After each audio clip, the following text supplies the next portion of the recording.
Welcome back. Dum dum dum. Da da da da da da da. Dum dum dum dum. Number 1 in queue? The fuck? Why is there a queue?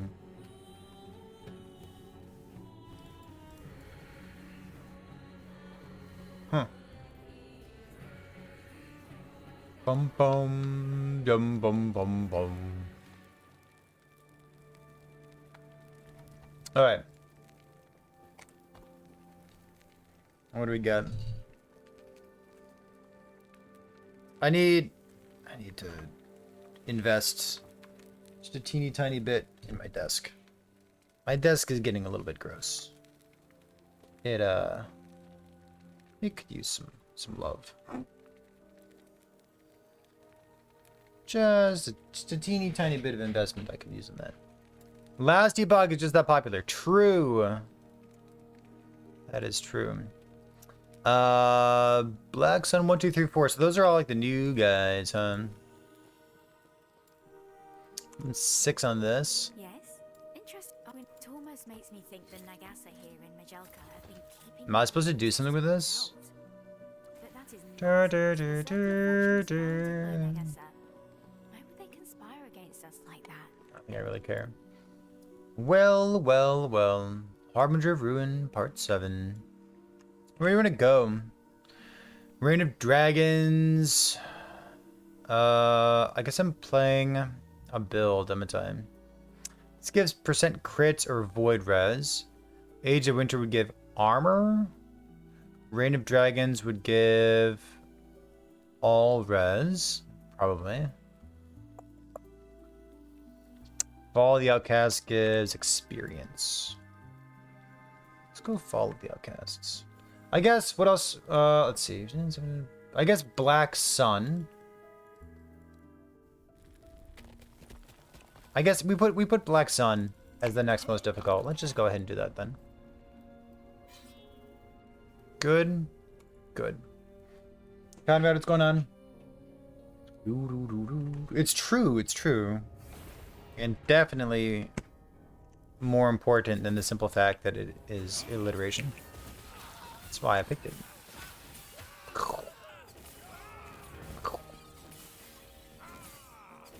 Spark charges, they spark joy, Chad. They're just so good.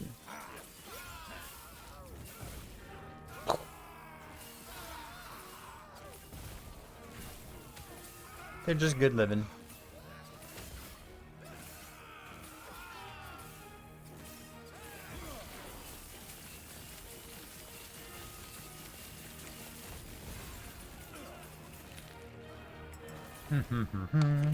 I have to do a Harbinger at 225.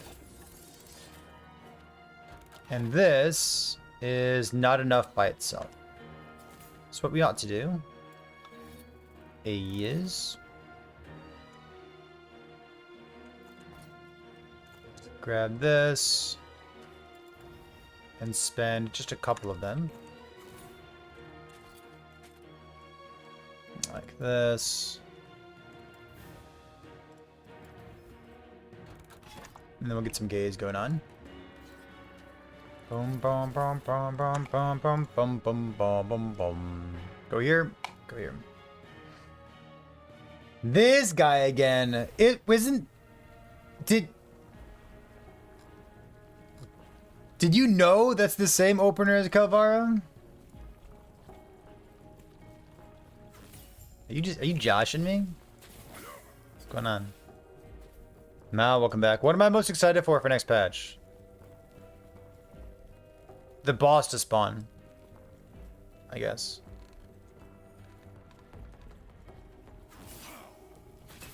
There we go.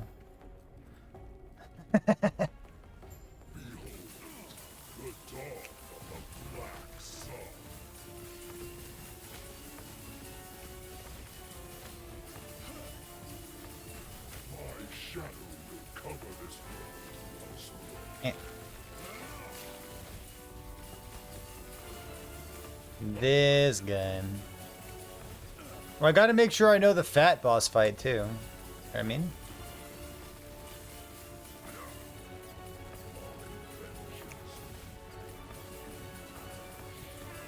I can't just only practice the skinny one. That's no good. Health, life can unblock, shred, void damage. Let me just keep this thing. Alright. Go find another shade of Orbis. What am I most excited for next patch? I'm excited for the set crafting and the new idols. I'm excited for the new crafting runes. Those sound amazing. Sounds like we'll be able to make some fun, exciting items. I like that. I assume you mean like in terms of skills and whatnot, though. I'm excited to see how Sentinel feels. Sentinel's been pretty reliant on volatile reversal for quite a while. So addressing Sentinel's reliance on volatile reversal is kind of like trying to address Mage plus intelligence plus spark charges plus everything else scaling off intelligence at the same time. You know what I mean?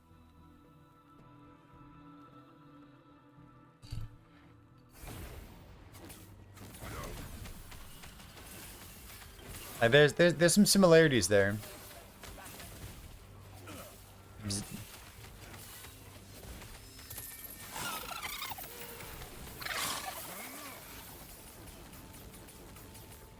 Give me a rainbow edge real quick.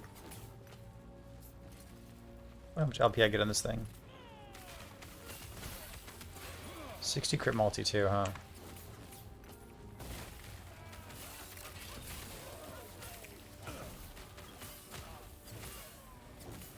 And then of course, like there's Uber or not Uber Elder, but Uber Aberoth.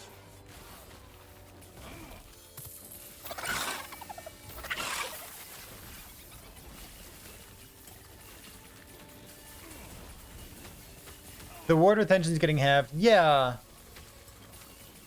But in scales so many things.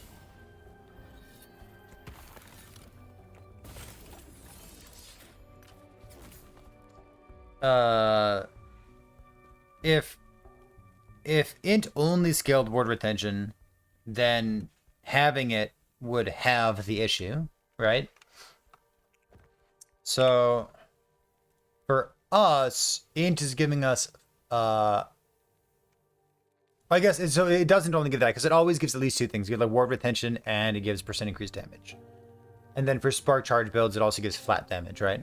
So if it's like as a starting point for a spark charge build, if you have the ward retention, then you're only hitting, you know, 1/6 of the issue, I guess. I guess like the whole thing, not the issue, but however you want to think about it, you're only hitting one of the issues instead of 3 of the issues. So I think int's gonna be completely okay. For us, we get flat crit, % crit, flat damage, ward retention.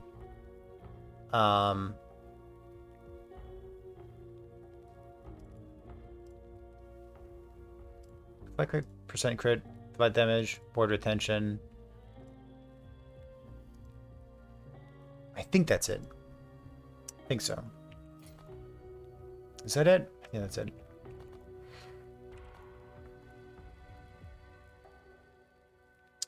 Yeah. So Rune Master would get cooldown recovery speed as well.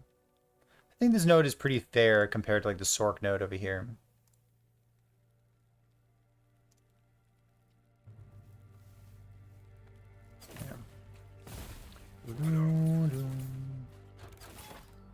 T5 in was better than T7 stat on any gear? Yeah, because everything scales off int instead of just one stat, only scaling one stat. So you'd rather scale just everything at the same time. Mike is most excited for procedural generation. Good.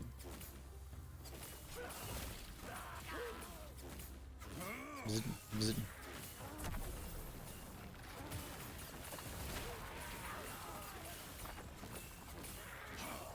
I do hope spark charges continue to exist. They're so cool.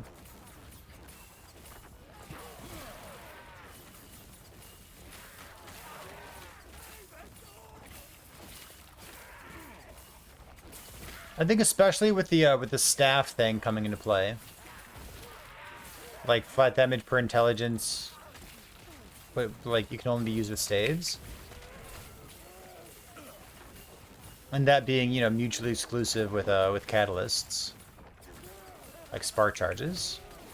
I think that'll be interesting. I also hope that the 40 mana spark charge node, it seems like the offender.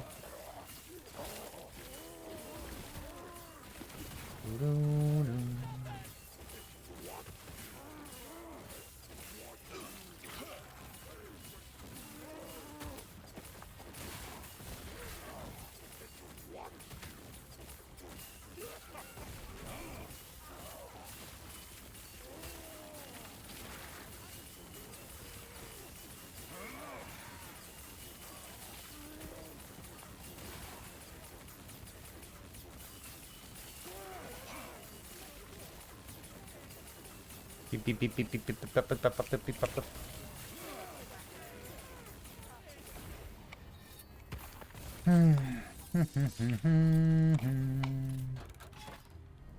Yeah, I'm just gonna keep pushing out until we find a different shade of Orbis. Yeah, honestly, I don't know anything about procedural generation, but listen, if Mike's excited about it, then maybe it's cool. If he's excited about it, I'm excited about it. Sounds great.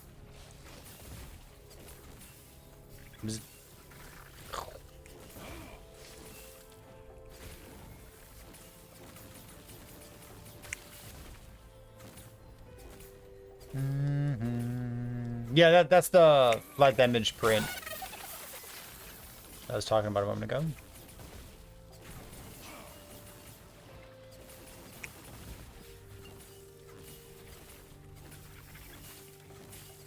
I said flat damage print, but only usable with a staff.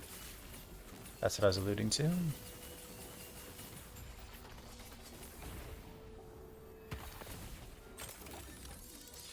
Boop.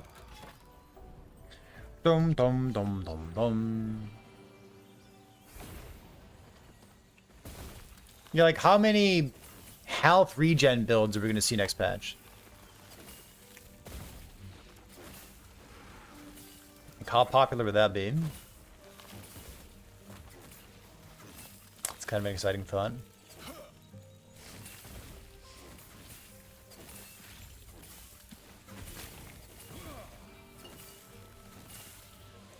You're starting one? I like it.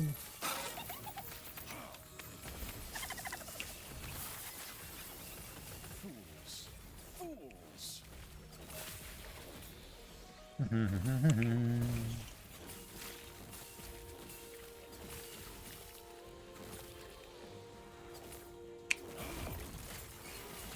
Meh. Come on. Claire, what's going on? Meh with regards to procedural generation. Come on. Do you want like the actual maps to be procedurally generated?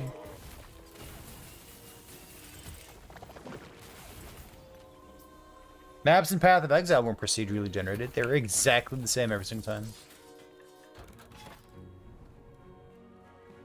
Come on, just let them be.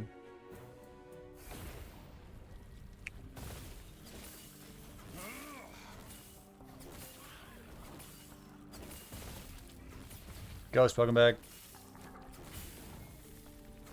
When I hear procedurally generated, I think about like open world games. And like I really don't need open world games.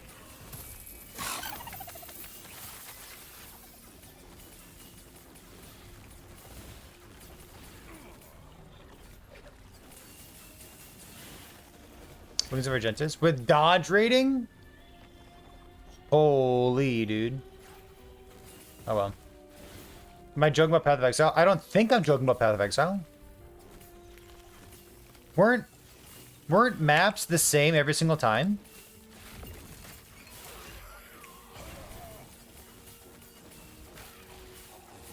I thought every map was the same every single time for Path of Exile. Am I wrong?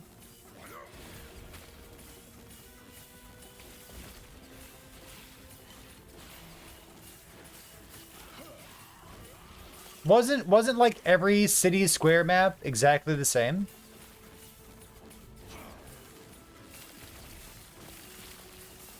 And like every plateau map was exactly the same? No? Technically no. Thank you for being honest with me. Appreciate that. 16, 10. Got this.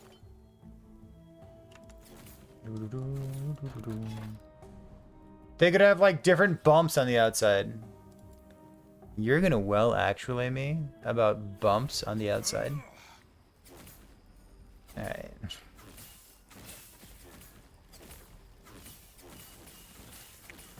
Yeah, I don't need different bumps on the outside. It's all good.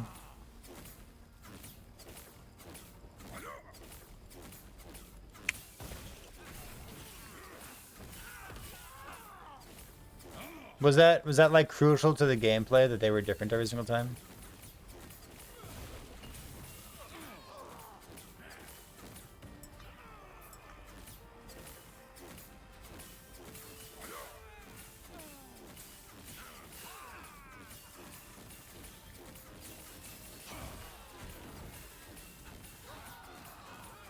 Seven out of 10. Got a different map layout for everyone.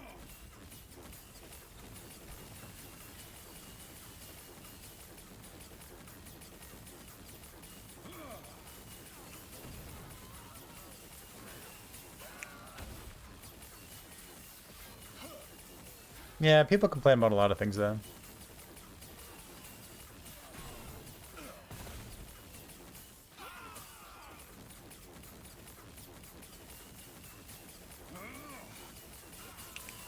What if you didn't spec enchant weapon? It's got like 75%, like it's got like 70% uptime. That's a lot of uptime, huh?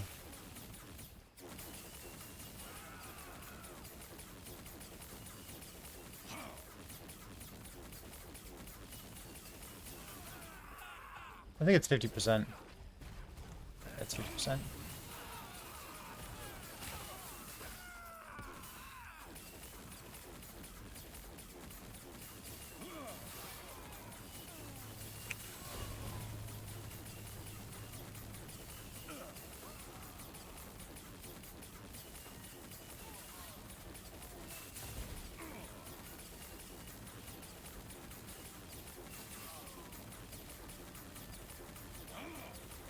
Oh yeah, speaking of the intelligence being so good for every stat, a lot of those builds were getting cast speed per intelligence as well. Because of the Mad Alchemist ladle.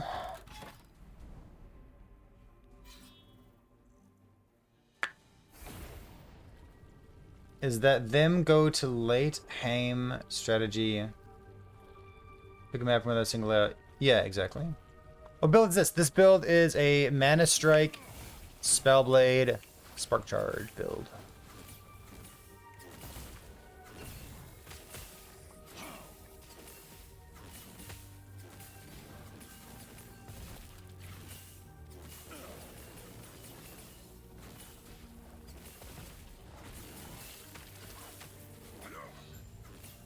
Looks fun? Absolutely.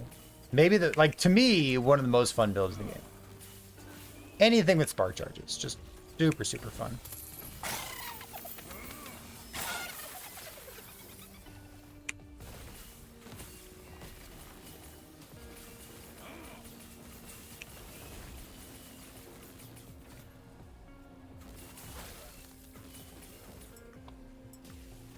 This thing replace with that. What if it gets like 3 LP or something? Who knows? It could. Might try for a build next season. Would have a guide for this. There exists a guide for this somewhere. I've made a guide in the past, I suppose, but it's a pretty self-explanatory build. It's like attack speed, intelligence, attack speed, intelligence, attack speed, intelligence.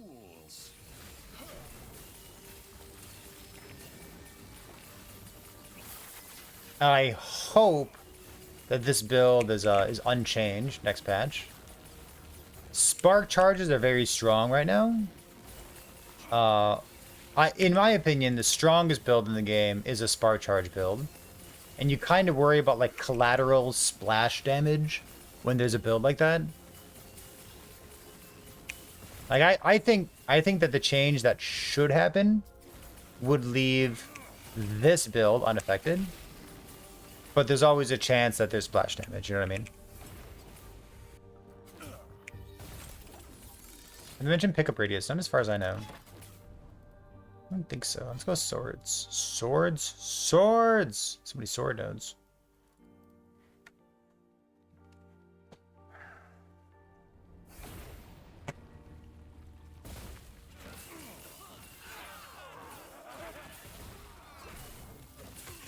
Attack speed, intelligence, attack speed, intelligence. Do do do do do. 113 intelligence. Has the word minion on it. Attunement, acid flask, melee attack speed. Are you sure? Banish. Okay. Did it banish? Banish.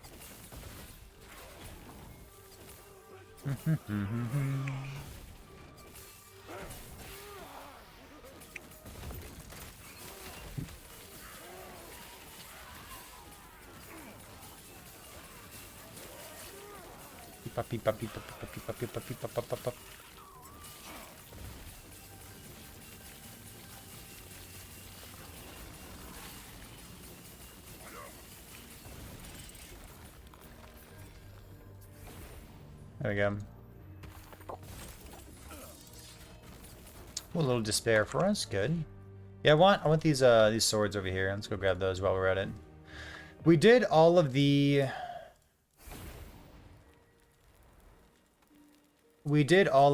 skinny ones. Skinny harbingers. Now we're looking for the big harbingers. Do do do do do do do do do do do do. But it's electric. Do do do do do do do do do do do do do do do do.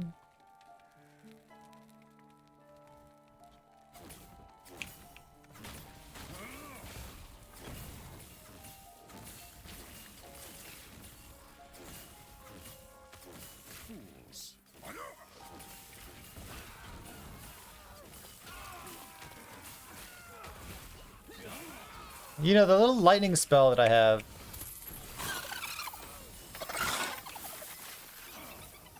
That costs a bunch of mana. That I spend a bunch of points on. It doesn't apply spark charges. I guess it has a 12% chance to apply a spark charge on hit. And it applies armor shred. Is the little spell from Mana Strike worthwhile?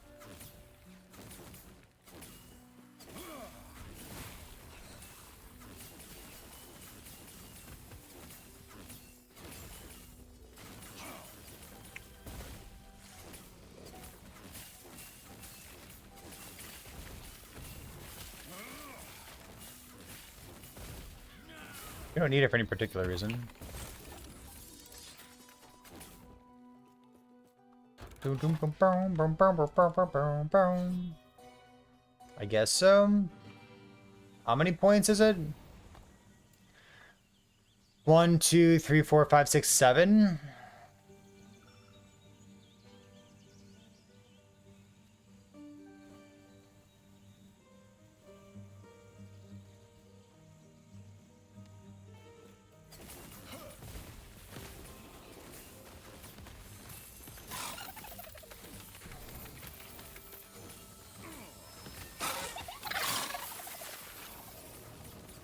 Well, if I did the Frostclaw Lightning Blast stuff, my mana costs would be non-zero, right?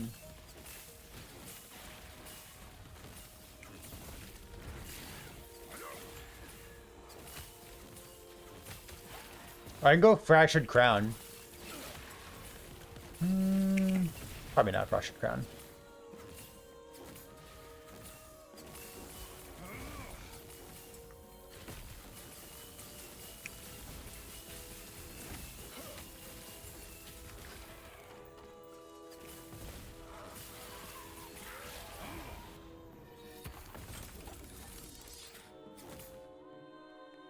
Bum, bum, bum, bum, bum.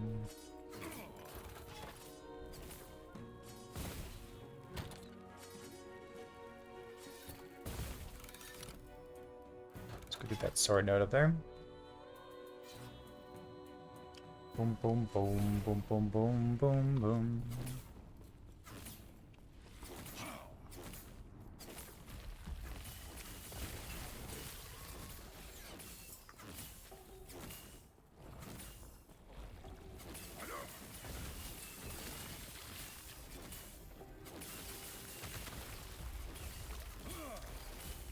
Go Seed of Echidrosil. Ooh.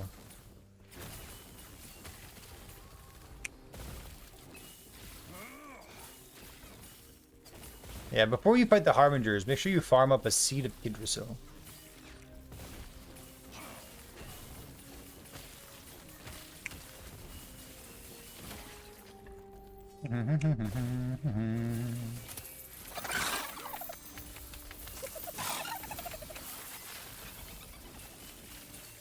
Ooh, a Dragwrath Claw, okay. It's exciting. 2 LP Grimoire? Ooh. Also exciting. So I have T5 melee attack speed. I guess I can go for like a tier 7 melee attack speed. And so 1 LP? My god. My poor stash has items in it. Oh, I hate having items in my stash. It's the worst. Okay.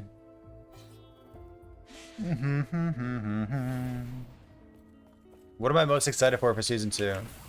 I think what I'm most excited for is like set crafting, new runes, or sorry, what are they called? They're called runes, right? Called runes. Glyphs, runes. Set crafting, new runes, and the idols. I think that's what I'm most excited for.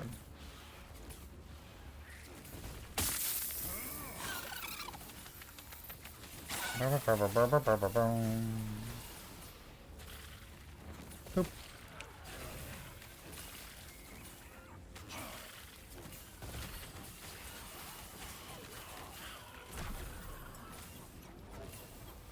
And my kid being born. How about that? I'll give you a twofold answer. There's the chance that my kid's born like Wednesday. We are quickly closing in on April, which means it could be literally any day. So, I don't know. Banish this.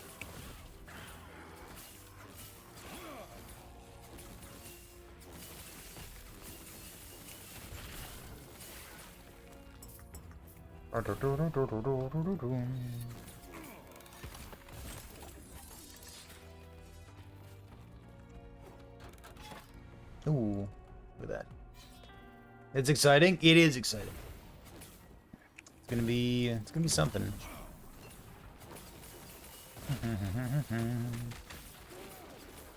The all LP meta, yeah, because like it's supposed to compete with LP, right?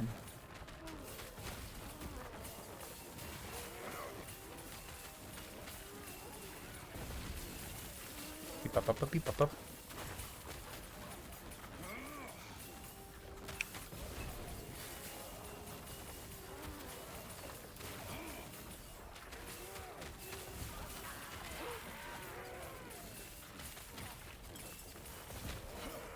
Gotta find out what the first build contest is gonna be for as well.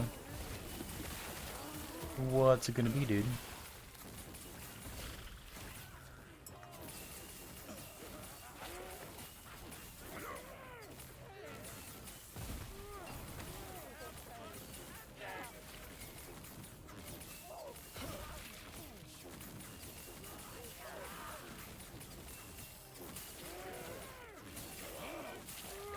Feels like it's taken like half as long to level up on this character as it did on the Blade Dancer character.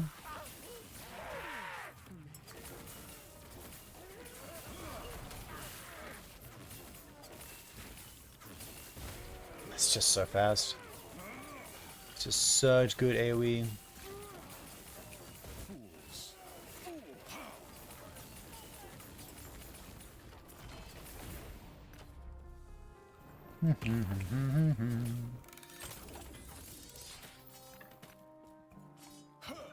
Maybe T7 lightning damage. I'm gonna stop picking up swords, I think. So this is +6. This is also +6. So I really would like to go farther out, wouldn't I? Oh well.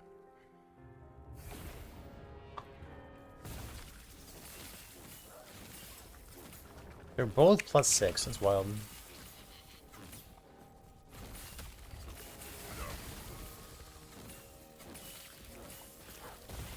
My amulet.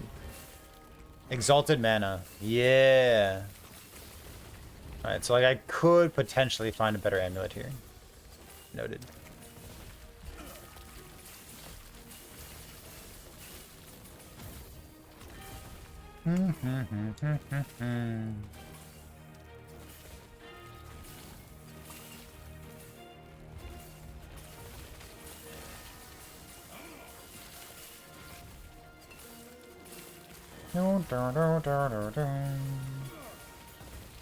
All I know is that I wanna farm quickly.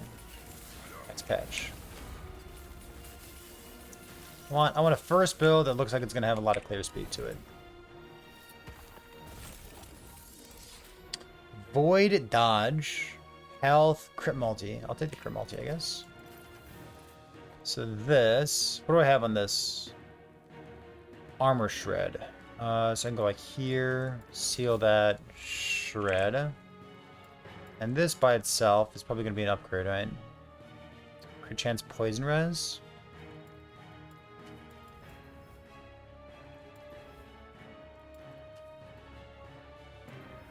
Cold damage. Poison penetration. Spell damage? Oh.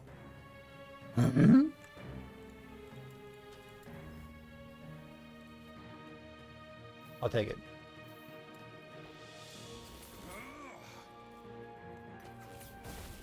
I will take it. So this is still +6. I'd like to like try to get a little bit more. I need 225, right? I guess this is enough. I'll just do it.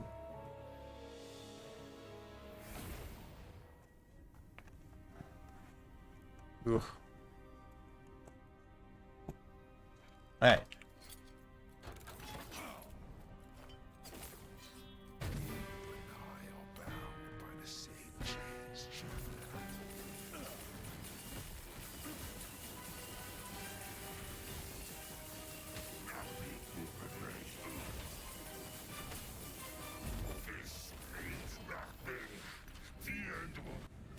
Bonk. Okay, so we can do the boss immediately. So we will. Got it. And then we'll push out, do one more Shade of Robots before we leave.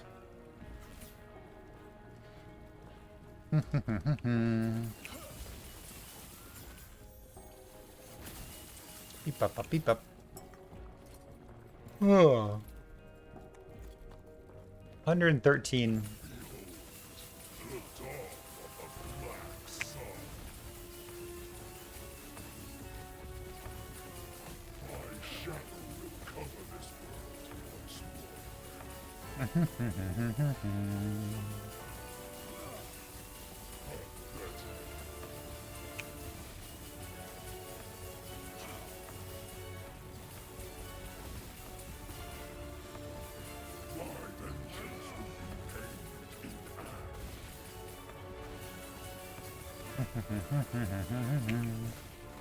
This chaos, this despair, oblivion burns within me.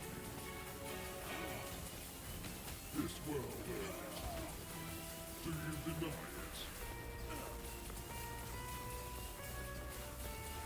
Crit chance is 73. Do you think my defeats change Okay. anything? Let's see how we can do against this guy. We're significantly less practiced against this guy.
Like that attack right there is the most dangerous one, right?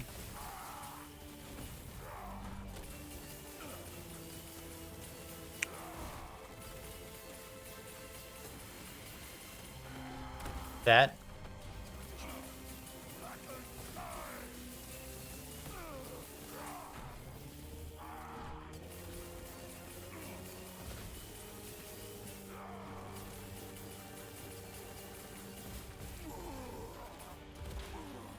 Two LP Confluence of Fate. What the heck?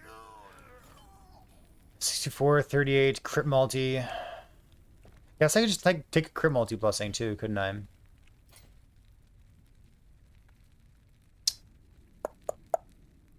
It kind of locks me into using these. I guess I could switch. I can always switch. Switching is free. Well, yeah, I guess I go crit multi. I'd go crit multi. A 2 LP Confluence of Fate's kind of cool. 17, 13, 17, 13, 13. I guess the 13's a low rolls. Good implicit though. 5, 5, 12. A lot of flat damage. Do do do do do.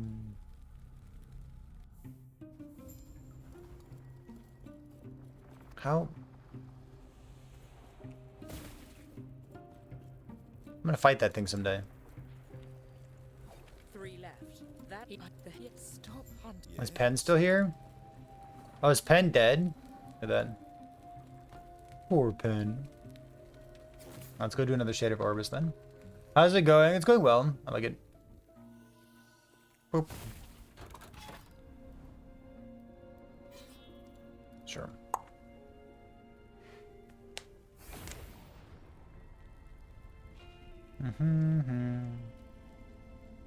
Click. Oh god. Not much has changed here. We have another 1 LP Dragarth Claw, which means we can look for T7 melee attack speed instead of just T5.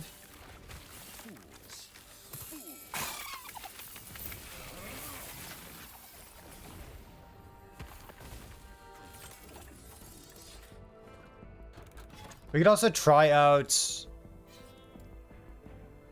Here, let's make some changes. Let's try this thing here, this thing, this thing. This thing out. Frostclaw in. TP out. Lightning Blast in.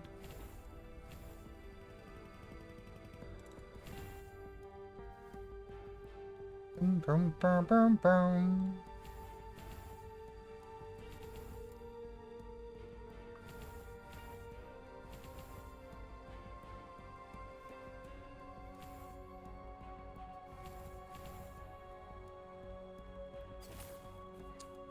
And then let's try this thing.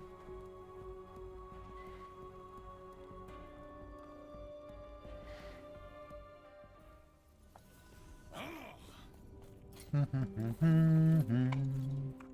traveler. So let's go like this. Spellblade will go 1, 2, 3, 4, 5. Traveler.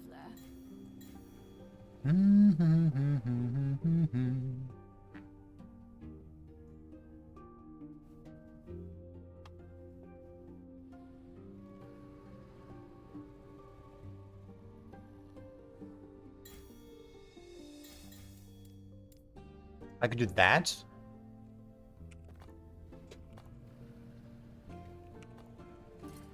It's cold res, huh?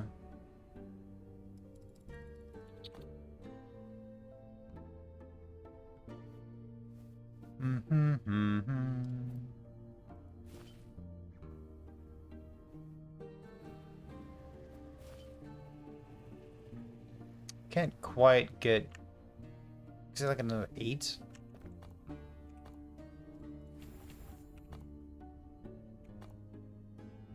Yeah, it's like fine. Expect out of this thing.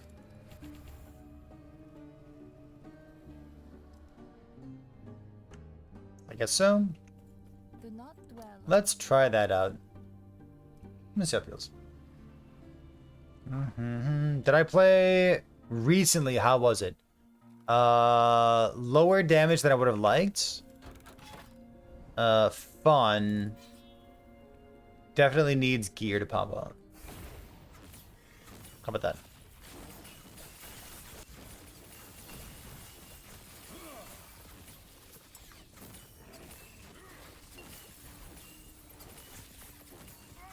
Like, just having double tier 7 rings wasn't enough. Like, you want more than that.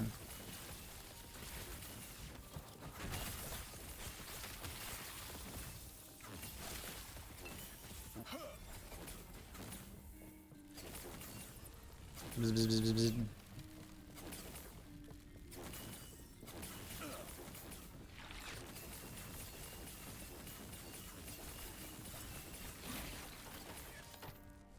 We'll try this out.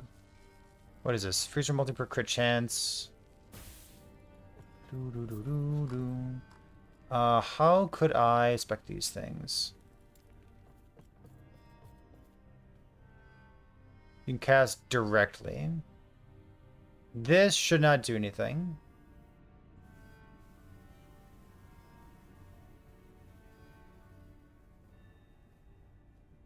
Change sometimes.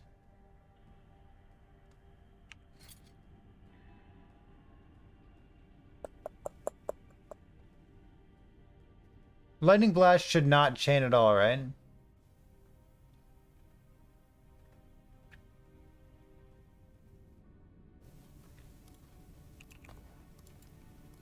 Right?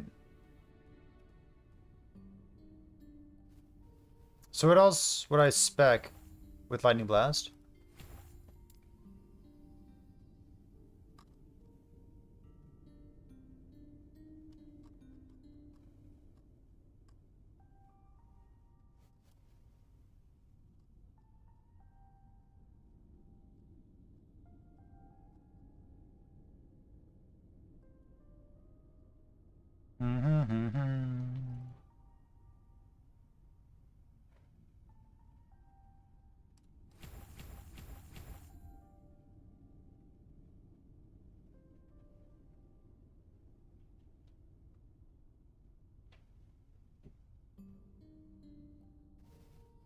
Retaliation chance? Freezer multi per crit chance. Cinder Strike unarmed.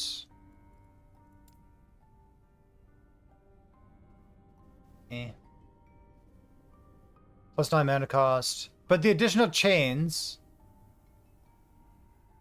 Oh wait, so you don't take this thing, right?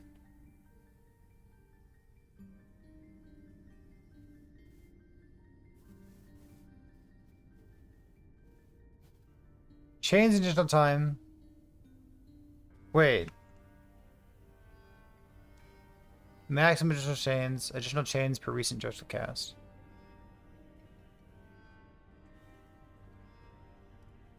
It's like this node good. Oh, am I dying? God.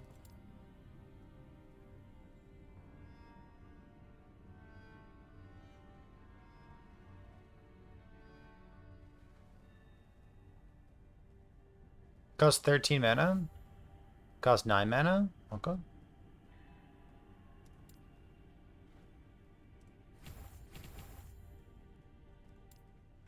Do do do do do. Gonna leave some unspec points.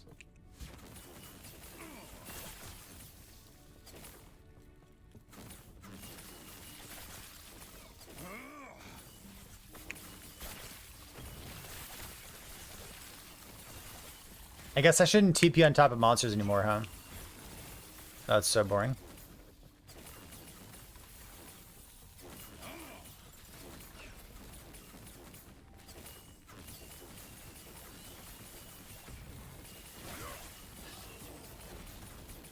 Boring, but I want to. Yeah, the mana on crit's what we're looking for down here. 18, 19, 20.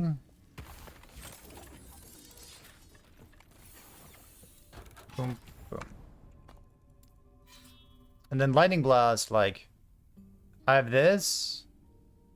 So chains 1, 2.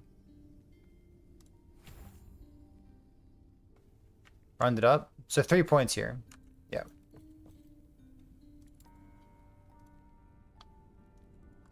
Boom, boom, boom, boom, boom. Hmm. Hmm.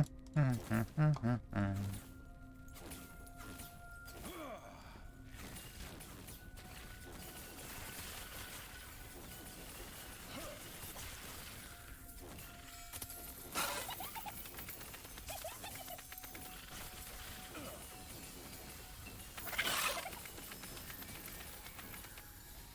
I guess for now I can make it lightning damage.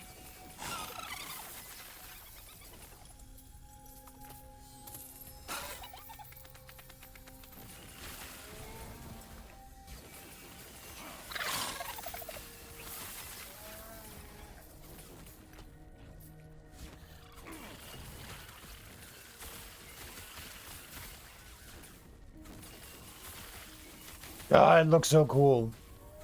All right.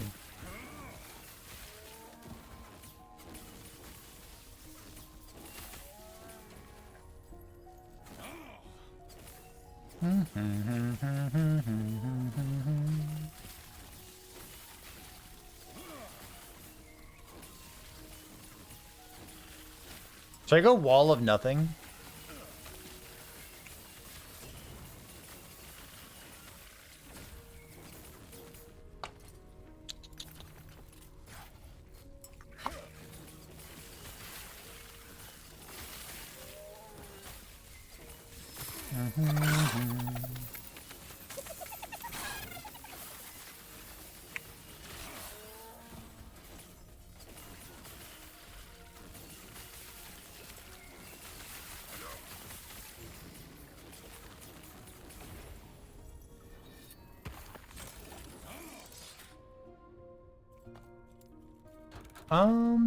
Do I take damage nodes?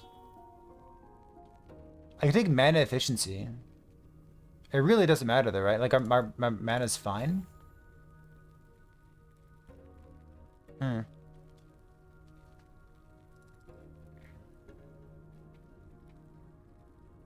I don't want anything less than the +3 that I already have here.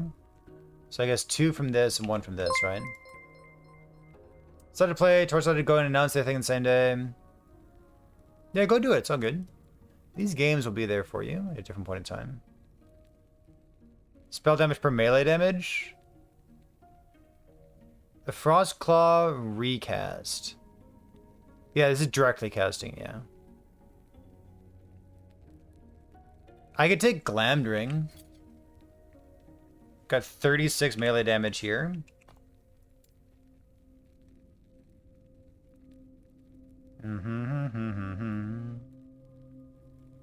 This could be fun. We could also put points into like Frost Claw to proc this thing. Just to have more hits. That doesn't seem great.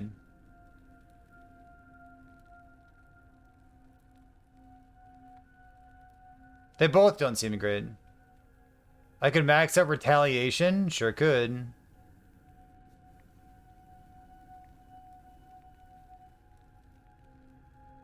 I guess it gives ward. Sure. And then I'll put 3 points here. Whatever. Out of mana. Can't chain. Base critical strike chance.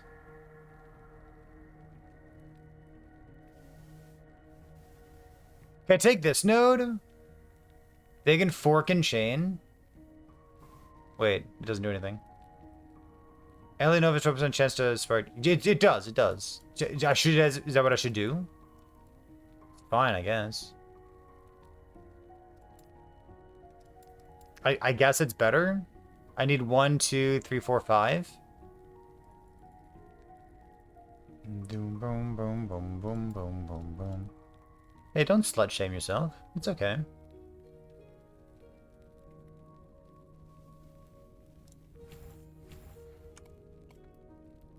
It's all good. Bow, bow, bow, bow, bow.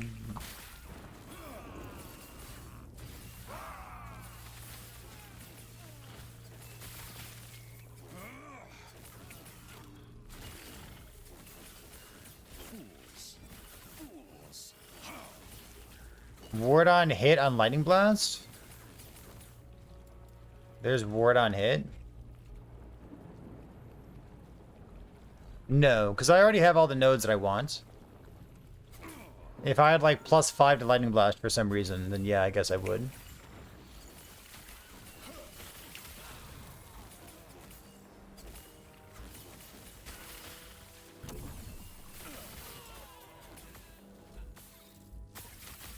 Oh my god, I'm autobombing. Look at this. Oh my god. I got the node. Bzz, bzz, bzz, bzz.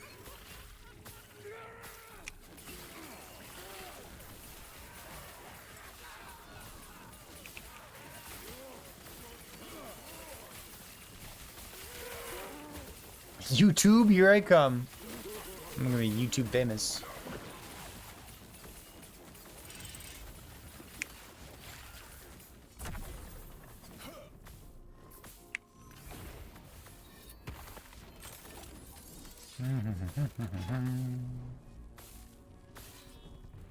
Really pretty.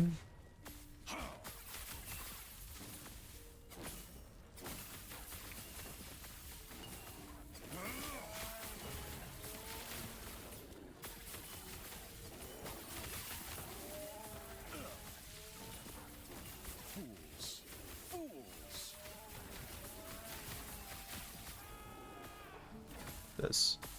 Lightning Crit multi. Yeah, I should.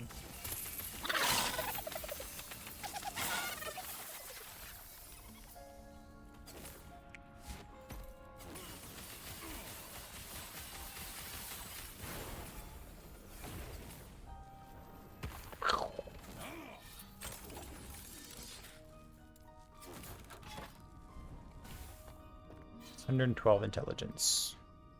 Alright, so we're looking for a Shade of Orbis.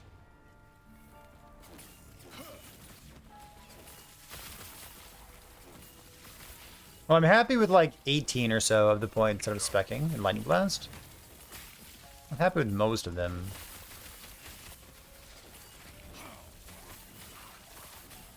Just not all of them.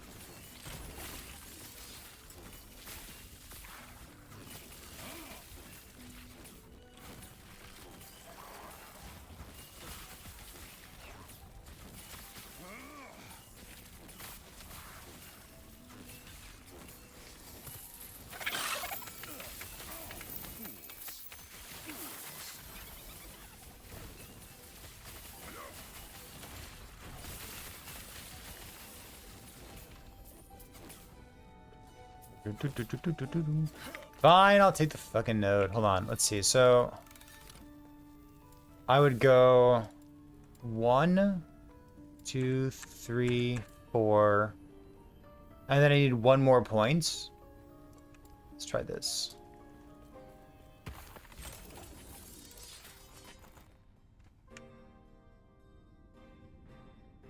27%, 11 implicit, plus 2. It's a pretty good squirrel helmet that I'm going to leave on the ground.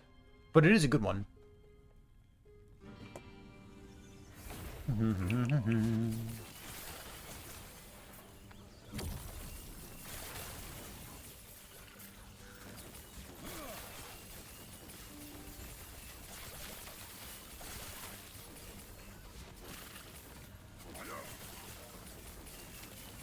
Listen, I'll just challenge him. This is what I should have been doing the whole time. I'm just lazy.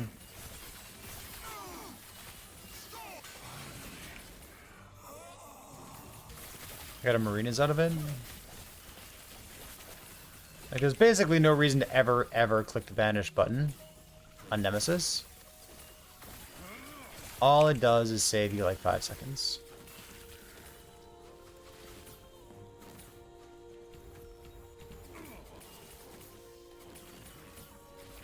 Alright, let's see how many times Ellie Nova goes off.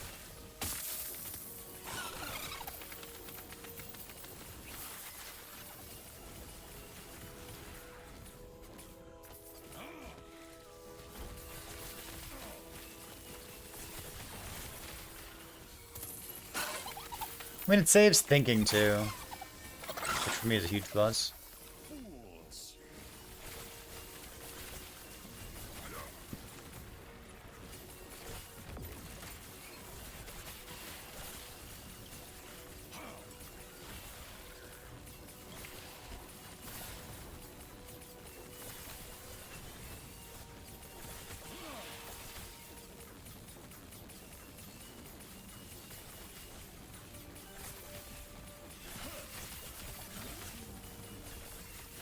There's like some Ellie Novas, I guess.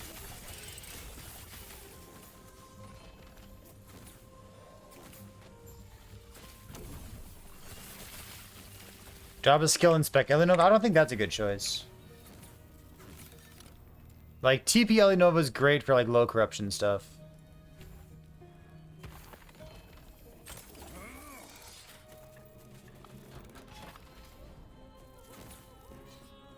LP Fulgurite Shard. You'd much rather have 5 seconds than crafting shards? Yeah. Early on, maybe not. But like later, absolutely. Because like you're gonna have enough despairs. You're gonna have enough Runes of Ascendance. Okay, maybe not Runes of Ascendance, but yeah.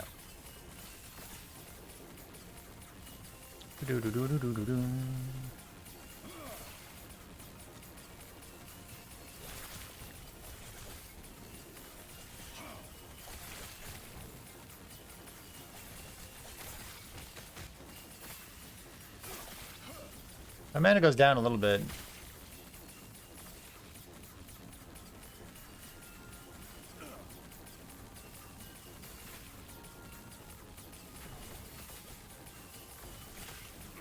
I guess it's fine.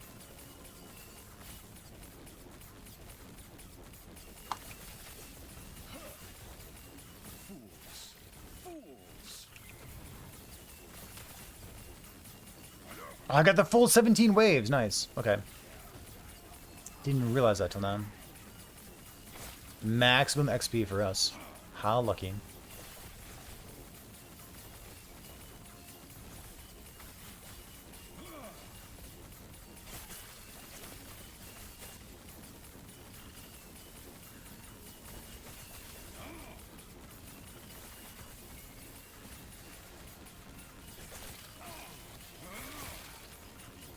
You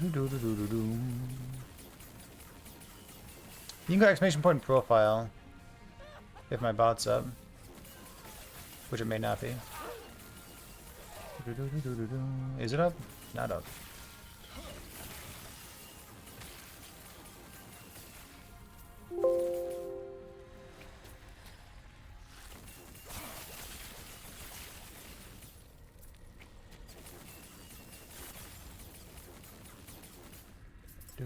Boom, boom, boom, boom, boom. Ah, fuck. My password was incorrect. That's not good.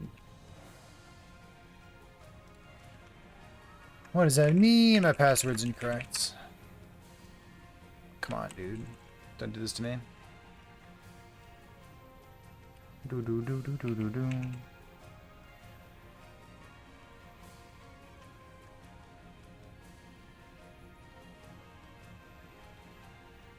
What's the bot's name?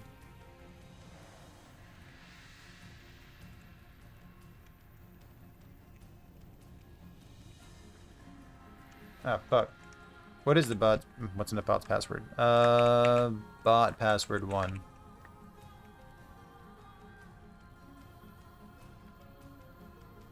Do do do do do do do.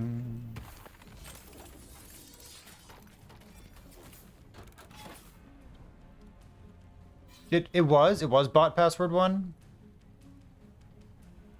Good, good. Love that. Boom, boom, boom, boom, boom, boom. There you go. Exclamation point profile is what you're looking for.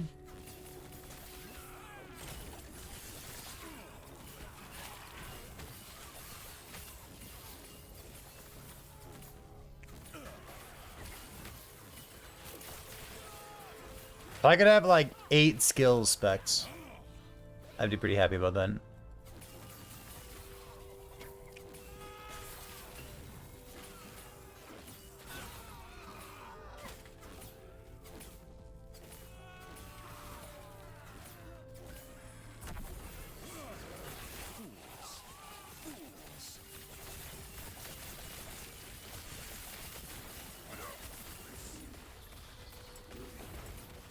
I mean, the man is not perfect.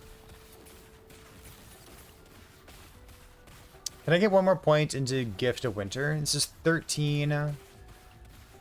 Alinova's 11. I guess it's... What's this thing? 12. It's kind of a good problem to have, huh? So we can enable this by not doing the stuff on the left side. Mana gained on crit. I can put more points into critical mana. Technically. All I want is a Shade of Orbis. That's it. Go here real quick. Get another gaze.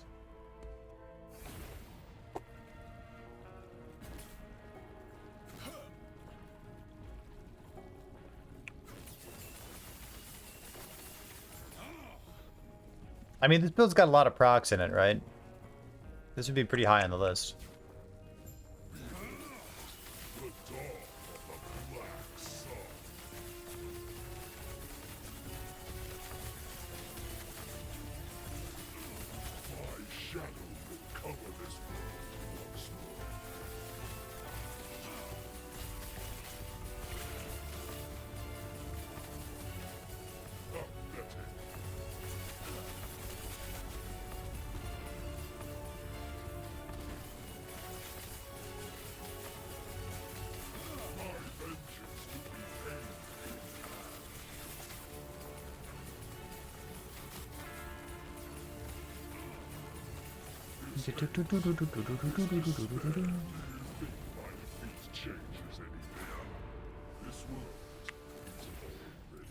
Keep this, and we are just going for the gaze.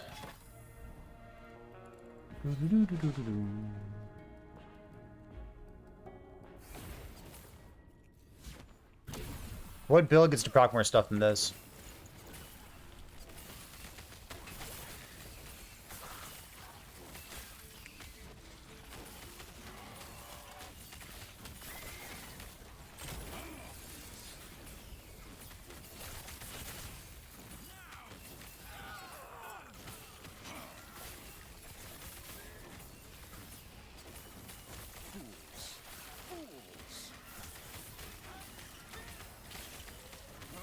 I need a T7 melee attack speed dagger.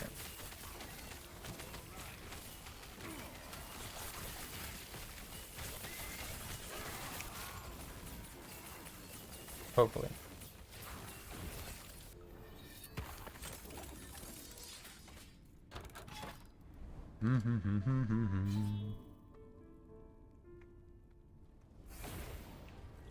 Have skills worth specking.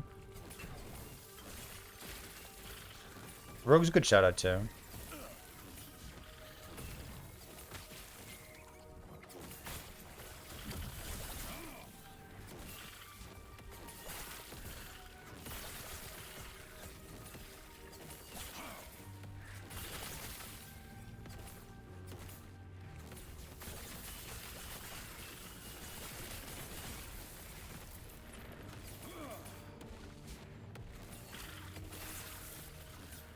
Chad, I need coffee. But like, it's 4 o'clock. What do I do about that? I could just make coffee. You know, I might have some leftover coffee from this morning. I wouldn't say no to it. Have coffee, yeah, but like, do I want to make a whole pot of coffee?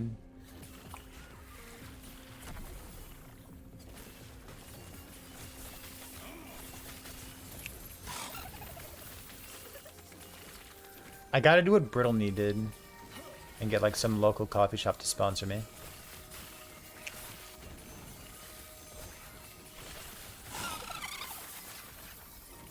It's important.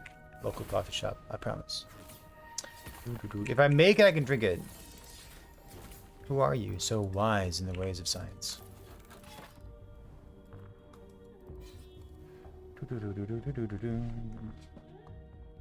I could add the meteor belt. True.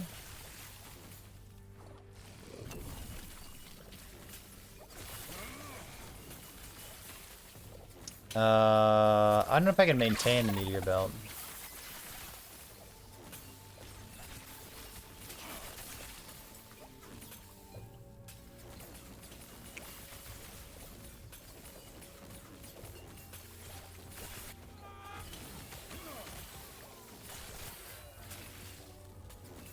Like, we crit a lot.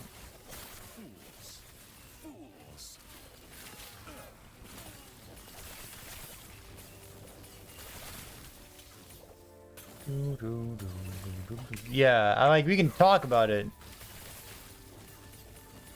If I took out all the other procs, then like maybe.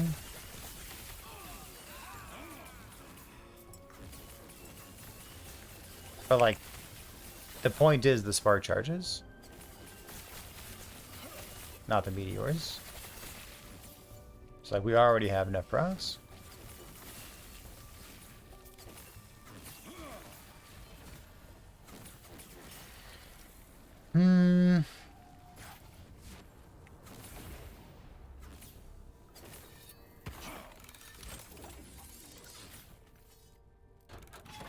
There we go, that thing.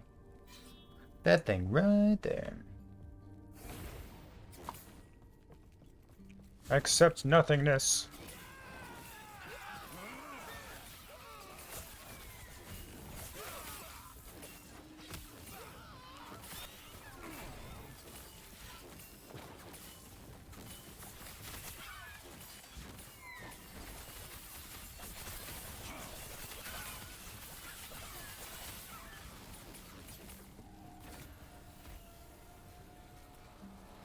Boombolt stuff, Utsunoise, no.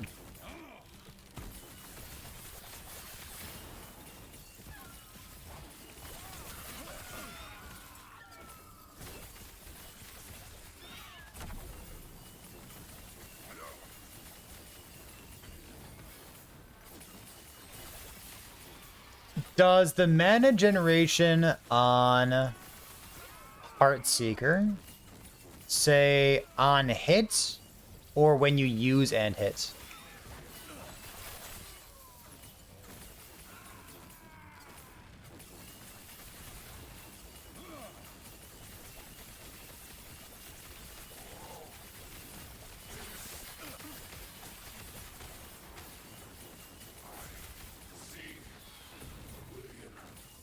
You didn't even know Heartseeker had a mana generation node?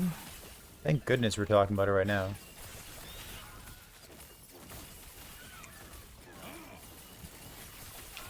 That's why I'm here, dude.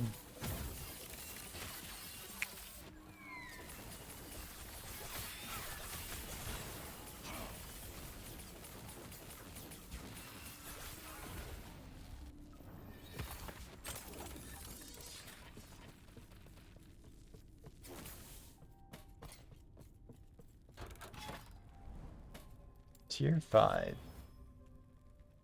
Got tier 5 in this thing too? Okay. In.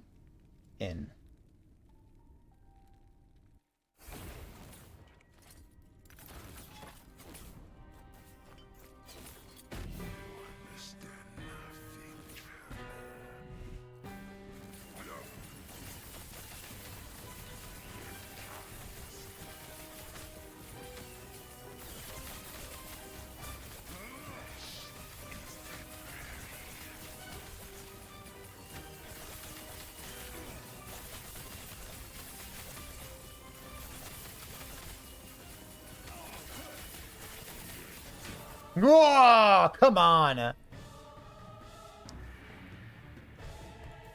I really didn't TP away in time? That's so brutal. No! I died over there. Bonk. Jade, what's going on? Welcome back.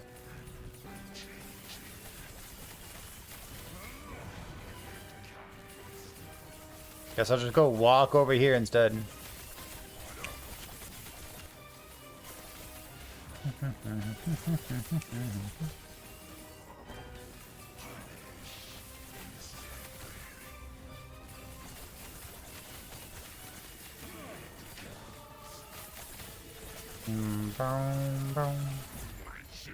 Guess I'll just walk out of the way. Boop. Okay, so that's fine. Next up, we're gonna go to, I think it's Age of Winter, right? Yeah, Age of Winter next. In we go.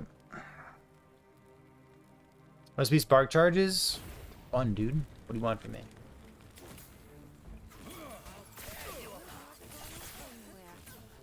Gonna go fight Aberoth a couple times.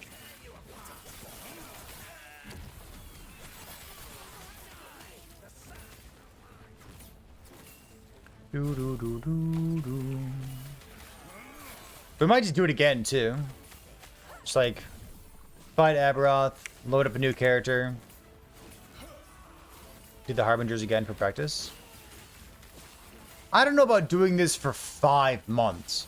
That seems like a long time. But you know, doing this for like 2 or 3 weeks sounds pretty good.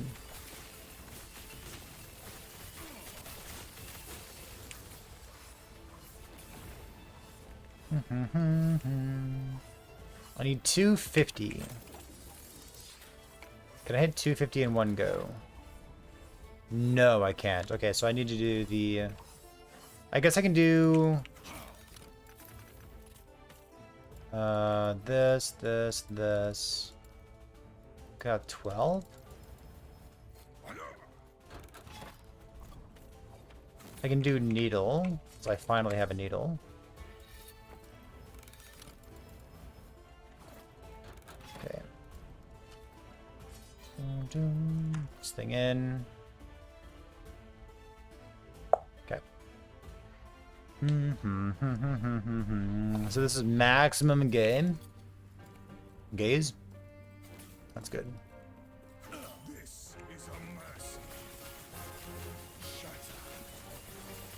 Behold the rage of winter. Shatter. Do not stand in my way.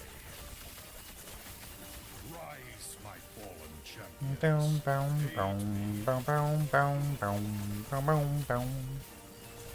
This is a mercy. Come, sons of Arthur, aid me.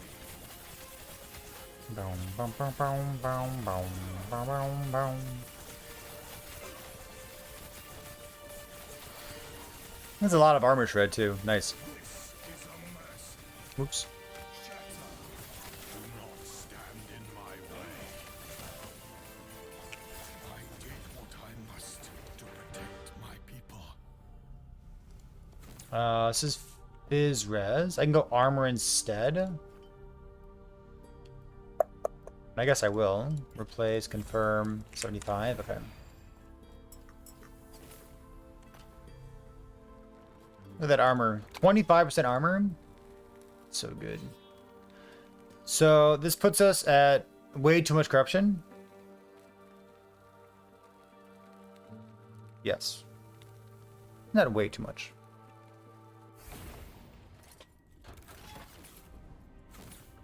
Keep up.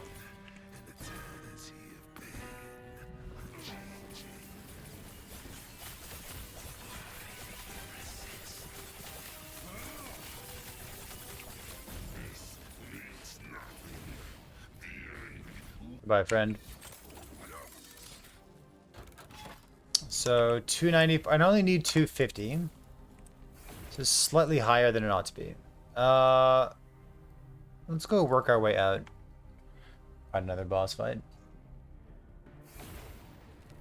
These really become so much easier to do. Past like 200 corruption. In terms of like how fast they go.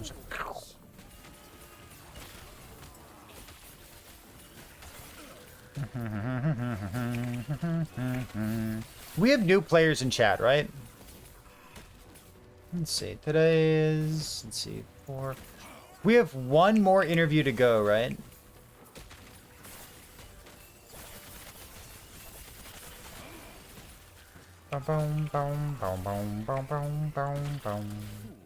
We've 2 more interviews to go. Oh, we do. We have Talkative Try and Aaron, huh?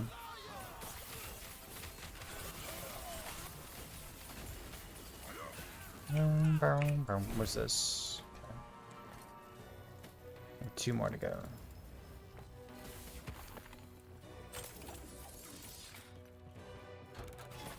Which means on the 7th. Oh, they're doing them both that week. So that means the 4th.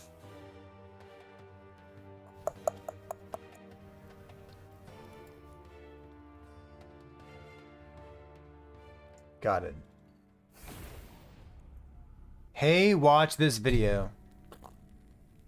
Okay, I guess I'll watch a video.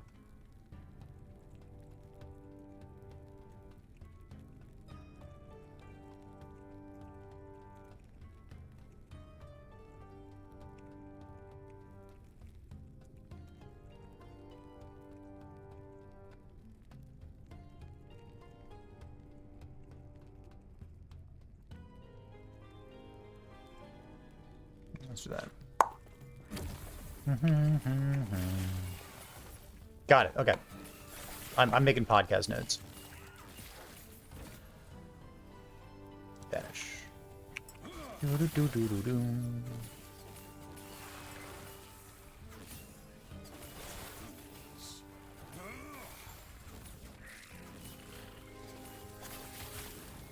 I miss having the big bazooka explosions from teleport. Actually, can't I still do this? Oh yeah! I can. Teleport still does DPS. Oh yeah.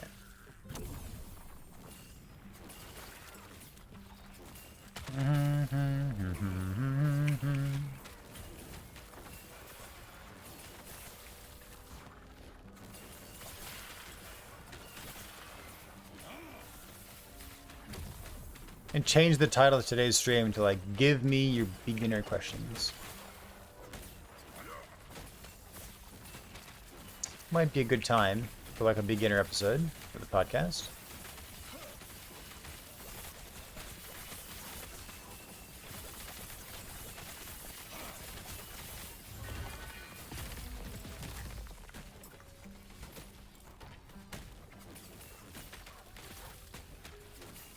Bloop. Okay.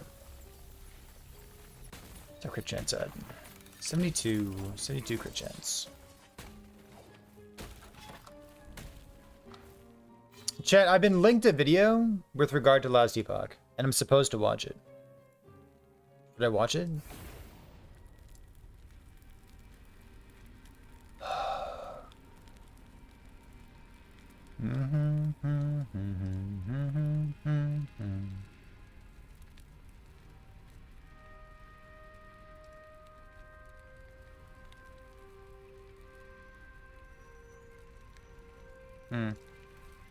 Sounds like a scam.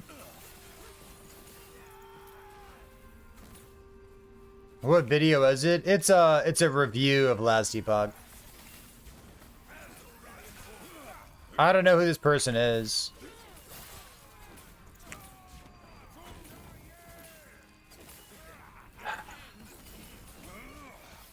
But I guess I could watch it. Dread sent this video. Dread sends me a lot of videos that make me sigh.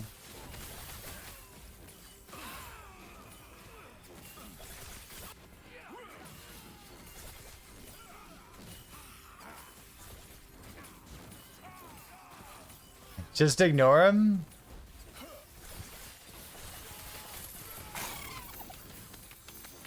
I could watch it.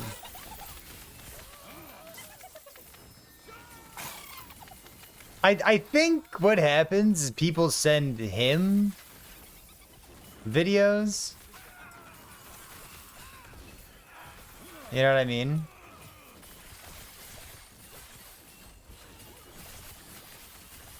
Like, if I watch a video that says Last Epoch is good, but there's a lot of bugs in it, I'm like, yeah. I don't need a video for that.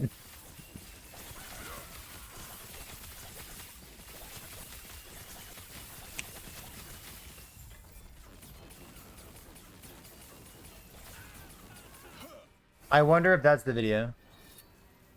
Last Epoch good but buggy. You know YouTube, the old content machine. Listen, I'm gonna get coffee. I'm gonna get coffee after this.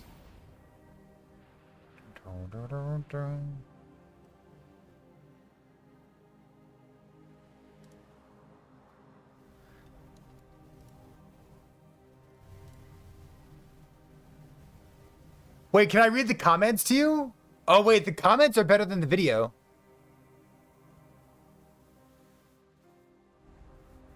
I might not...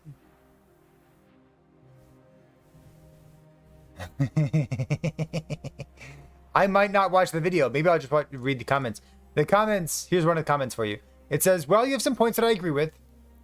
And of course, some points that I don't. Your overuse of hyperbole, extremely sarcastic tone, too much attention to unimportant details just to be pedantic in an overly negative way, and the fact that you heart all comments that agree with you, thus reducing any actual conversation under the video, absolutely sour what could have been a normal critique review in an actual useful one at that.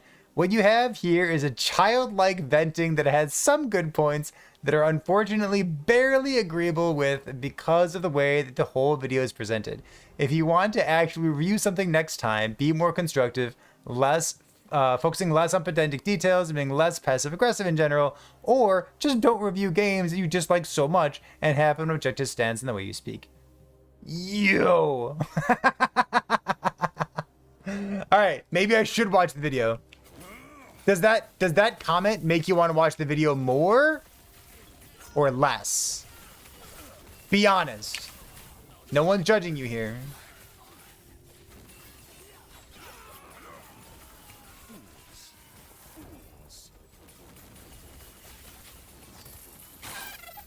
No, that summed up the video enough for me.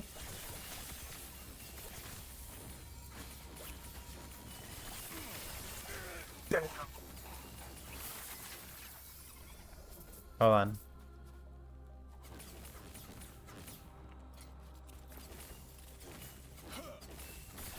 How long is the video? 46 minutes! Dudes will do anything but go to therapy.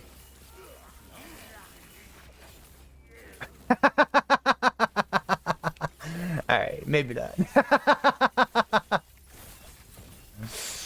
Wow, that's a lot.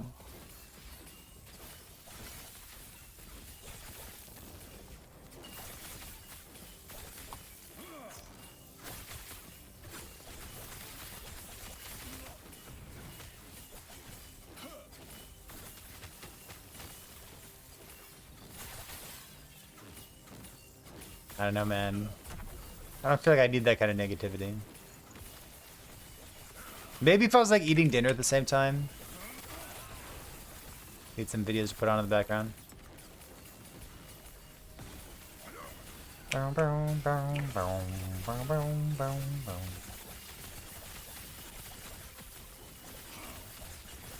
Can you get a link? Yeah, you can. Here, do you want to link to the comment? How do you can't link to comments, can you? No. So here's the video. It's one of the top comments. You can go look at it. You really dug into him. What am I taking? Parry chance! They got parry chance? Why the fuck is there parry chance in Spellblade?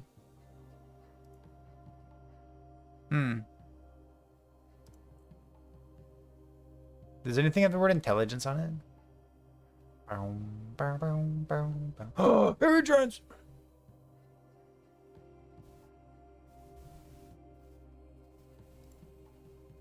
I guess I'll just take this thing because it has intelligence on it. Alright, I'm gonna go grab the last 80 bit of coffee that's sitting in the coffee pot upstairs. I'll be back in just a moment. Hold on.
Wait, did I?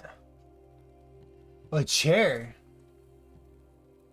Did I give you a chair stream by accident? Did give you a chair stream. Alright, well, you got a chair stream then. You got a Red Ring Atlaria playing Spellblade. Or Ring of the Third Eye. Ring of the Third Eye is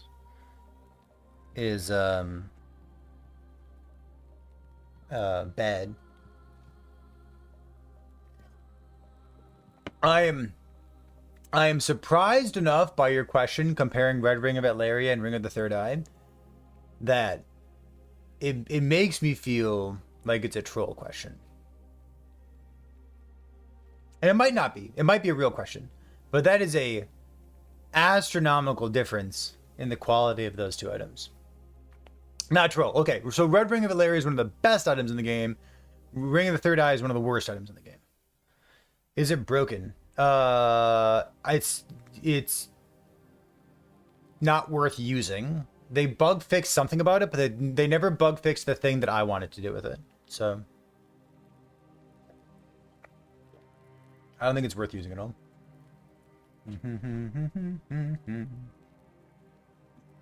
Yeah, I don't know what that means. But yeah, Red Ring is super strong. The Ring of the Third Eye is not super strong. Ring of the Third Eye is max roll guide. Okay.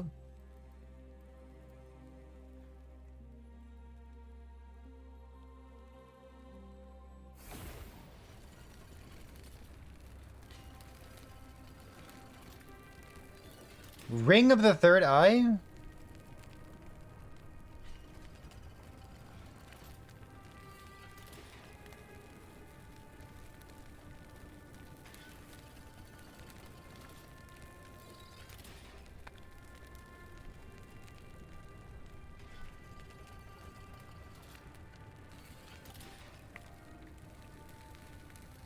I didn't know the IGN purchase was retroactive for Maxwell's quality of content.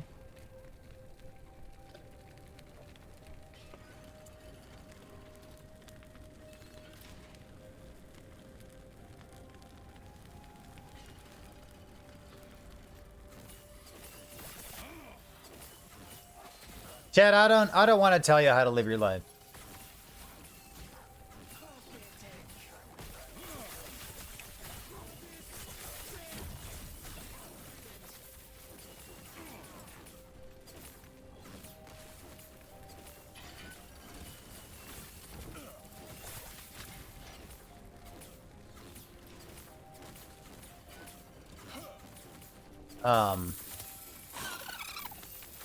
I don't know, I'm not Amaranth. Yeah.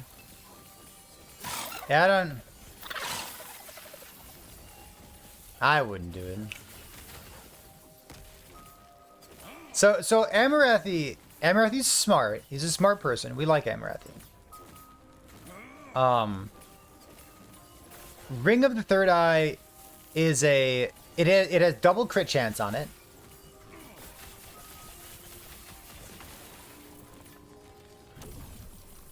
So if you're using like 4 LP items, you might be in the market for that kind of thing. It does lower your crit multi, and it's also not a Red Ring of Atlaria. And if you're talking about 4 LP items and you're talking about best in slot things, I'd have to imagine that you're also interested in using like a 1 or maybe even a 2 LP Red Ring of Atlaria. But that's kind of the market that you're in once you're reaching like best in slot items. Because, like, ain't no best in slot Spellblade not using double Red Ring of Atlaria. Or at least single. Is max roll guides not good or what? So I don't like talking about max roll. And here's why. The content creators who make guides for max roll, I know all of them, and I've interviewed them on podcasts, and I like all of them, and I talk to all of them, and like, they're smart people. On the other hand, there's a small handful of things that I don't like about max roll. One of the things that I don't like about max roll is that the kind of content that it makes, it's like telling someone like, you're not smart enough to play the game, you have to go follow a guide instead. So you've been in Twitch chat long enough to hear what I say.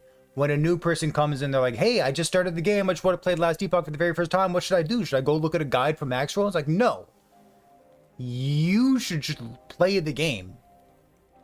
Just load up and play the game, you know, read what your skill does, and you'll have a good time for a very long time.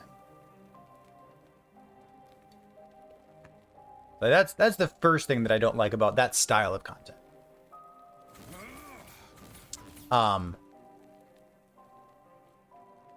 I also find myself scratching my head with some frequency when it comes to Maxwell guides.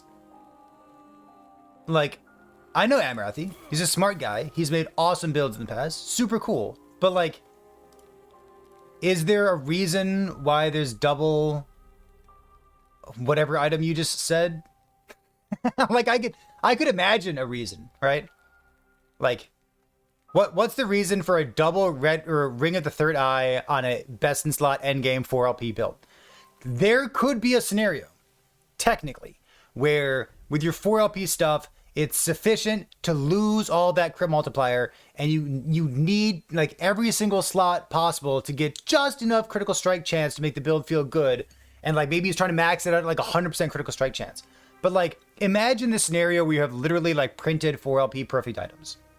Or a 2LP Red Wing Valeria. In that scenario, would you rather have Ring of the Third Eye and 100% crit chance? Or like a Red Ring and 96% crit chance? Or 97% crit chance? Like, surely. Like, I get it. I see this text here. Don't worry. Like, I see this text here. But like,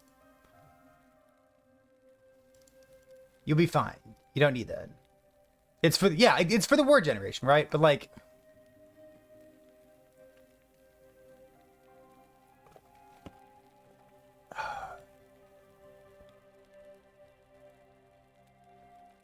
is this a sufficient differentiator? Why is he using Soul Gambler's Fallacy? Because the Soul Gambler's Fallacy lowers your crit chance, but if you can overcap that critical strike chance with something like the double crit chance rolls from Red Ring, or from Ring of the Third Eye, you get ward gain on crit and Tyrion. And then you get like 4LP stuff there. So like, but like no one does that. Like you can. There are builds that do that. Like Falconer can do that. And like that's a worthwhile mechanic to know about.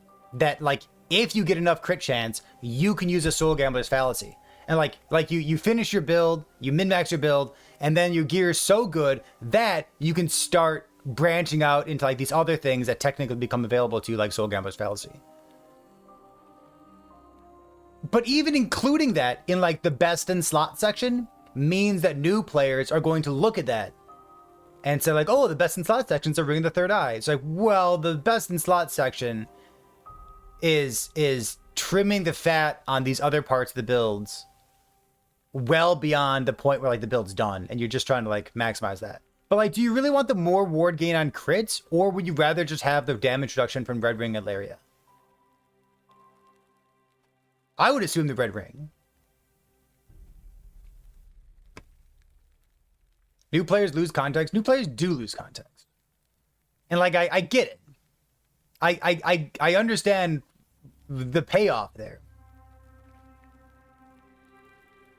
You're looking at the build guide. The build doesn't require any uniques, but the Enigma is a huge boost of damage. You can level the build without Enigma, but the very first thing that you would use all of your Runes of Ascendance on and all of your effort to get is an Enigma, because that is the build. So like, I don't know.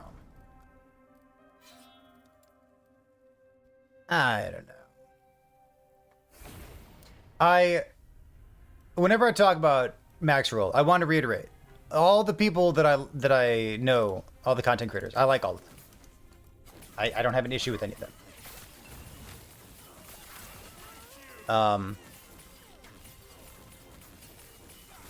That said,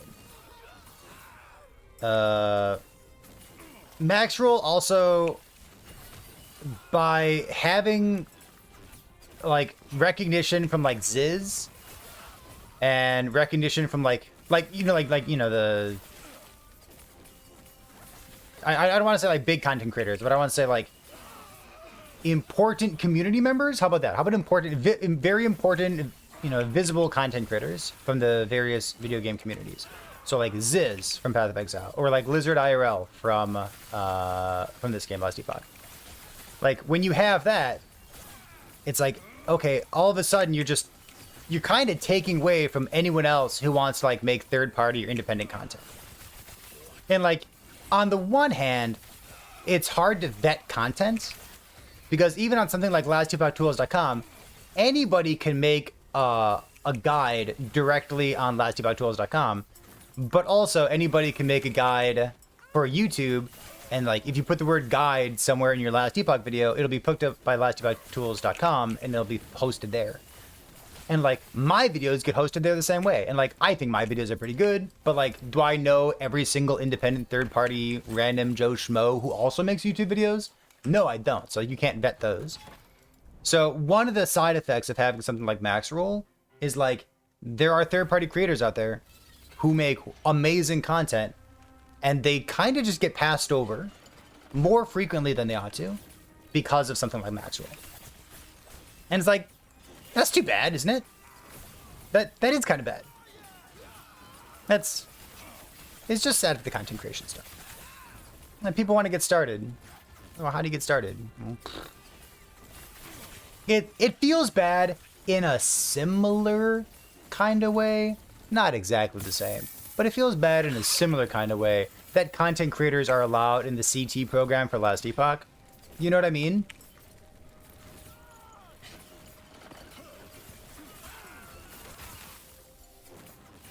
Because then you ask yourself, like, oh, how do I make the best content for Last Epoch? So, well, if you were in the community tester program, then you'd have a heads up on all the things that you should be spending your time on and the things you shouldn't be spending your time on. It's like,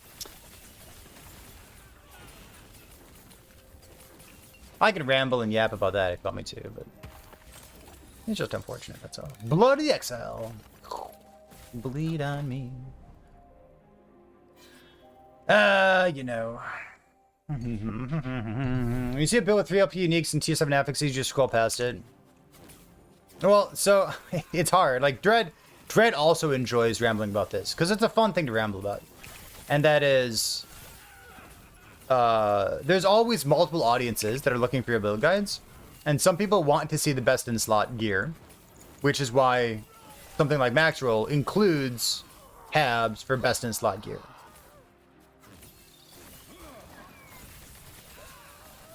But then there's plenty of players out there who, like yourself, you know, if you see 3LP items with tier 7 affixes, you just scroll past it.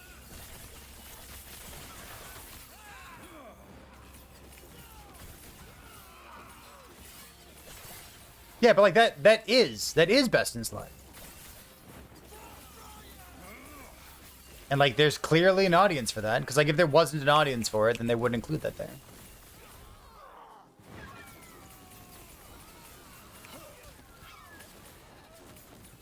It's tricky, dude.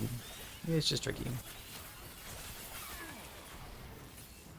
Right before Last Epoch decided not to release content anymore, I was thinking about putting together, like, not a competitor. I have no interest in competing with Maxroll. But I was considering, like at the very bare minimum, it would just be, like, a list. It would be a list of content creators who are okay with me having their name on a list.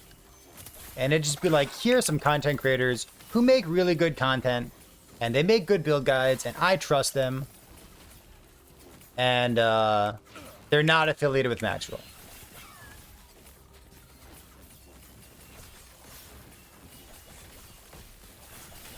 Just people that were like we've interviewed on the podcast, or people who are like active in various communities, or active on Discord or something, you know what I mean?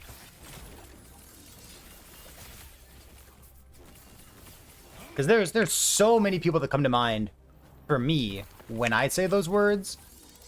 But like, I don't know. It just kind of sucks, in my opinion. Let's go here. An alternative. There you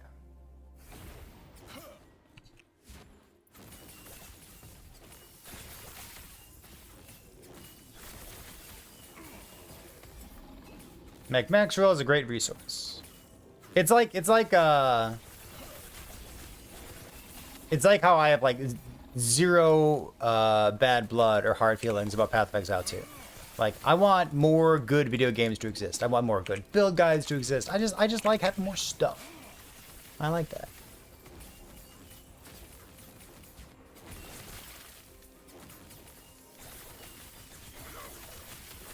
I just don't like the tendency for new players to be like, oh, I just started.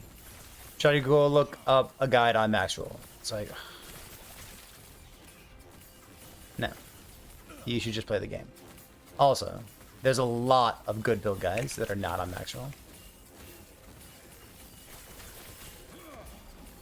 That don't use Ring of the Third Eye, for example.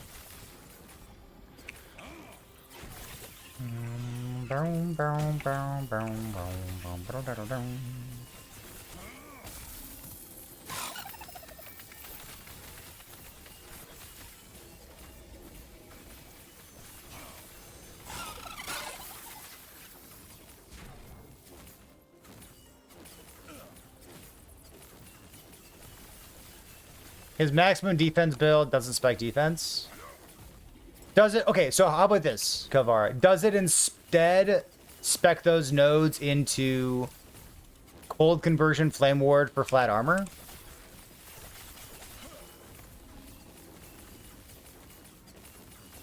Because I think that's a legitimate thing to do. No. Okay, so... it's... What? Ah! Cool. Interesting. Cool and interesting. I love that.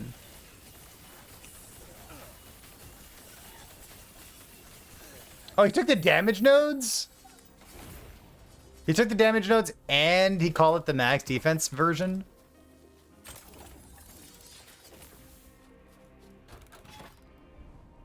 Alright. I'm... Let's go here. I don't know.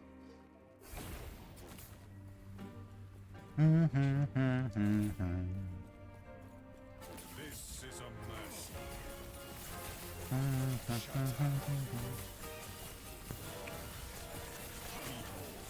The rage of winter. Shatter. Do not stand. Oh, Kelvara said it's the max defense version or something. This is a mercy. Oh, gotcha. Okay, I follow. Shatter. Do not stand in my way. This is a mercy. Rise, champions. Aid me. Shatter. Do not stand in my way. This is a mercy. Bum bum bum bum bum bum bum.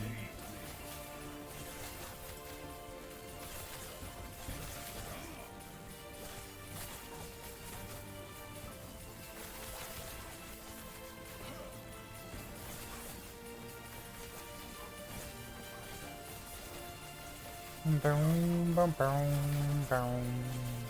This is a mercy. Shatter. I did what I must to protect my people.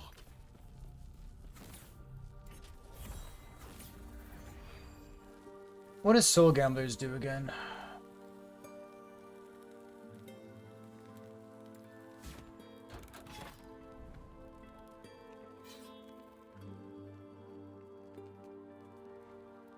Less critical strike chance. Gotcha. Okay. Do, do, do, do, do.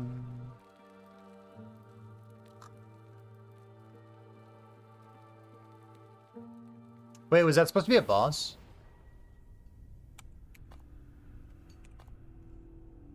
I haven't done the boss yet. Whoops. Oops.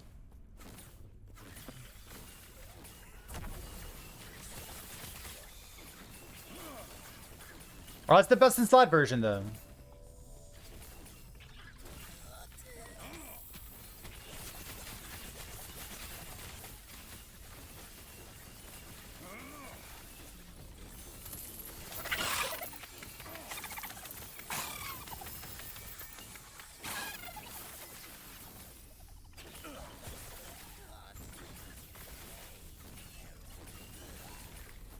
Is that a starter gear, too? I think your starter gear is like a white jade amulet with 15 attack speed.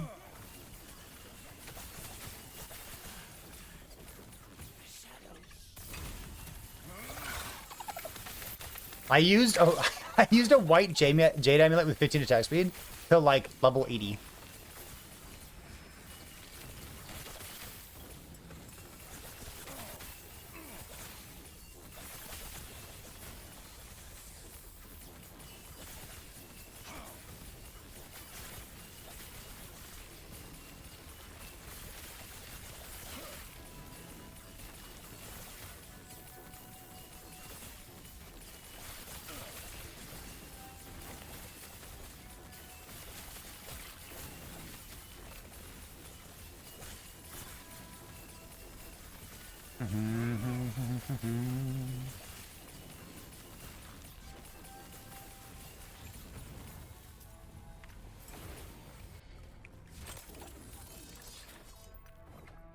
Falcon Fist. Falcon Punch.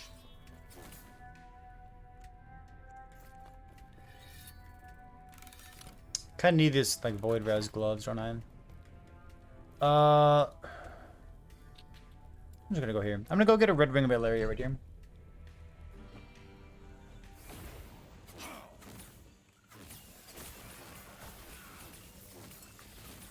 I think double Invoker rings are fine. They have no int on them, but I've got no int on my chest piece.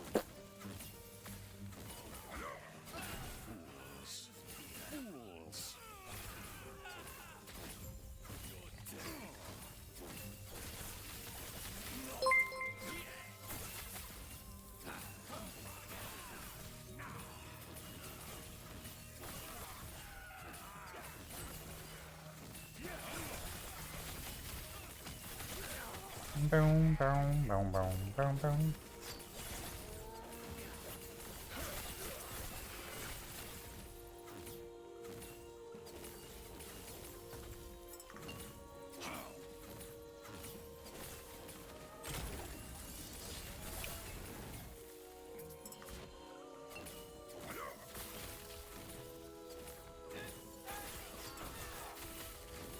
What's this build? We're playing Mana Strike Spellblade with spark charges.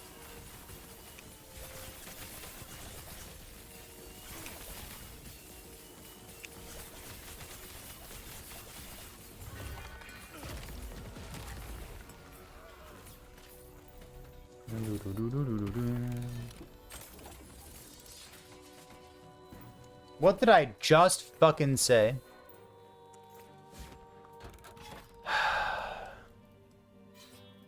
What did I just say, Chad?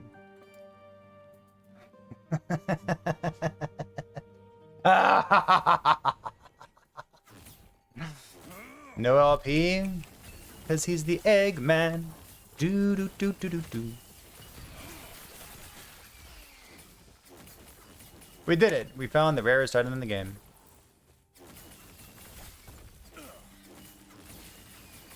Really, really good choice by me to do that.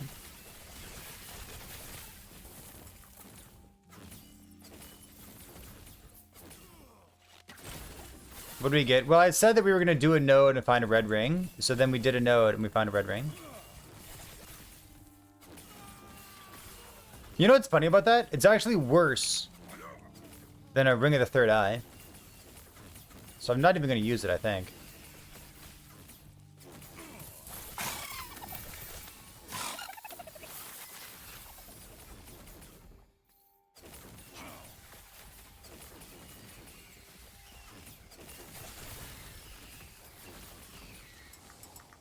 Hmm.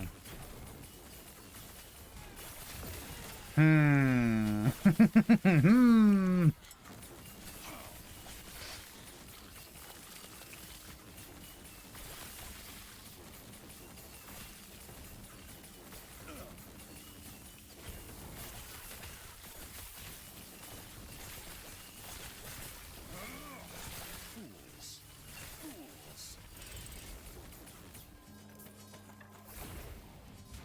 Go find egg guy real quick.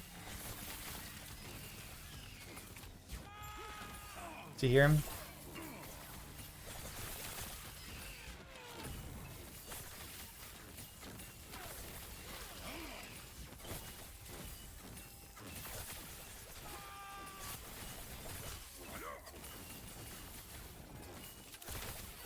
I guess not. Okay.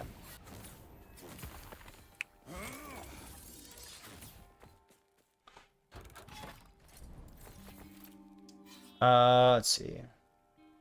4 all attributes, 18 all res. It's fine.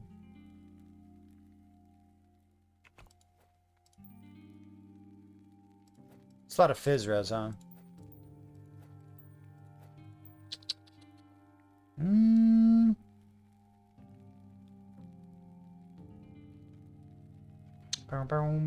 Can I go like this? What if I take this? This is crit multi-spell damage.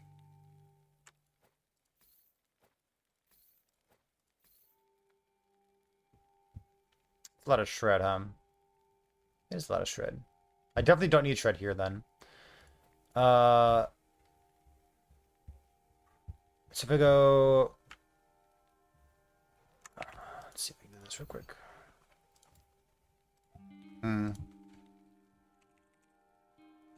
I definitely want multiplier.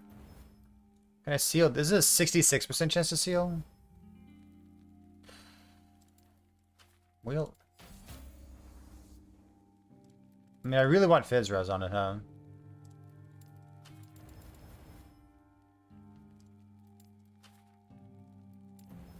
Fuck. Wheel. It's not great.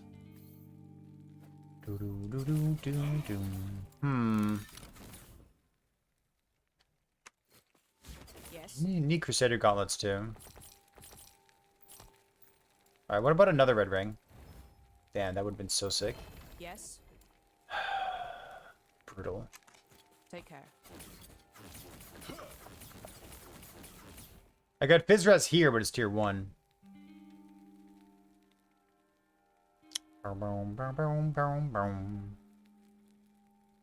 Yeah, not quite good enough, huh?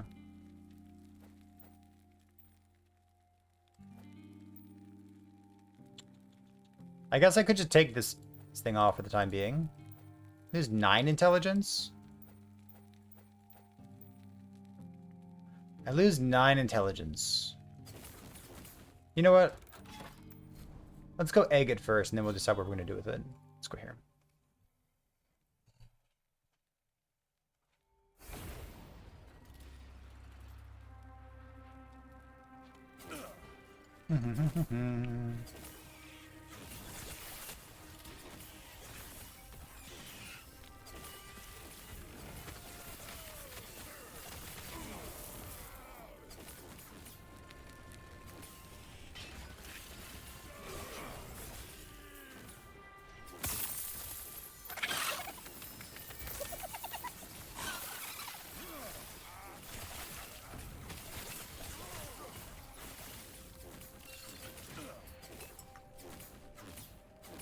Holy Empire's Arena. Do you fight them at the top and lie? Yeah.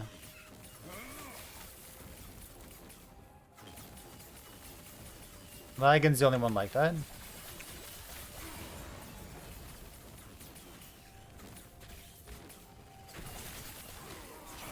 Lagan's definitely the very first Harbinger you want to be doing. And you get to Empowered. Alright. This thing, confirm, yes, Empower.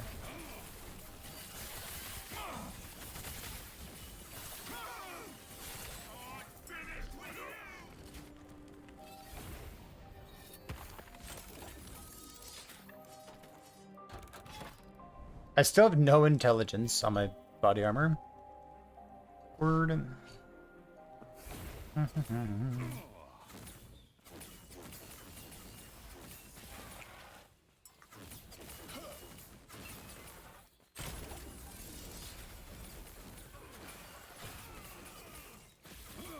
I do feel like Shatter Strike Spark Charges is kind of a pocket pick for Amarathi. Like, I know he really likes that build, and he's played it before.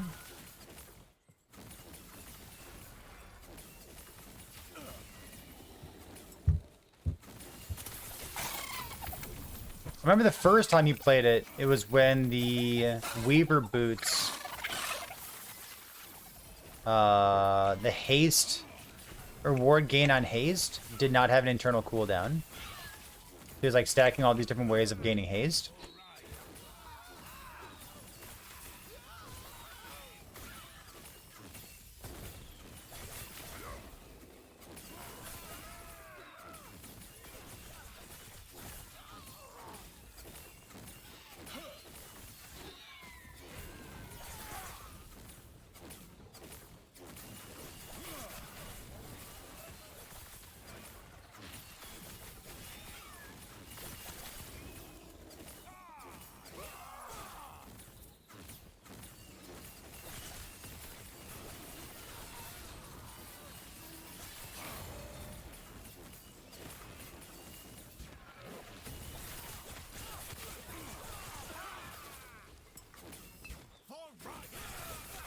Yeah, where's the egg guy at?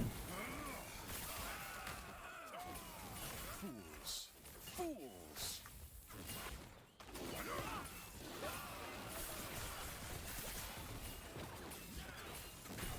Can't find him. Ah, shit. He really just took my ring and ran away. Rude.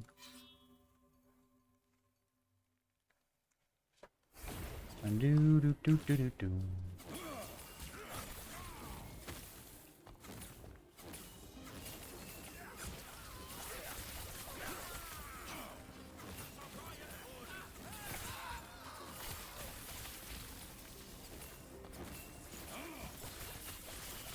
What if it gives me like tier 7 intelligence, Jen?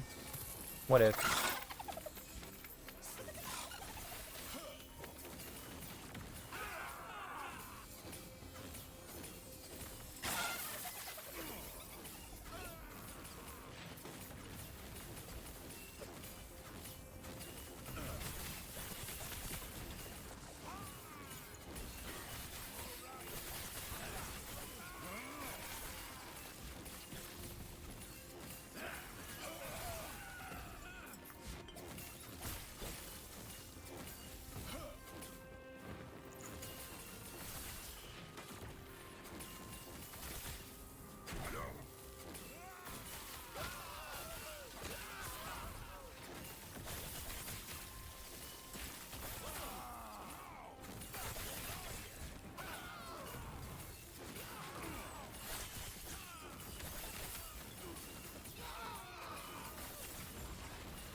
Come on, please.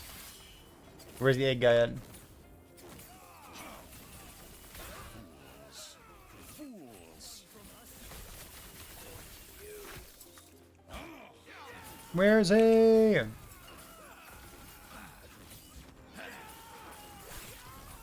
He's just like not here. He actually just left. Hmm. Do do do do do do.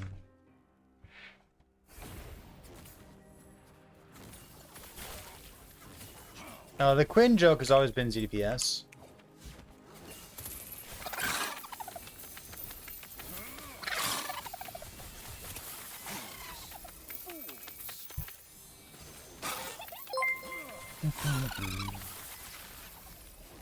Yo, Tarek, what's going on, dude? How have you been? That'd be a good stream there. Welcome to everyone else coming on over as well. Playing Spellblade, dude. Hopefully, the intent is that we're playing something that is unlikely to be changed in Season 2. Trying to, like, avoid Avoid overlap, avoid burnout, you know what I mean? Like, I don't want to play a Sentinel right now. Because I'm probably about to play a whole bunch of Sentinels. In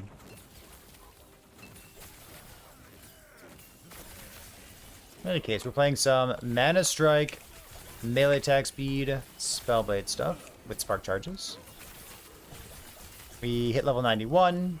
We're playing character found, which means we only have one ring, red ring Vatlaria so far, fortunately.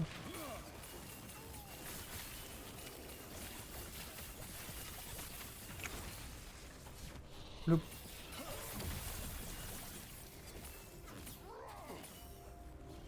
I'm gonna guess up here. Been launched. Yeah, been a few minutes since 1.1, huh?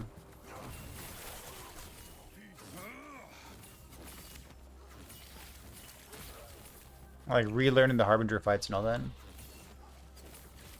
Won't Spar Charge get a bit of a nerf? What?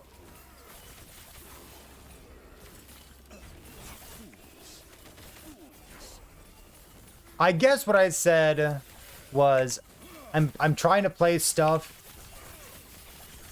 that is going to be relatively untouched in Season 2. What I meant to say is I'm trying to play stuff that I won't have any interest in playing. And won't be buffed or changed in any interesting way in Season 2. I misrepresented myself. I did not speak sufficiently precisely. And I hereby apologize for that. Ah.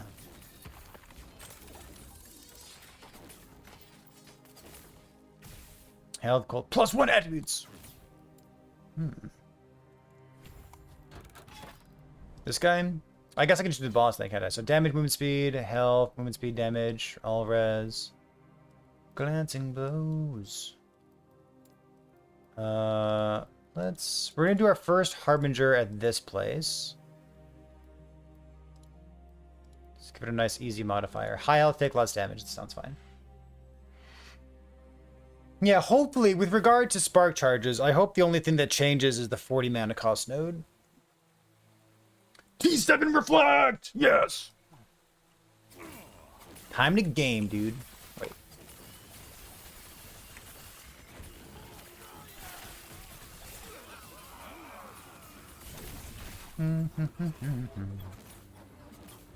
Yeah, so In's getting nerfed. Half as much ward retention as it used to give. Only 2 per point instead of 4 per point. Well, I don't foresee much changing in the world of Spellblade. I think the Spellblade meta and like decision making is probably going to be about the same this patch as it is the next patch. What might change is champion affixes enabling something new, or idols enabling something new.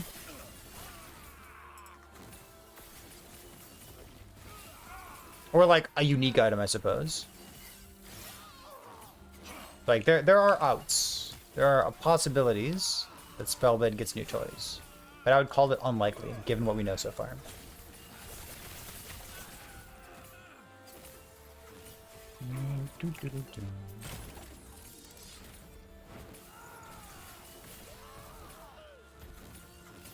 You don't think that it'll make that much of a difference? I think the builds that want to like basically not invest into ward retention at all will feel it. Like my build that I have right here, just by building 100 intelligence, I have 400 ward retention. So like my build right here is going to feel like, man, I really wish I had some actual ward. And I already feel like, man, I wish I had some actual ward.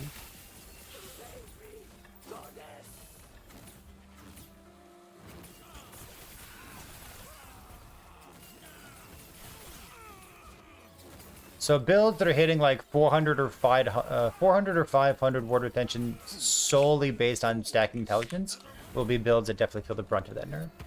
Hey, Tarek, have a good one. Thanks for being here, dude. When we talked about this on the podcast, we mentioned this node in Rune Master. And how this node used to be kind of a joke, the ward retention with the Scepter, 12 per point. Like, it's not a good node with the Scepter, right? It's good with the wand. It's okay with the staff. But like, you kind of laughed at it if you were using Scepter. this is the kind of node that gets a buff, I guess. Because when intelligence only gives you 2 per point, this is kind of a lot. Or board retention.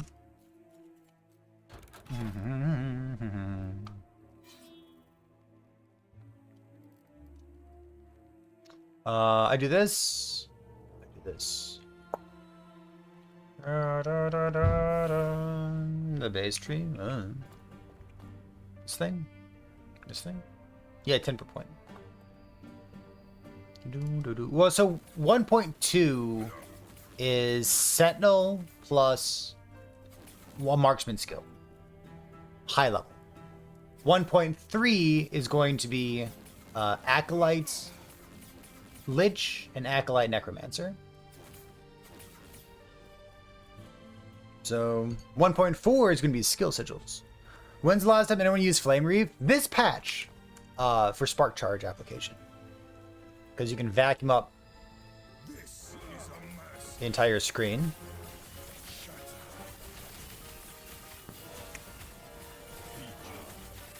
What are skill sigils? We don't know what they are. But they sound amazing. Just use your imagination.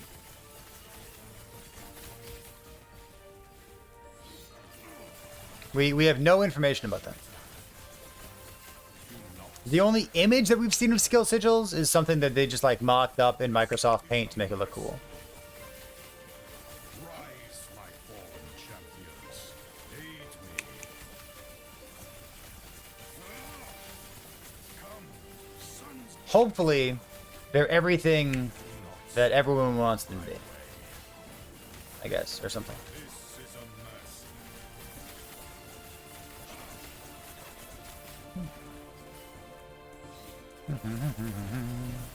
Shatter.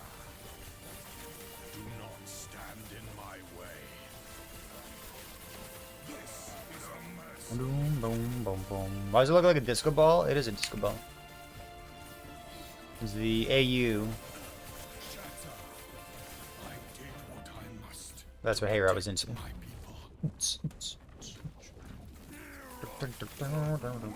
Am I gonna die? I hope not.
Okay, nice and patient.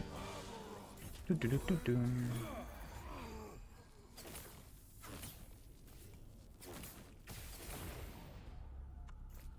another key.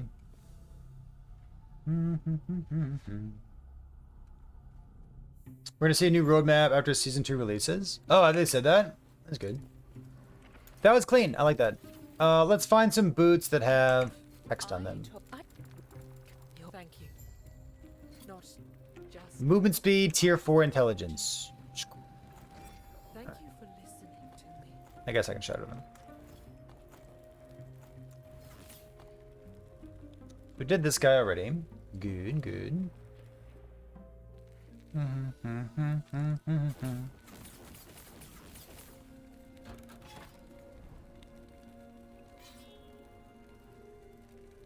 I guess I can do this thing, right? Yeah. Yeah.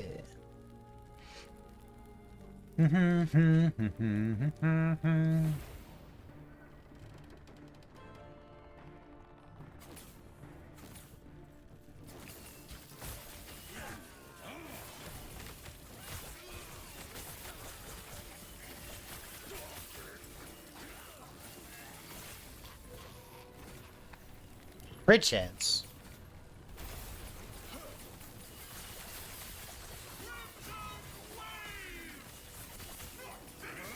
I need that. Okay, okay, I'll take crit chance. Not tier 7 intelligence, but we're gonna empower it one more time, see if he slaps some more text on it, right?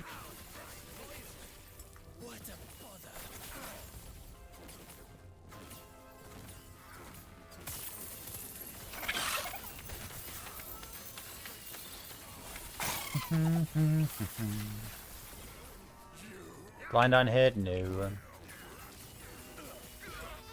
Can't believe we have a red ring. Alright. Whatever.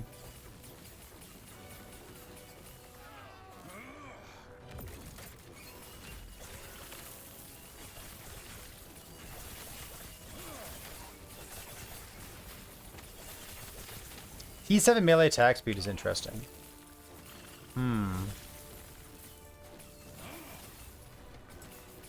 Well, I wouldn't call it easy. Like, well, we're like level 92? That's kind of late, right? Like, that took a long time. Ooh, helmets.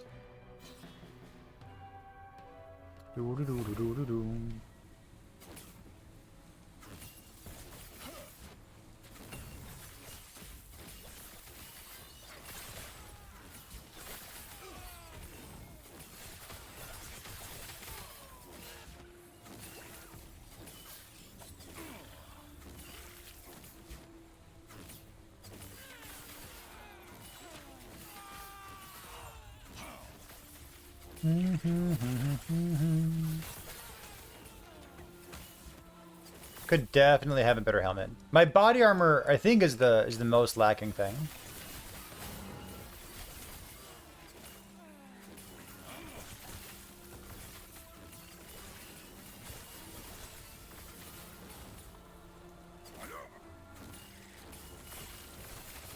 Oh my god. Oh. It was like the worst reaction time ever. Ah.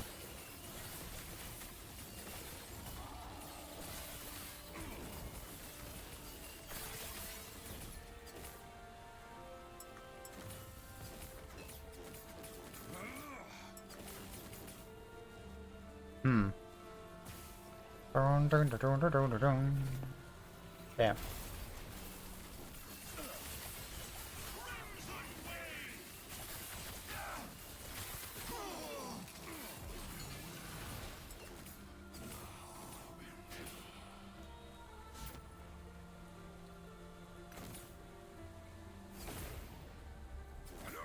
I mean, 3 LP is kind of cool.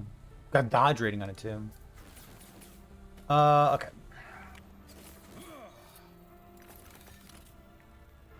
Tier 4 crit chance.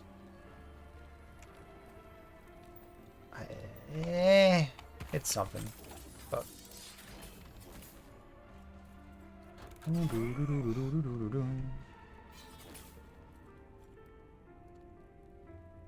when you first hopped in, did this stream? Was that like how many years ago?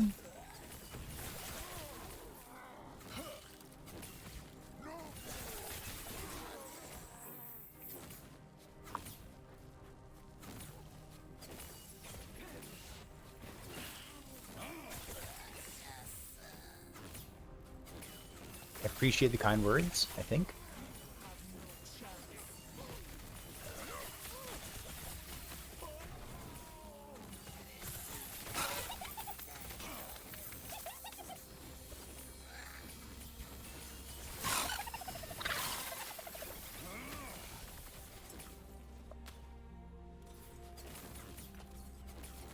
I could use this, right?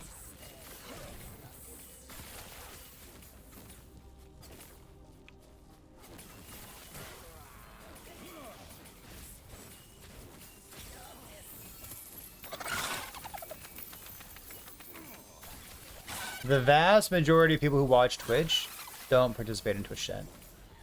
And that is a-okay.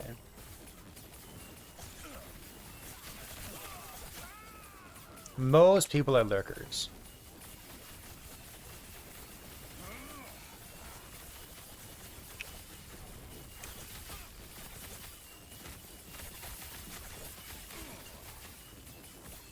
Lurkers are the backbone of Twitch in the same way that casual gamers are the backbone of, you know, games.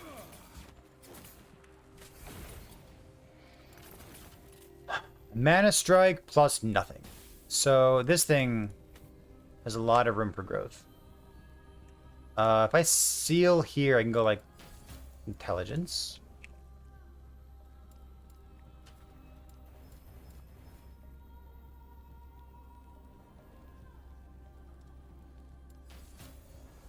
Good.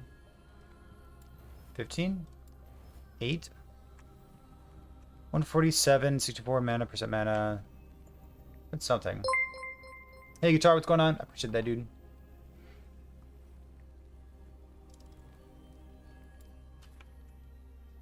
Well, I don't need necrotic. So, like, armor, technically elemental.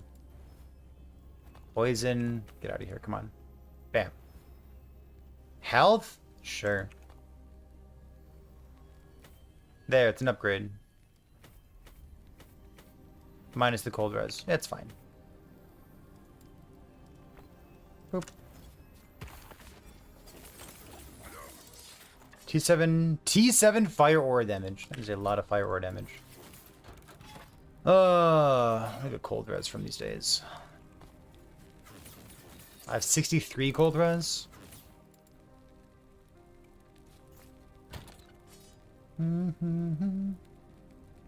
Mana regen, no. This thing, no.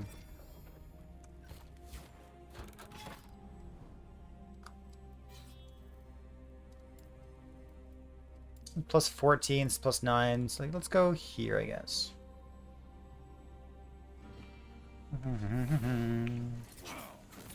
Did I go flat armor and flame ward? I got 1 point in it right now. I could drop all my damage nodes and put those in armor instead.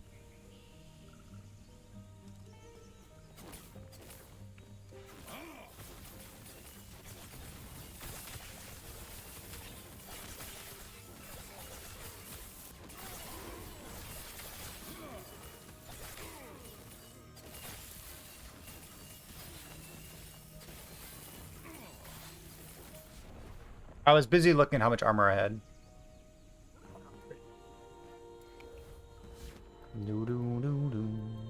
Boop. Drop the Ellie nodes? I guess so. Getting armor is kind of like getting less elemental damage taken.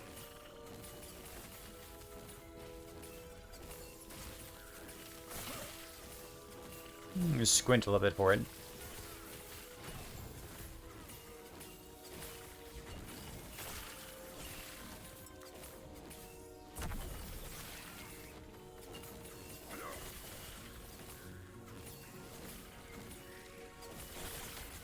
Oh, they only mitigate ignite, right?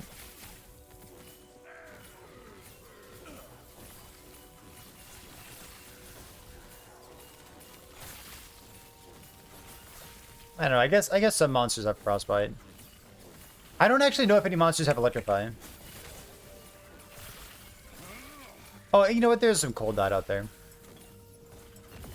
It's like spelled out stuff. Whoa, jeez.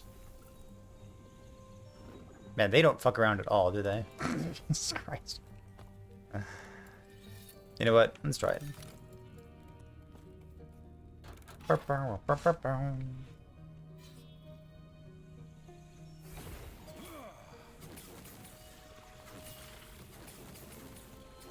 how many attributes do I have? Is Red Ring even turned on right now? I don't think it is.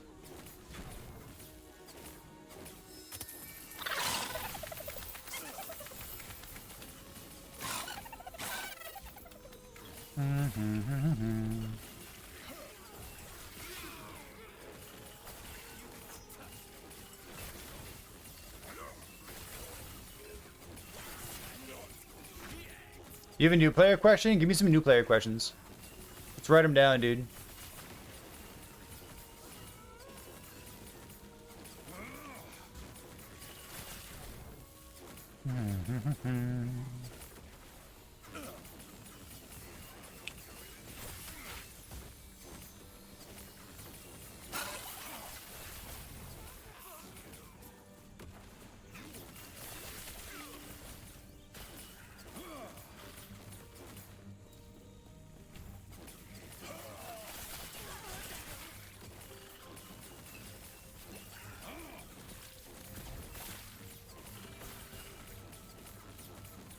Does boss ward make the boss immune while he has it?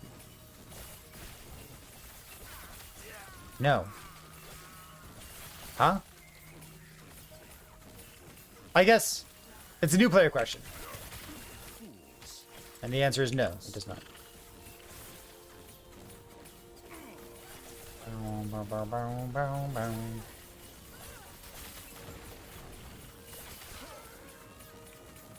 Interesting question. Write it down. Let's do it. Let's try this thing out. Woo! It's a lot. You can kill the boss while their ward is up.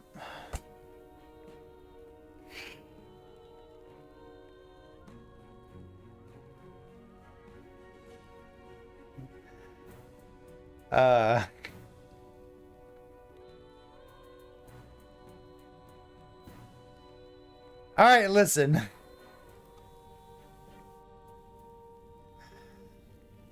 But no, but yes. Maybe. Okay, assuming your question's not a troll question, Elseworld, you can't kill a boss while the ward is up. But you can deal damage to the ward. It's kind of like asking, is it impossible to get to 0 while you're stuck at the number 2? And yes, it is, because you're stuck, because you're at number 2. But if you just subtract 2, then you get to 0. I don't know. This video is 46 minutes long. And I'm not 46 minutes interested. But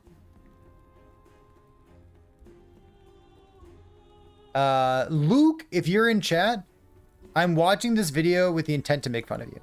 So, sorry, dude. Luke the Gamer Duke. I enjoy playing, dissecting, and talking about video games. Over the past couple months, I've been spending some time in Last Epoch. A while ago, during launch, I released some first impressions, where I went over my, well, first impressions of several aspects of the game, and by far and large was looking forward to further play. I've dumped about 100 more hours into the game since then, entering the release of 1.1, and boy oh boy, things have changed. I've gotten through Endgame with the Mage and through most of it with the Sentinel, and I'm currently running through with an Acolyte, and my overall impressions of this game are all over the place. Some things I do still very much enjoy, and others have me ripping my teeth out in frustration. What are they? Let's go find out. Before we begin, I want to go over what I'll be reviewing, and it will mostly be everything surrounding gameplay, which includes character skills and passives, enemy encounters, UI, gear and items, and several other overarching gameplay mechanics. I'll touch on the story and graphical fidelity a bit. He's not as slow a talker as I thought he was. But I thought it best to gather more thoughts and discuss those in a future video. Yeah, that's good. I also want to quickly amend a few things from my first impressions that were a bit incorrect. Firstly, I stated there is no way to reset the gambler's inventory, to which you can obviously refresh. I also stated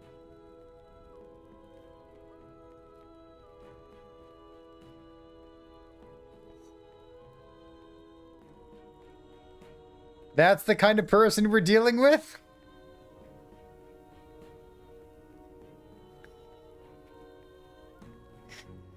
He made a video saying you can't refresh the gambler's inventory.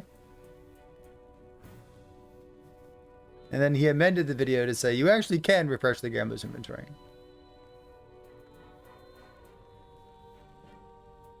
He did. He did. Trust. Trust the process, chat. If somebody makes a mistake, you need to allow them to admit the mistake and grow and get better. That is part of being a good human being. And uniques can have affixes added to the ones they already have. Though, as we can clearly see, you cannot forge unique, set, or legendary items. And for some reason, I was under the impression stun was in a future video. I also want to quickly amend a few things from my first impressions that were a bit incorrect. Firstly, I stated there is no way to reset the gambler's inventory, to which you can obviously refresh. I also stated, and uniques can have affixes added to the ones they already have. Which they can. Though, as we can clearly see, you cannot forge unique, set, or legendary items. And for some reason, I was under the impression stun shrines affect the immediate area around the shrine, rather than carrying it with you like all the others. Okay, now that we've decided reading is hard, let's get on with it. And we'll start out with a further discussion of the character skills and passives, as they are some of the most endearing parts of the game. Obviously, I have not played every character, every mastery, or every specific build, but I played through plenty enough to get a solid understanding of how it all functions. And for the most part, the overall character mechanics actually function just great.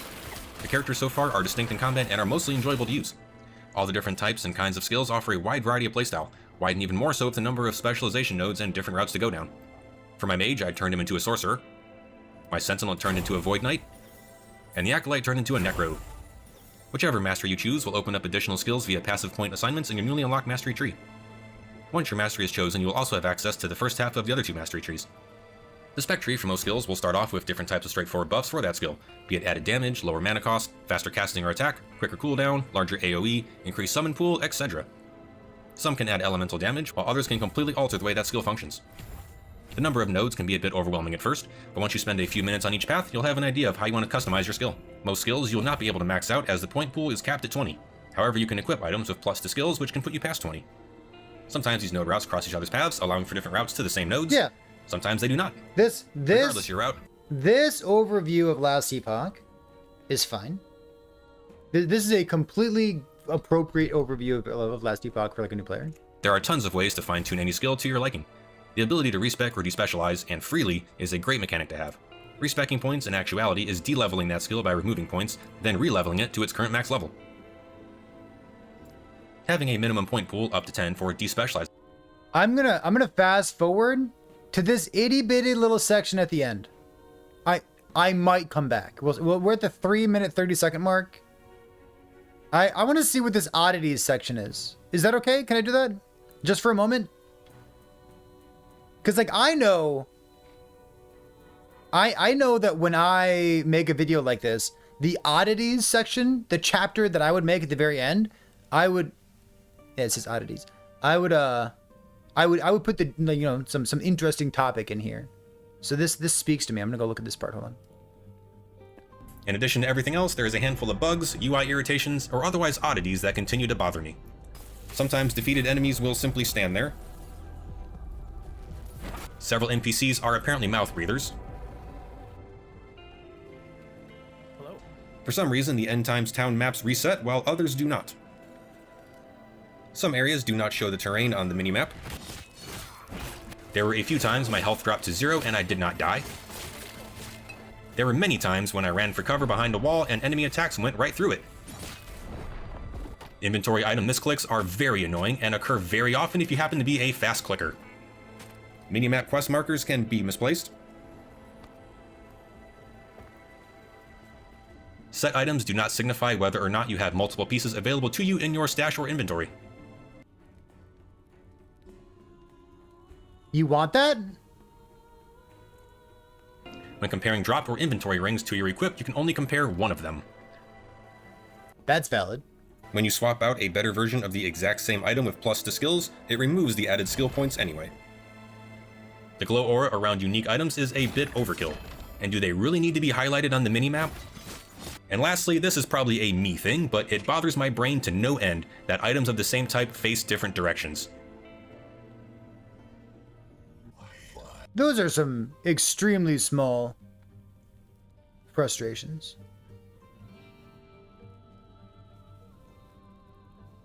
All right, hold on. I'm gonna go. And enemy encounters is the boss's part. Yeah, like those. He's not wrong about those. Yeah, they're gripes. That's fine.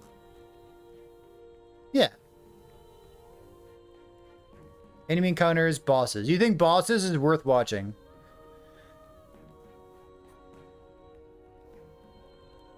Introduce the first major gameplay addition to 1.1. Boss wards. What the ever-living shit are these? These are horrible. When boss health drops to a certain amount, an invulnerability ward will fill its health. Minor map bosses get it twice at 66 and 33% health, but all other main bosses will get 3. But like he clearly sees the ward going down, right? Like he calls it invulnerability, and what he means is like the red health bar is invulnerable during that time. No. He thinks that like he's conceptualizing it in a different way. He thinks that the boss is the red health and the invulnerability is the white health. And he says like, yes, the boss is invulnerable while he has ward in his mind, right? Like that's what he thinks. In reality, for the people who are in Twitch chat here, like you all are smart. You know that the boss DR that existed in the past meant that the red health bar was tankier. And the only thing that changed is that the tankiness from the red health bar got transitioned into the white health bar instead. It's different from the ward his character has. Extremely in a minor fashion. Because boss ward right now in patch 1.1 decays slower than person ward does. You don't understand the hate toward the boss ward mechanic. It feels bad emotionally for some people. At 75, 50, and 25% health, causing you to either attack at invulnerability or run around like a cuck waiting for its ward to fade on its own, which is generally the safer option. At best, you blast right through them anyway, and at worst, they completely disable combat in its tracks. This is shit. Adding boss wards is one of the cheapest, laziest ways to simulate a challenge. I am immediately annoyed every single time a ward appears. As for the bosses themselves, they can range from pretty interesting to tediously annoying to a complete joke. Did he? Fortunately, there are simply way too many bosses with trivial difficulty, leading to almost all of them being completely forgotten about once they're beaten. The only real difficulty comes from avoiding one-shots, either from the boss itself or the insane amount of shit they throw at you. And thanks to Ward meaninglessly extending battles, the chance of dying because of bullshit is now much greater. Lagan and Majas's battle were such a chore, none of it was enjoyable. Majas's 2x replenished life on top of 3 wards per form was so annoyingly frustrating. The exiled mages were probably some of the more engaging in-world bosses, for a while anyway, as they actually took some firepower to take down, and used an array of melee and elemental attacks against you. But they eventually got too easy. Like, he's frustrated though. Like, you get that he's frustrated, and like, I understand that.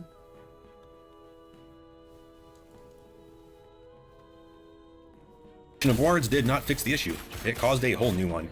It eventually got to the point where I'd spend more time fighting or stalling with their ward instead of actually fighting them, with their loot becoming ever less exciting. Yeah. So when people say that players don't know what the right answer is, but they are good at identifying problems, and this saying comes up when you start talking about like armchair dev stuff, right? Or like people in Reddit, right? But like, players are good at identifying problems and bad at proposing solutions.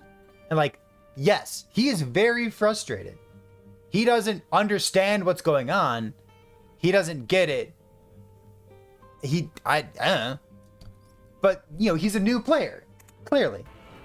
And with their elemental attacks able to completely nuke your health out of nowhere, their encounters became more frustrating than engaging, and I started skipping them completely. Now to get into the second major addition to 1.1, Nemesis. Either way, they unfortunately turn out to be a complete waste. I do like the concept. Random world bosses which offer a total of 4 items upon defeat. You can choose to fight, which will drop the items upon victory. Empower, which you will fight without the items dropping, but the items will receive an upgrade for the next encounter, up to 3 encounters.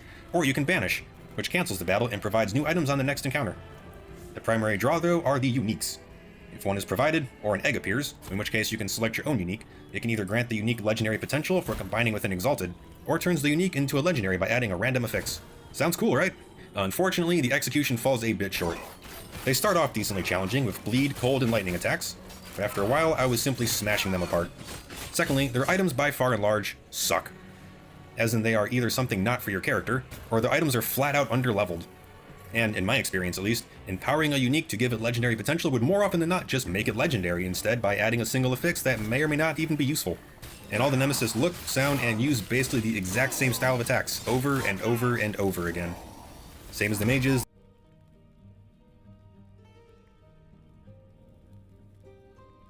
He's probably a smart loot enjoyer. That's a good one. I wonder what his opinion of Diablo is. Because Diablo's got smart loot, isn't it? Hot take, you have no business reviewing a game if you're not willing to invest time into learning game systems and mechanics. Like, these are some... Huh. Did he do an Elon? Huh? Oh, yes. He did. He did do an Elon. Elon, that means a lot of different things. Too many things. I was like, what the did he just... Okay, so yeah, he said low level items and they're bad because they have low level requirements on them. Yes, that's what he said. Is this indicative of how new players feel? That's a great question. Some, surely, right? Yeah.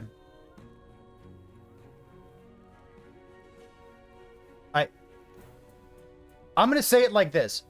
Chat, if you agree with anything he's saying... Okay, so we all understand that he's frustrated. I get that he's frustrated. Emotions are fine, I get it. But if you agree with anything he's saying, tell me. Because we can fix that. Elemental attacks can eventually one-shot you out of nowhere, and become simply unengaging. There is some positive in all this though, as I will grant a fairly good-sized caveat to the area dungeons, which you need keys to enter, as going through these areas can actually be righteously challenging or engaging. And death means you fail the dungeon and have to start all over with a new key, adding to the tension of these areas. The areas and their bosses were some of the more inventive and entertaining in the entire game, and the rewards seem much more on par with the area and difficulty. The Temporal Sanctum, upon completion, offers the ability to combine an exalted and unique of the same type to create a legendary. Unfortunately, I didn't have anything on hand to combine here. However, there are only 3 of these dungeons, which That is the point of the ring dropping there, so that you always have something to make if you want to. is painfully lacking in comparison to the endgame, which we'll get into. The Lightless Arbor provided the most difficulty at level 65 with a 68 character. I actually couldn't even get through the boss. I'll grant these areas are supposed to be more difficult areas, but I only died due to one-shot mechanics. Also, those heavy boss attacks come at you so fast you almost can't even respond in time, which seems to be a running pattern when moving back to the game as a whole. Combat goes from blasting through areas at record speeds. Oh, is he playing a Dread build? He's playing Void Beams. Oh, to getting one-shotted out of nowhere. The amount of damage that needs to be done to offset your crazy health regen gets to ridiculous stages. I didn't even know how I died a few times. If I were to sum up enemy engagements as a whole with one word, I would simply say unbalanced. There is not a sense of progressive danger. Enemies either damage you so insignificantly that your health regen covers the loss in a heartbeat, or receive so much damage in such a short amount of time you're barely able to react, if at all. And I'll wrap up enemy I encounters got 1.25. by returning to the skill bar. Its limited selection is a major crux to combat in general. Cannon fodder, mobs, area bosses, and story bosses are generally best handled with different types of skills or playstyles. That sounds like a good thing. Wait, hold on. You'll likely need a defense skill for bosses, and if you're incorporating your movement skill, that's another slot covered, Yes. leaving 3 left. Yes. Your beast mode skills usually have a cooldown or require heavy mana usage, Okay. needing a base skill to cover, Yeah. leaving 1 slot left. Some debuff skills don't affect bosses, leading to a potential wasted skill slot for fighting bosses. I don't know about debuffs not affecting bosses. You can see how this limits playstyle horrendously. Sure, I can despec to something else, but the point is to already have whatever specialty skill available when it's needed. Not to mention you'd have to constantly relevel skills. I feel confined and shackled. The Void Knight in specific was maddeningly repetitive to use. I see no reason why there couldn't be another specialization slot or 2. There's a ton of overall gameplay and user interface mechanics I want to run through. Some of it is very well done, but there are tons of nicks and annoyances that really One thing that is quite annoying is whatever item placed for forging remains there when you close the menu, rather than returning to your inventory. There were a few times I was interrupted when forging and didn't realize my item was not equipped. There are also maybe some unintended consequences to forging, which I'll touch on in the next section. I talked a bit about level design in my previous videos, so I'll just reiterate it here, but the level design, and actually the design of most everything, is pretty well done. There is tons of attention paid to the detail from the backdrops You'll need some gold to purchase additional stash tabs, but it's a pittance compared to how much you'll actually pick up. Area chests around the world go from completely useless to don't even want to look through them. Speaking of areas, the area titles drive me crazy. They appear smack dab in your line of sight, and There's they the Fortify affix before it had a name. look way too overdeveloped, like they just kept adding more and more design. You better hope there's not a bunch of enemies around when you enter a new area. Speaking of which, the number of environment fadeaways continued being visual obstacles during combat as well. And speaking of getting in my way, the dropped item text is horrifically annoying. There's fucking text everywhere. I can't even see what I'm attacking. This absolutely yanks me from any kind of immersion. Yes, you can limit the item text with the loot filter, and I have, but that doesn't nullify the problem. There needs to be an option to hide all item text and keybind a toggle to show it. Luckily, there is a keybind to hide all item text and a keybind to toggle it. I absolutely despise this, and it just reminds me of cheap-ass mobile game tactics throwing artificial dopamine hits at you. Ooh, look at this. Ooh, look at this. At this, at this, at this, at this. And the text isn't even nice to look at. It feels like it came from a Microsoft Word document. It's also very interesting that an item dump from an enemy or chest will just be this item pile image with text everywhere, instead of actually dropping the object geometry.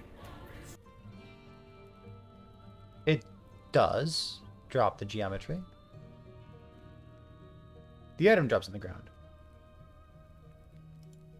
The red enemy highlighting continues to drive me out of gameplay immersion as well.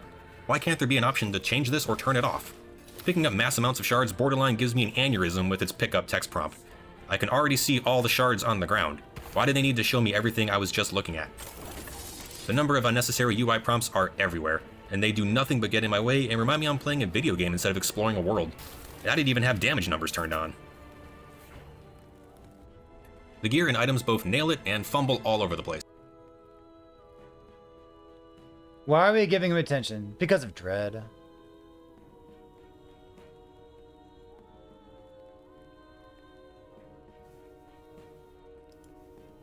By far and large, the item types in tandem with their affixes are a solid win. There are tons Like, we've learned that there are people out there who will do anything but go to therapy. affixes to cater to your playstyle, and found myself switching out a decent amount of gear throughout about the first half of the game. Eventually, though, you become enveloped in a golden shower of rares, and the number of affixes to compare and contrast can bring on item fatigue. I do like the name of the item will represent the same type of affix, i.e. silver rings will always have plus movement speed as their main affix, but good luck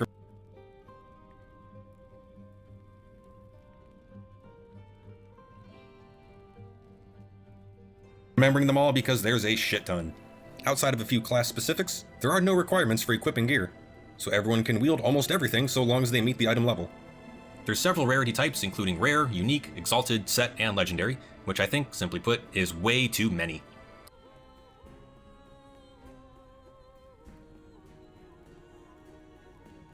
Rare, unique, exalted, set, and so long as they meet the item level. There's several rarity types including rare, unique, exalted, set, and legendary, which I think, simply put, is way too many.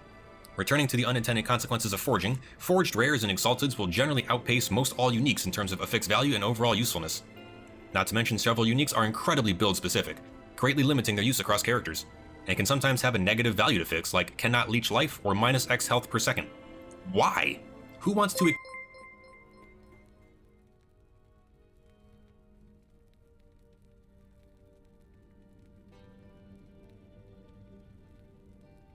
equipped an item where you're losing health per second?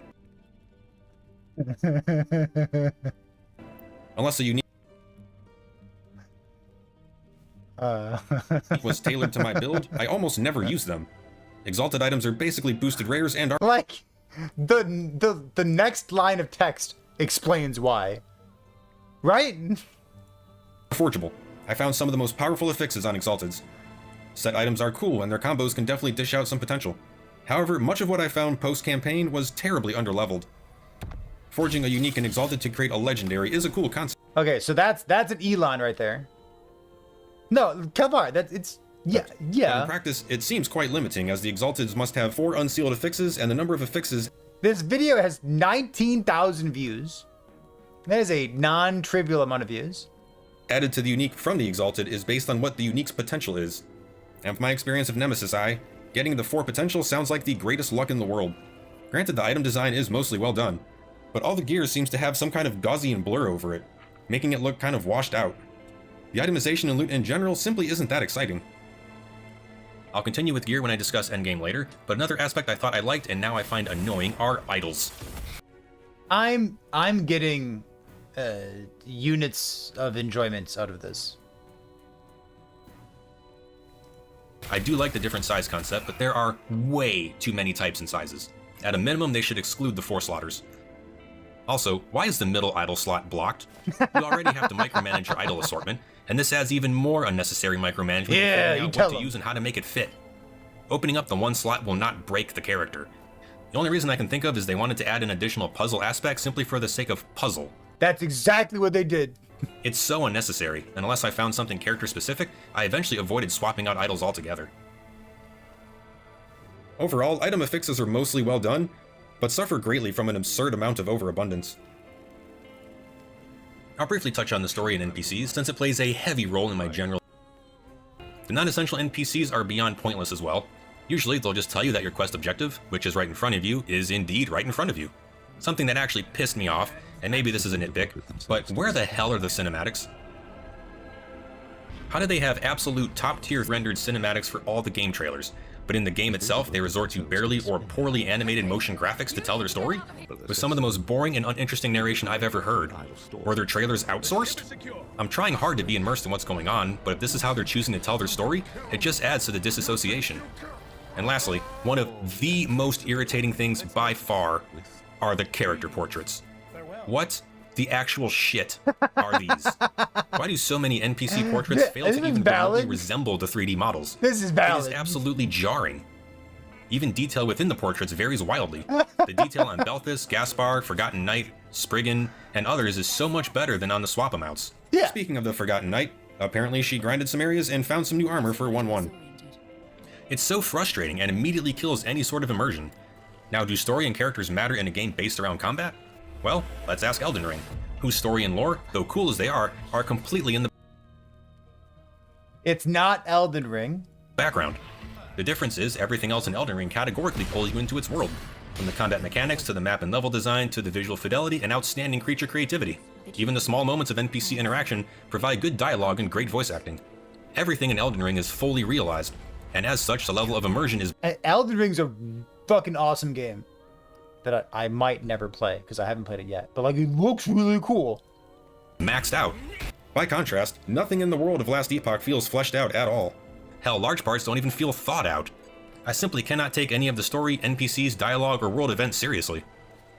If the developers can't even be bothered to match up character portraits or finish voice acting or type out coherent and somewhat meaningful dialogue, like, I don't even know. It's like trying to pay attention to a Disney Star Wars show. The more you do, the more questions you have and more confused you get. Alright, now for arguably the game's primary draw. The entire reason you got through the story in the first place. The endgame. And wow. If the campaign failed to hold my attention, the endgame fails even harder. It is probably some of the most grindy gameplay mechanics I have ever done. There are 10 monoliths to go through. Each monolith has a primary boss to defeat, but before you get there you have to run through numerous levels, called echoes, completing trivial objectives in trivial areas to fill a I can fight the boss now meter, which increases on echo completion and also on how many enemies you kill. The problem is, again, in execution. It'll take about 2 hours to get through each monolith, and man do you Woo! 2 hours. feel it. Enemies are just as easy to blast through here as in the campaign, if not even more so. All the objectives are the exact same throughout every monolith. Defeat these I would be a different person, dude. That's like, you'd be pissed too, wouldn't you? Boss word. Oh my god, he's waiting for the boss word to go down. That's why it's taking 2 hours. amount of enemies. Find and defeat this area boss. Hold off Yeah, like, these no wonder he's bitter, right? Like, everything that we know about how this person is playing the game, like, no wonder they hate Last Epoch, right? waves of enemies. Destroy these spires. Rinse and repeat again and again and again and again and again and again and again. Rewards for beating an echo can include gold, glyphs or runes, experience, or an assortment of different rarity items. Unfortunately, you are absolutely flooded with useless rares throughout most all of Endgame. My eyes glossed over and began cracking with reading and comparing everything and deciding most all of it was crap. All the uniques were horrendously underleveled, and God forbid you come across idle rewards. Wholly induced glaucoma, Batman. Granted, I did find a few solid items, including an exalted staff and a set I liked. But the amount of hay you have to scuff through to find something solid, let alone something that matches your build, Rewind to what?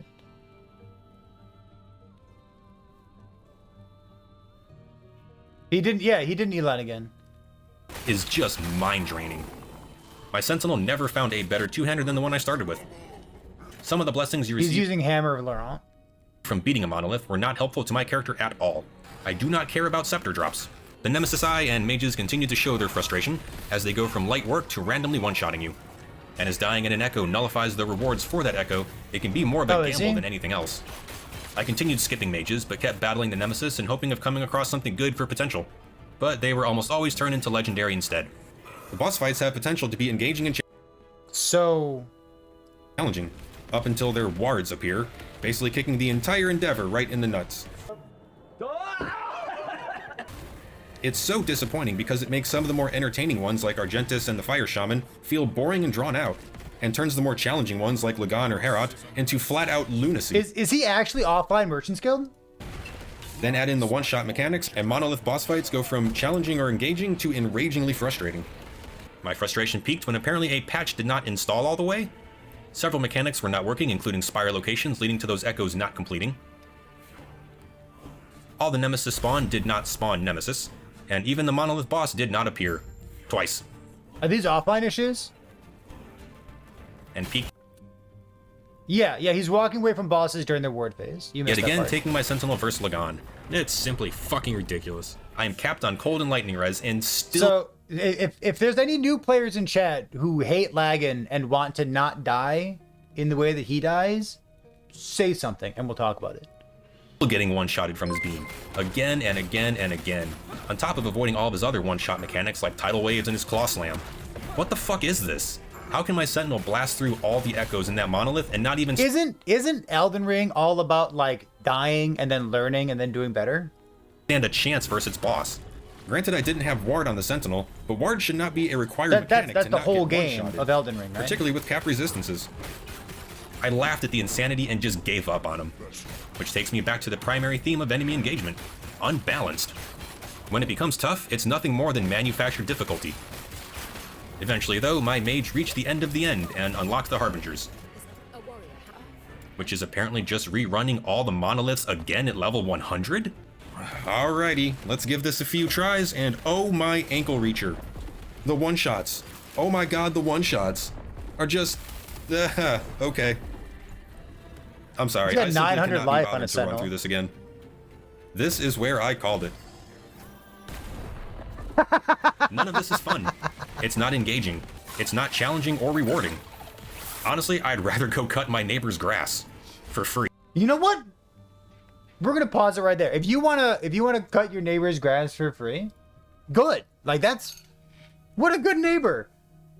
I'm surprised at how I feel after watching that video. I don't think he should have made a video. I think maybe he could have just like, you know, gone outside. I don't know. Yeah, there's a lot of things that are impressive, but whatever.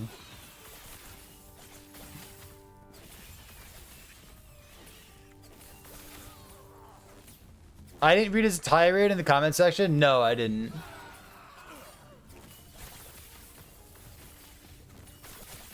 Our last Epoch gamer's gonna roast. Well, I saw like the first 3 comments and they're all like, hey, Last Epoch's a good game. And like, I think Last Epoch's a good game. But like, what? I feel like he'd be mad about Candy Crush too, right? Like maybe he just doesn't like certain genres of video games. Like maybe he hates Balatro. And like maybe chess is garbage because it has no fog of war. Like, you know.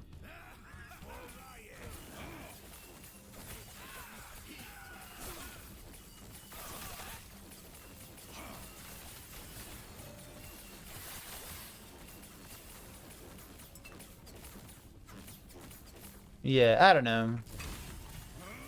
Chad, if something's bringing you that much hate, if something's making you that upset, it's like, don't engage with it.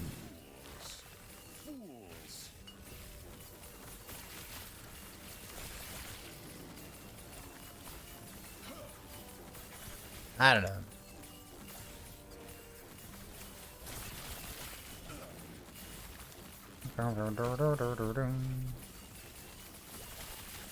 I might play Elden Ring someday.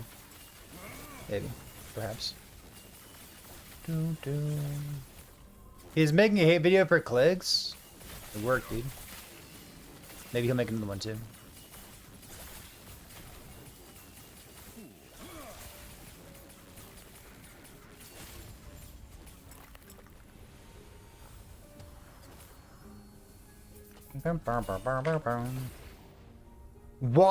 Hate watching the video is the same as hate making the video.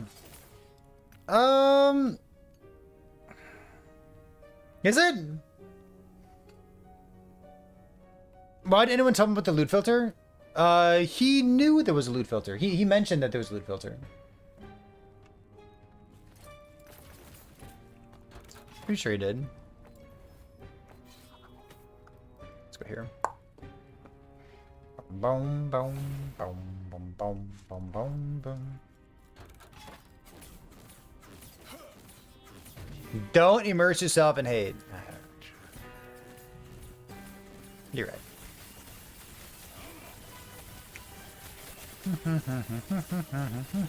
My poor mana.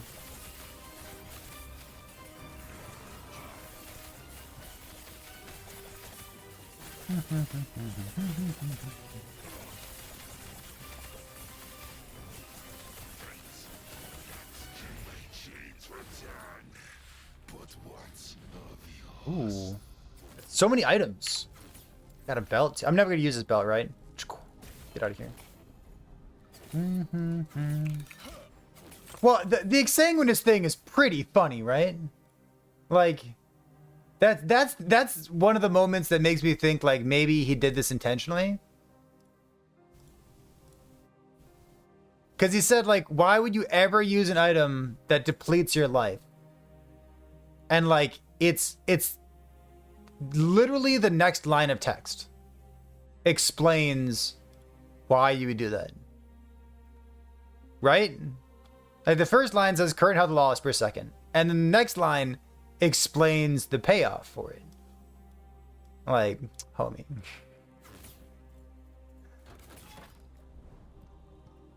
You think he's trolling for, like, come on. Come on, dude. Reign of Dragons, Fall of the Outcasts. We do Fall of the Outcasts next. Boop. In we go.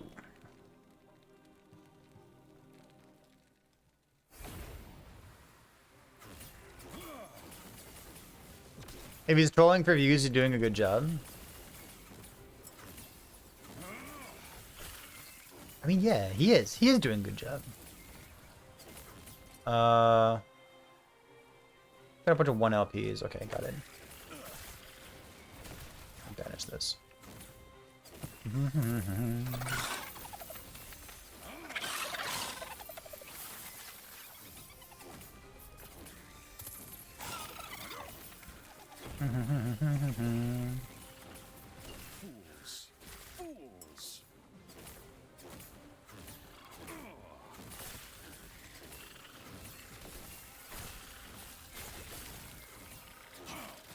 Listen, the very first joke that I made is gonna still be the first joke I make. Like, as dudes will do anything except for go to therapy. Like, if he's that angry about it. Like, there's a reason. Like, I kind of feel bad making fun of him. I'm making fun of the video, not him. But, like, clearly there's something going on there, right?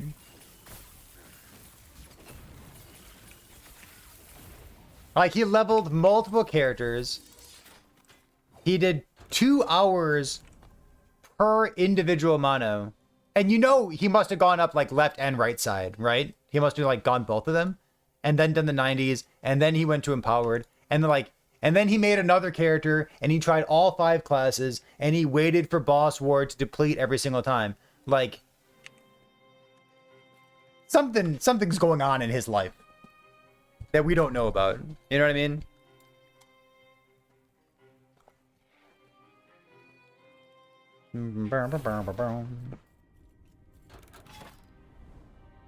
Was his first review the same? I'm not gonna watch it.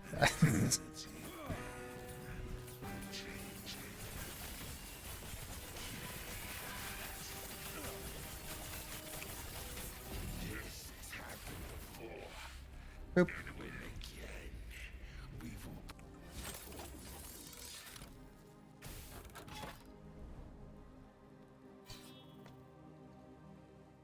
What does G do? It opens up your gear. G stands for gear.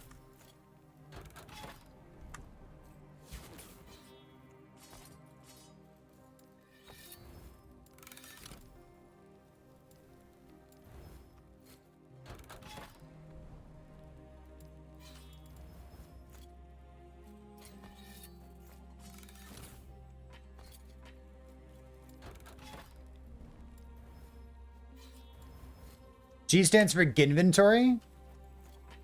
No, G... No, G stands for gear.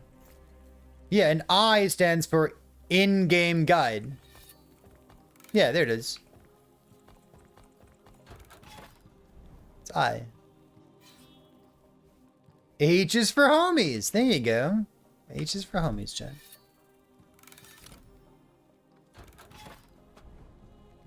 You know what JR Token's name is? Jolkin Rolkin Rolkin. When did I drop Red Ring? God, it took me like 91 levels to drop a Red Ring. It took forever, dude.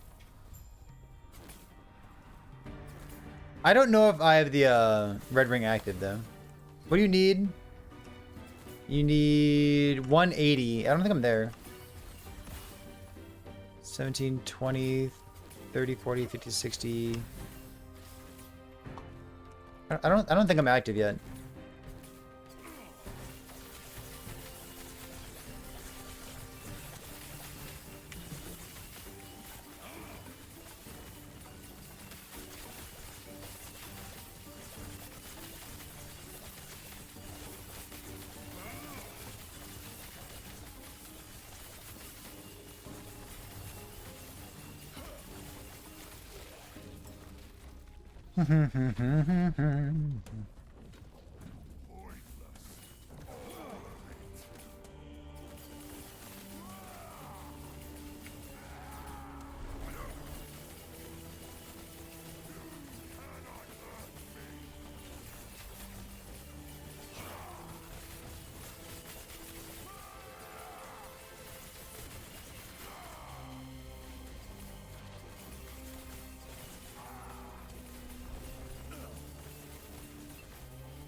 What if I just waited for his ward to go down?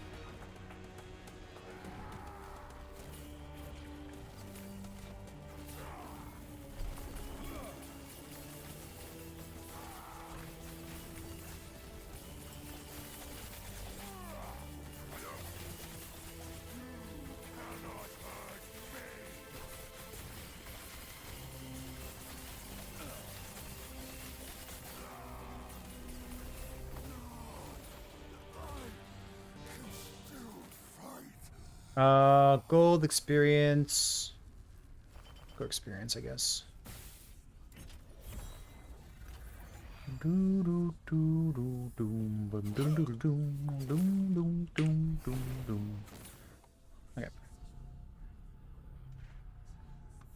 How's it going? It's going great. Good stream, lots of fun, good character. Yeah. One left. You'll have to wait and see.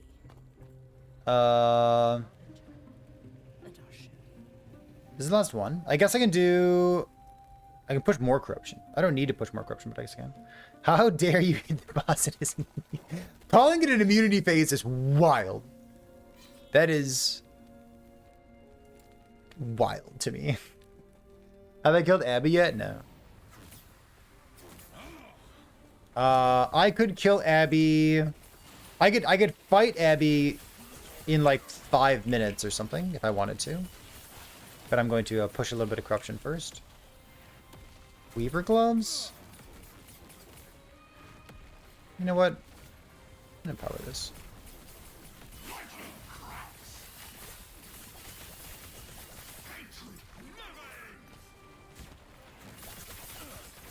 Oh yeah, we'll do an attempt to the stream as well.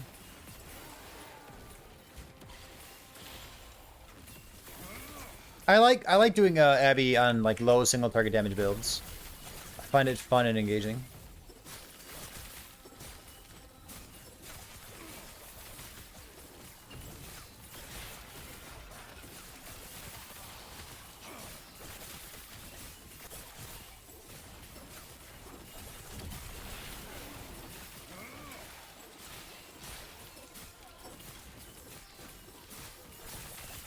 Plus, I'm pretty sure I need like 10 or 15 more stats for Red Ring. Oh, almost good.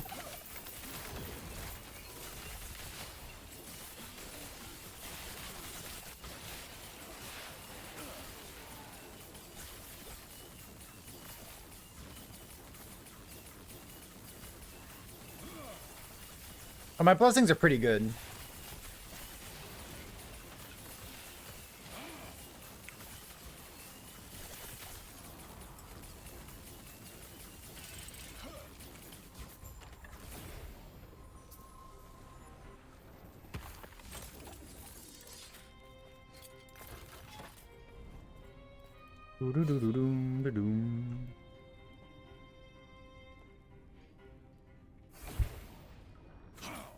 Bloop.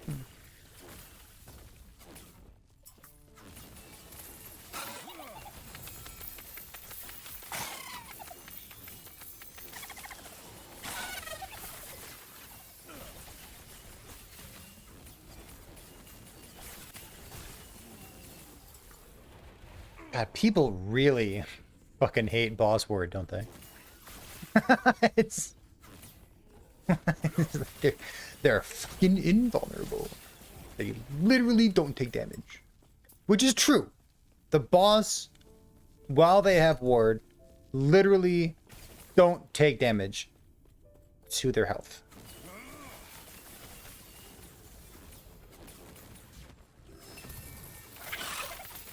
It's true.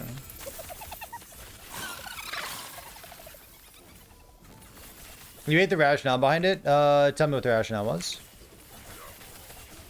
Because I'm pretty sure I know what the rationale is. And I think I like the rationale. What's the rationale behind boss word?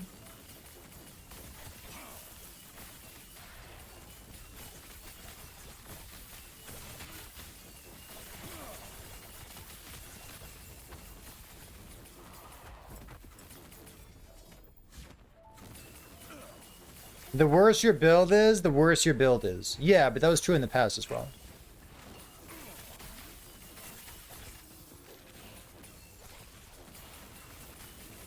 I'm gonna wait for Dread to respond, and then I'm gonna answer your question, Kiru.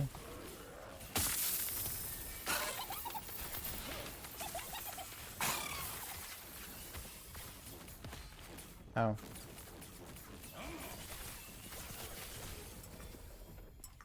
You know what? Let's go touch that guy. To make worse builds better. I don't mind a little, which is what they did. But the problem is you have to take the kitty gloves off eventually. Or you may end up where people sleep until empowered. and then immediately have a huge spike in difficulty. I agree that the spike in difficulty to empowered, which primarily represented by Harbingers, is too big.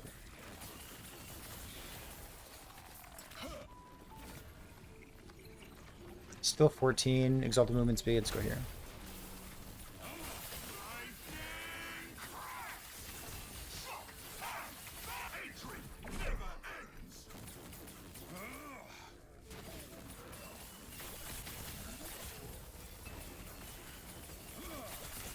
You know, a build is fun to play when, like, I'm done with the echo and I'm just still killing monsters because I love killing monsters. I wish every build felt like this.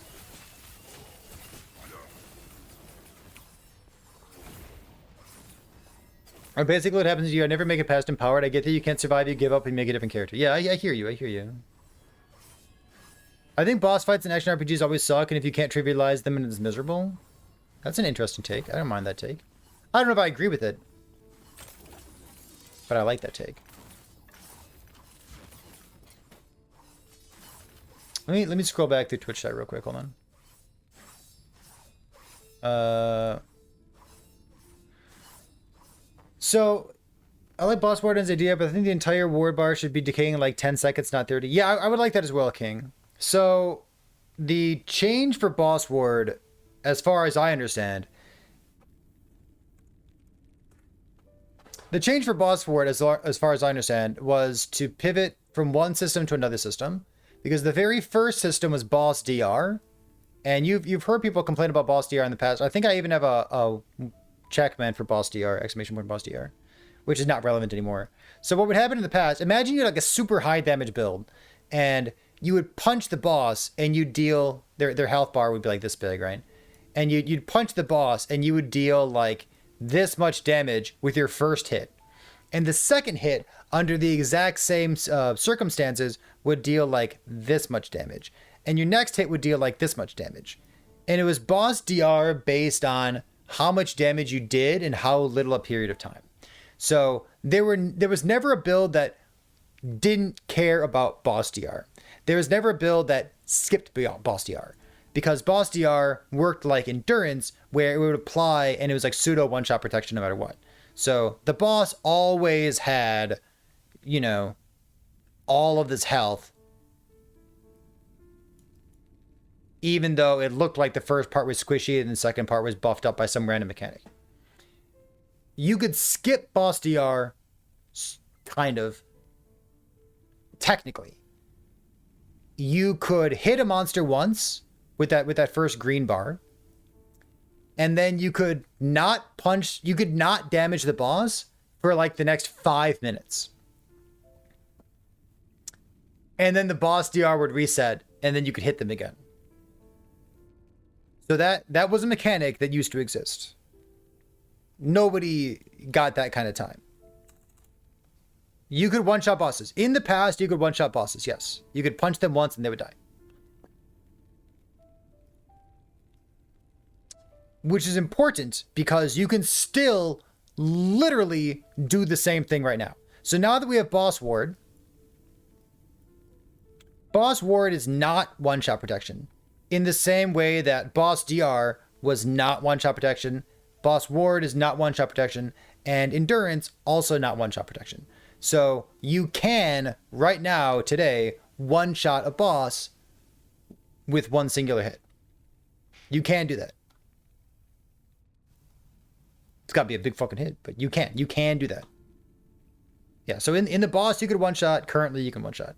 So Boss Ward took this dynamic damage reduction stuff that happened, and it just turned it into Ward and said, I should use a different color, shouldn't I? It just turned it into like actual factual health. So in the past, you had this system where the information was hidden from you, the user, and you would only know that the Boss DR existed if, you know, you paid attention, or you were in this Twitch stream, or you asked the devs or something, right? So the change these days is that like you have these breakpoints on their health bar, and like it's just health. It's exactly the same as the health that used to exist. The boss has the same amount of HP that they used to have. It's just tucked away in these little envelopes. It's the same. Why don't people like it? Because they see it now. And it's visual and you know what's happening instead of it being hidden from you. And it feels like the boss is cheating. All the boss ward complaints, they're all emotional. What Dredd said is that technically one of the side effects of boss ward, and this was intentional, is that it makes worse builds better. So worse builds in the past, they didn't get anything here. Like bad builds would just punch bosses and then you just keep punching the bosses, right? In the boss word system, at each of these thresholds, slow bad builds deal bonus damage. That bonus damage is called time. So good strong builds don't get bonus damage because you just punch the boss and you deal really big chunky damage and you kill the ward very quickly. Slow bad builds that have like kind of middling single target, like my build on the screen. My build has middling single target damage and I get to take advantage of time, right? So like the boss word section system makes my build better. I think the boss word system's fine. Clearly it's not fine because even if the mechanics are okay, if this many people are pissed off about it, your game is supposed to be fun. So clearly with regard to fun and people enjoying your game, clearly something's not right here. It should have been a good solution.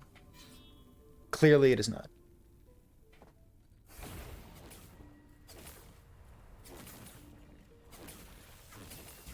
Yeah, it feels like the boss is cheating. It's like that joke about like the user using 100 potions during a fight, but if the boss's health goes up one single time, you're like, wait a minute, that boss is cheating. It's like, well, I guess.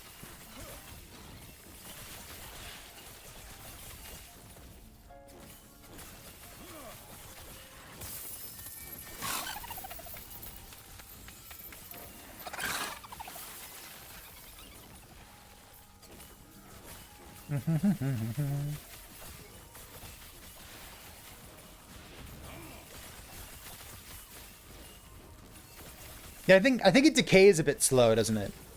It does decay slower than player ward does. And maybe that's the fix they need. Just make it decay faster.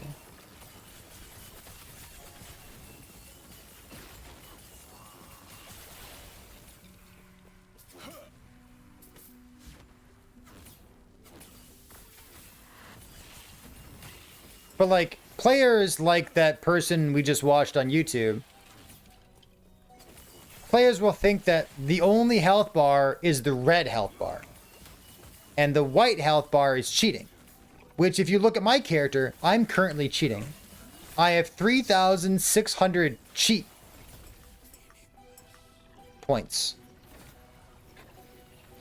I guess.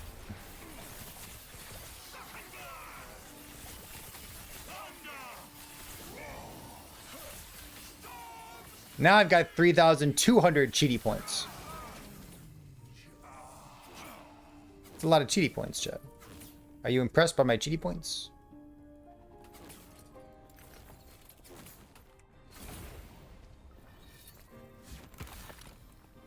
Now I've only, my cheaty points are decaying. Now I've only got 2,200 cheaty points.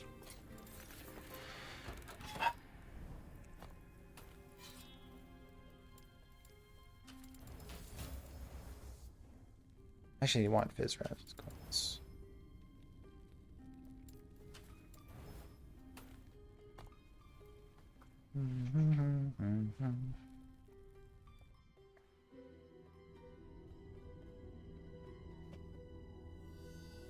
One of the side effects of the current system, the boss word system, they've said is that it allows them to design new bosses in better, more interesting ways, where each time one of those thresholds happen, something dynamic and interesting happens during the boss fight. We've seen the very beginnings of that in the Abroth fight. More rats come to gnaw at the edges of my sanctum. And then we waited for a year with no extra content. So that's still kind of on everyone's mind. And like the devs, they obviously haven't been like, you know, just, you know, twiddling their thumbs for a year. Like they are, you know, designing new boss fights, presumably with this in mind. But like you and me and that guy, I guess, are just sitting here being like, this fucking boss word is so stupid. I don't know. But like I said, it was supposed to be a good system, and clearly something is wrong with the system. Because a good system shouldn't make so many people so frustrated. That's not what a good system does.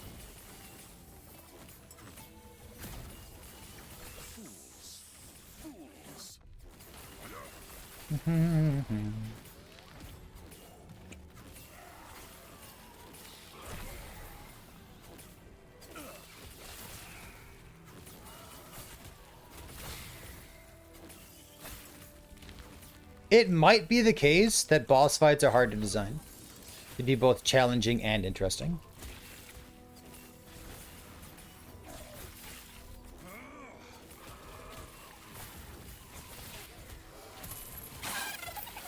You know what comes to mind when I think about challenging and interesting boss fights?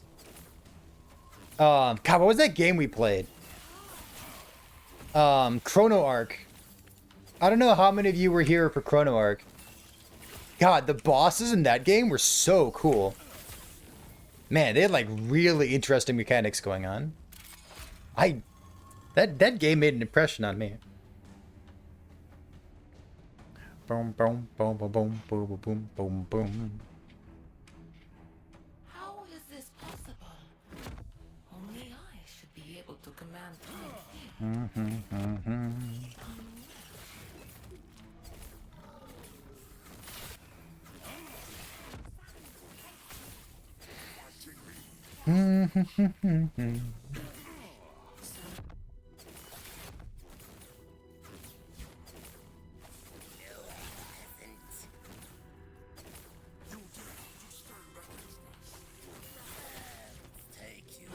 Card games always have good bosses. I have an idea for how to fix Last Epoch. Some of you won't like this idea.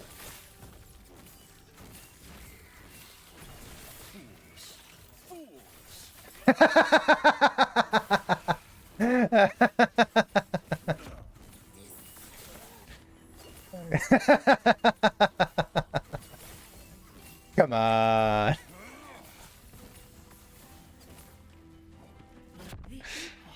I think it's a good idea. You could have the lag in playing card. Slay the Harbinger.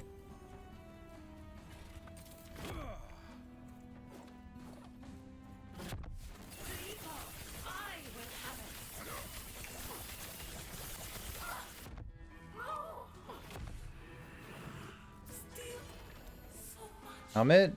Oh yeah, that thing exists. 1 LP. Movement speed, intelligence, fizz, res, armor. The armor is the worst one. Alright, fizz, res. So I take this thing off, put this thing on, put this thing on. Cool, dude. I got fizz, res. Ta-da! Do you like it?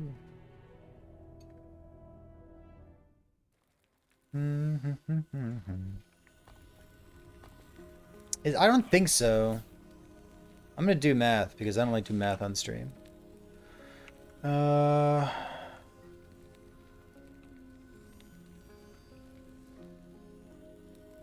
I'm at 166. Okay.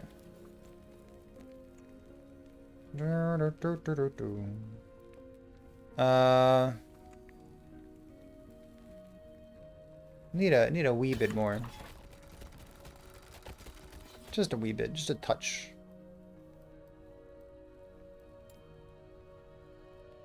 Just a smidge.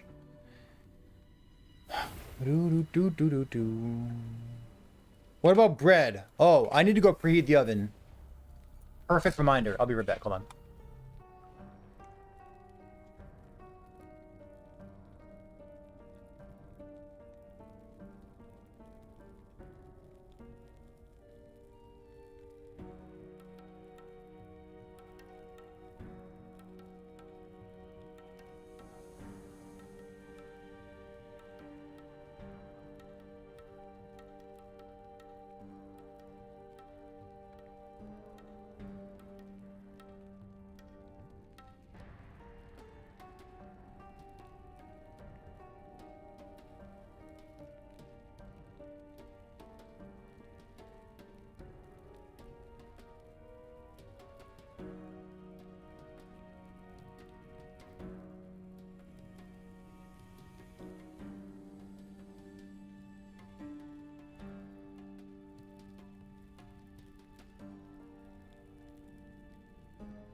believe it or not, that was like perfect timing. Whew. That was so good. There we go. All right. Welcome back. Oh. How's the bread looking? Good. All right. So for those of you who don't know, you're about to know. Exclamation point bread, baby. So the bread's in the oven, which means in 25 minutes, I need to run upstairs and make sure the house is burning down. I don't have to. I'm going to. So, you know. Oh, cat. Fine, you can stay in here for now. Ugh. Alright. I don't like when the cat's here. Try to keep her out of here, but yeah, whatever. Beautiful. Powerful. Dangerous. Boom. Divine, what's going on? I've added seeds. Yes. Yeah. I've added seeds. I've added seasoning. I've added cheese. Added chocolate. I've added bacon. They're all so good.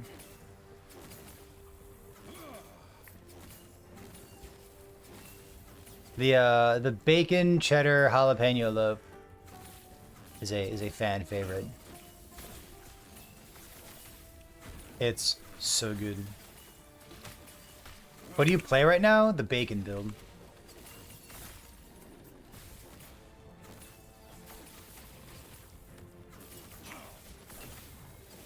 WFSY, what is that?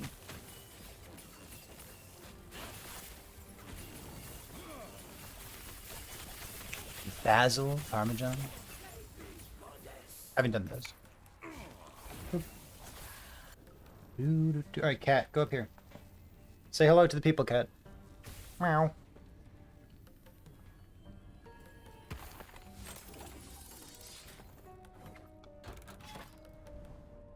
Oh, that's enough, right? Should I go here?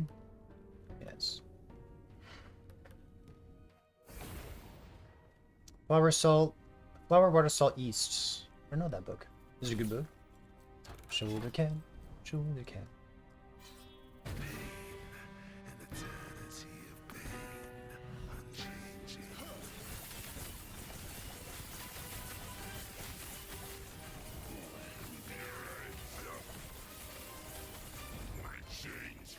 What was the question somebody asked? They said, like, crit chance only applies to attacks. No. Not true. Somebody said, for bread, you doing regular folds? No need? Yeah, I do regular folds. I've done no need bread as well. But I do folds.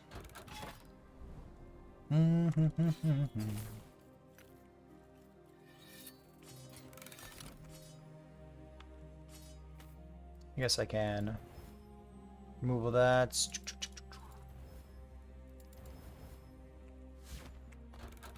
Almost good enough. How many do I have left? I have 4. That's fine. Boop. Boop. Good. Okay, so we do this, this. Got it. Is Mother's Day tomorrow? Fuck off.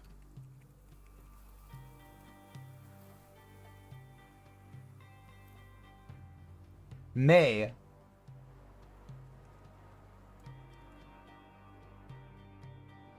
Oh, you're in the UK. Alright. I'd say sorry, but I'm in the United States, so, you know, whatever.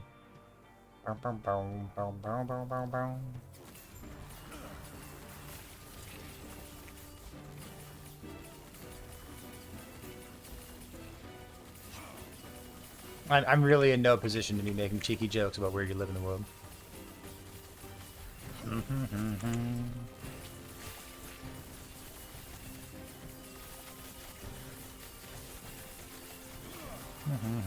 Can I tank it with Flame Ward? What do you think? I'm gonna try. Oh, I can! Flame Ward's busted. Buddy, I don't keep track of your personal information. I'm not Google.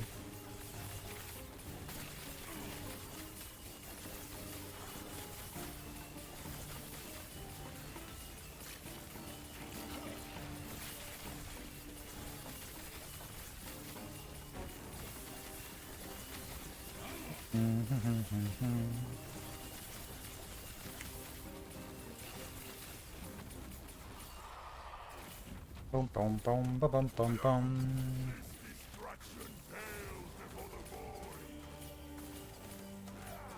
Their build planner. We're just like intelligence, melee attack speed, spark charges.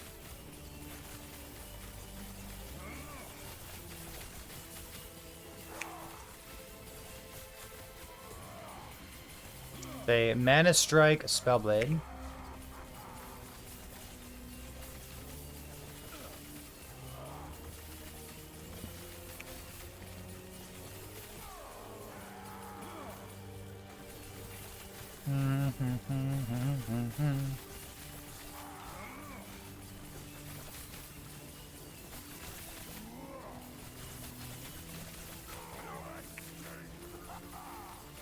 Boom, boom, boom, boom, boom, boom.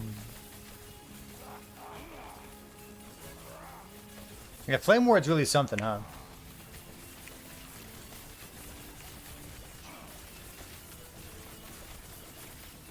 I've got 5k armor, 65% DR from armor. Well, Flame Ward's up. Fuck, that's so good.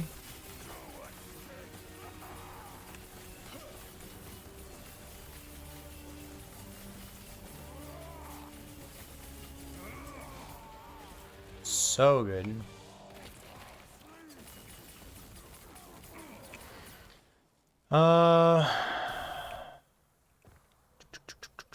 Chance to bleed on hit, is that good? I'll just keep this thing.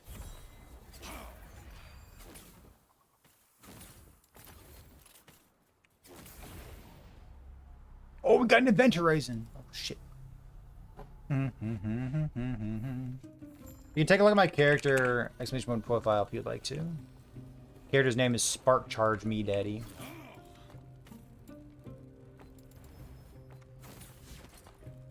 Boom, boom, boom, boom, boom, boom, boom. This is it, Pete. Thank you. Speak with Orenthia. Speak. Speak. My name is my brother. My name is Orenthia. My brother's name is Pen. Wait. I guess we can go fight dude right now. I want my red ring though. If I take this thing off, I don't need any necrotic res.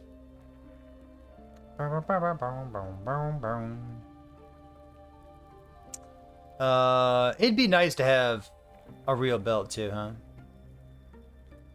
Isn't it worth anything with CDR? Yeah, I guess. I have it. I don't know. Good enough goes a long way. Like, this character's still kind of green, you know what I mean? Is there a boss item we're looking for? We have armor, percent armor, which is amazing. Armor, percent armor, crit multi, lightning shred. I guess we go like all res here, huh?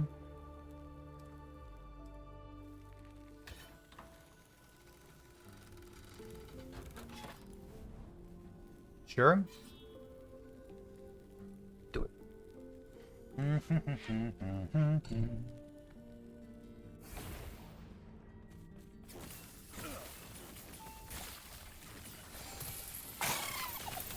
Cool.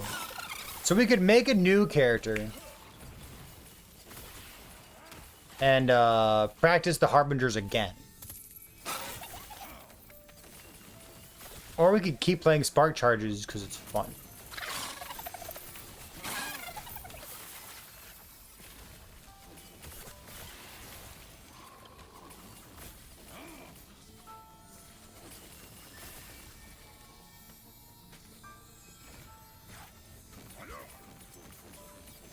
Malins, Darkstride. Ooh, tier 7 intelligence. Bleed hammers. I'd go with bleed hammers if you want to play right now. Is Aragon's refuge usable? No, not really.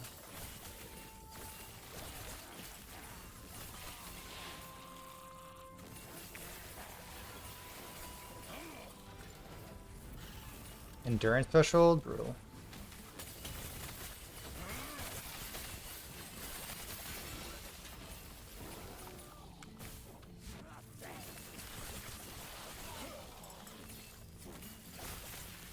It's like Rune Bolt or Fireball. You can play Fire Frost Claw with it. But if you're playing Fire Frost Claw, you're not doing Spark Charges. And like, you also have less access to a flat critical strike chance. Because you're not using a catalyst. So Aragon's Refuge is something that I would... Oh, never mind. I was going to say it might be interesting with a staff thing, but it's a unique item. You can't use it with set affixes, can you? Yeah, I don't know. It's an item.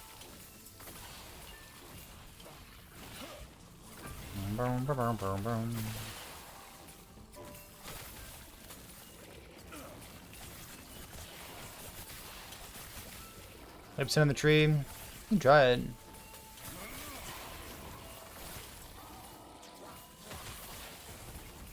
You're giving up a lot for it. And like your payoff is, I guess, more tankiness, right? Less damage taken.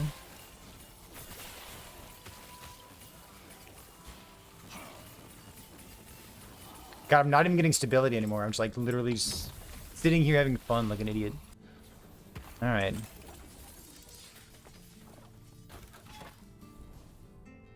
Boom, boom, boom, boom, boom.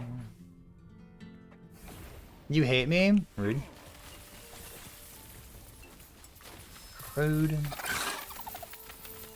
Wait, you hate watching me right now?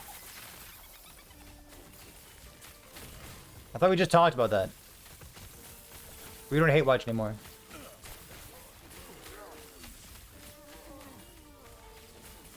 Hate watching portion of the stream is over.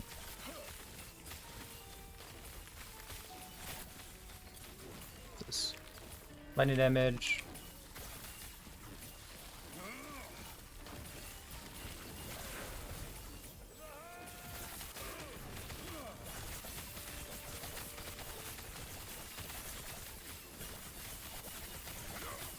Oh shit.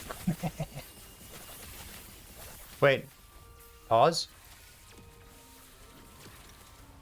Wait for the invulnerability phase to be over. Wait. Boom.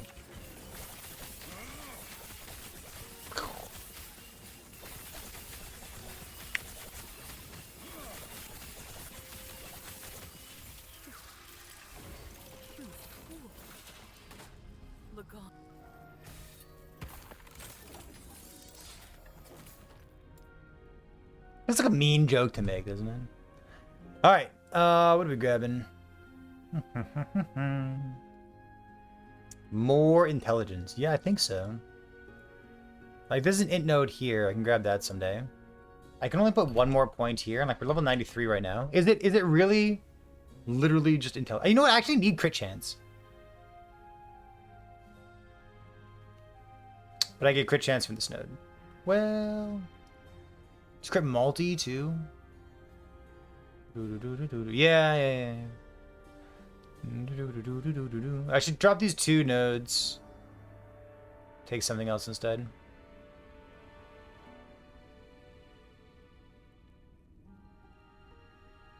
Oh, can I drop these for this? I can, right? I must be able to.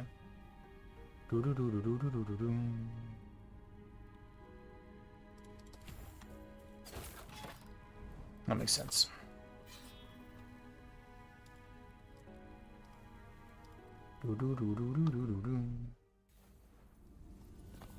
Boop. That tier 7% armor. That's so good. Hello, traveler. Hello, traveler. I can do it this way too. Hello, traveler.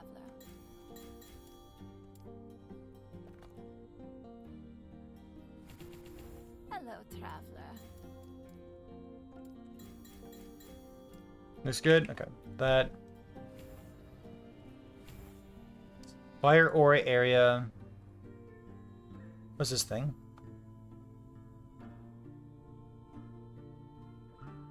Eh? Eh? God, they're all so bad. Alright.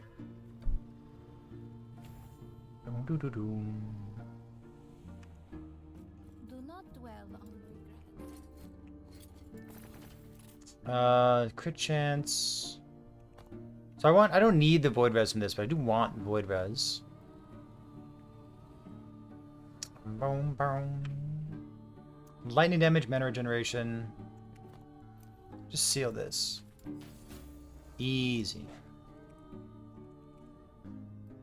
Cleanse. Cooldown recovery speed. Where am I getting Fizz res from? Anywhere?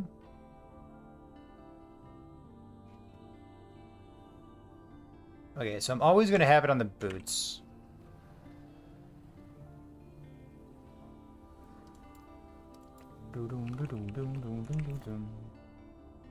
Okay, so this can be anything else. Sure. Bonk. There, cooldown, recovery speed, lightning damage, cleanse. Looks fine to me.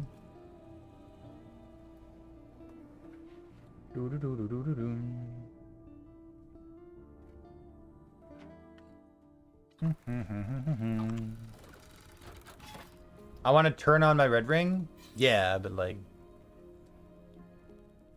don't be weird about it.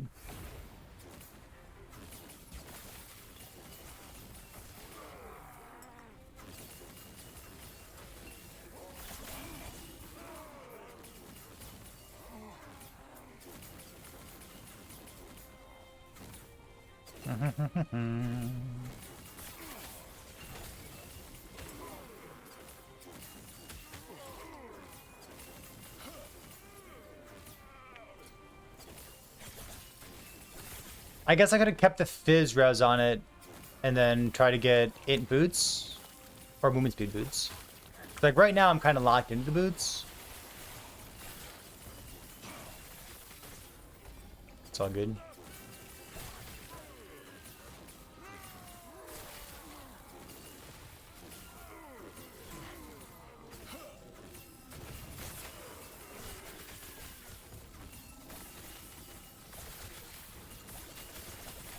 How many upgrades are we really going to get?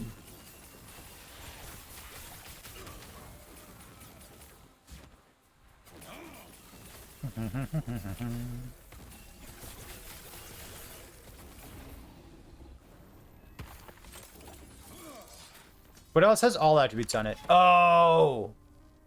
We could get the ring, chat. We could be a crab gamer.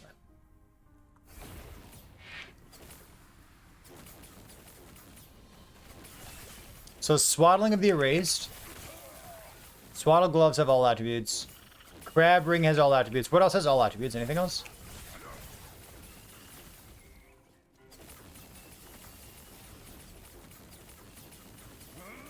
That new amulet has all attributes.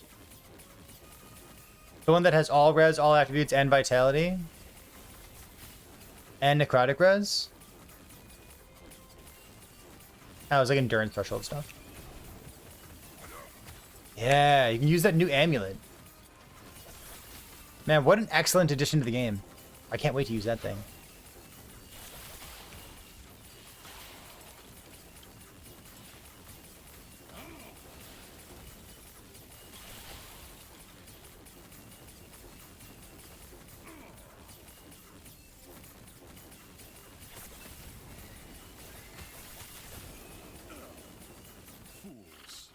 Remember the amulet? The one that has all res, all attributes, vitality, necrotic res. Got something about bone curse written on it too. Like makes you bone curse, apply extra curses. Gives you ward per second per curse on you. It's got so much text on it. It's a really good amulet. I want to use that thing.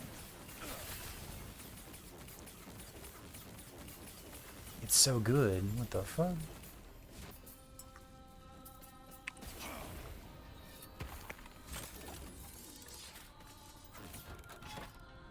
Chad,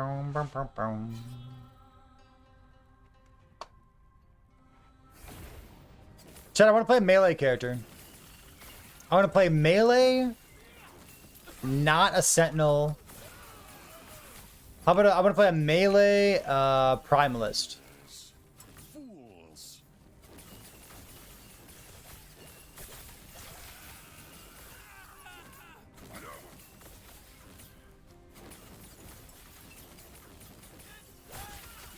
Melee attack speed. This is a melee build. I'm using a melee attack right now. You can tell by how it off-screens.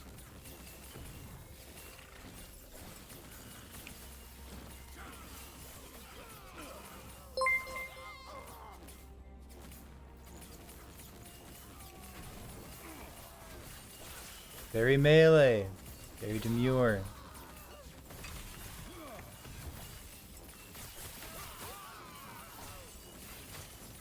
Best melee skill in the game.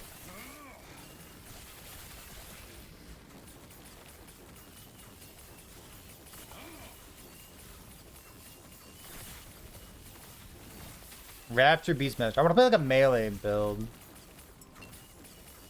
I'd prefer not to be a minion gamer.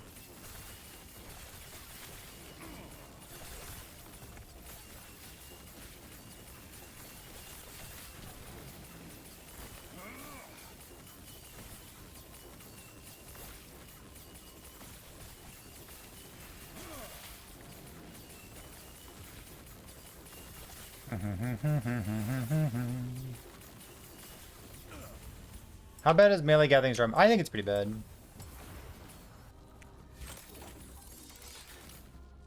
can play Tempest Strike if you really want to.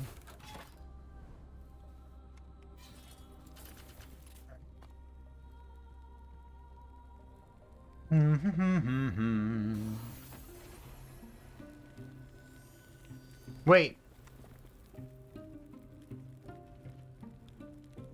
Oh, the oven's beeping. Hold on. Ooh. Wait, where's the thing? Where's the away screen? Where is it? But that's not it. Where's the away screen? Come on.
Boom. Wrong. Boom. It's the right button. Hi. Whew. Red's looking good. I like that. So I do 23 minutes with the lid on, and then I just ran up there to take the lid off, and then it's got to cook for 17 more minutes, and then the bread will be done. Boop boop.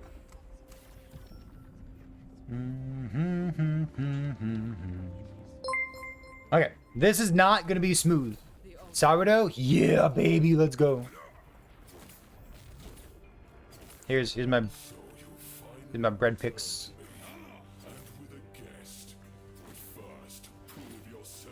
My father-in-law and my sister-in-law are both starting to harass me. They're like, you know, you could make bread more often.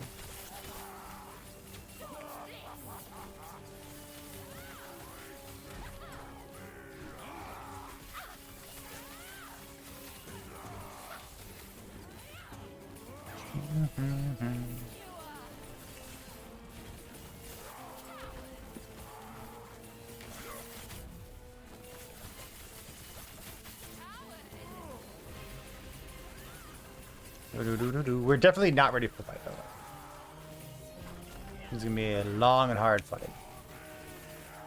When you fight the two Harbingers, you should basically just like stand in one place and just blow them both up.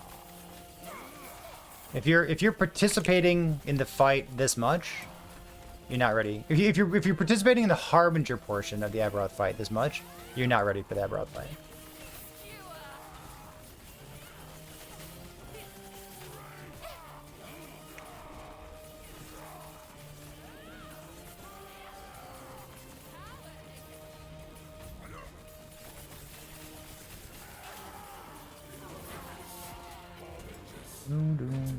Your next loaf is proofing? Yeah, baby.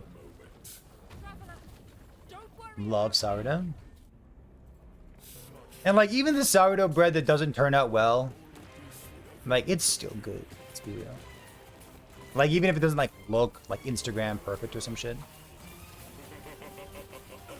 What? You can just fucking freeze him?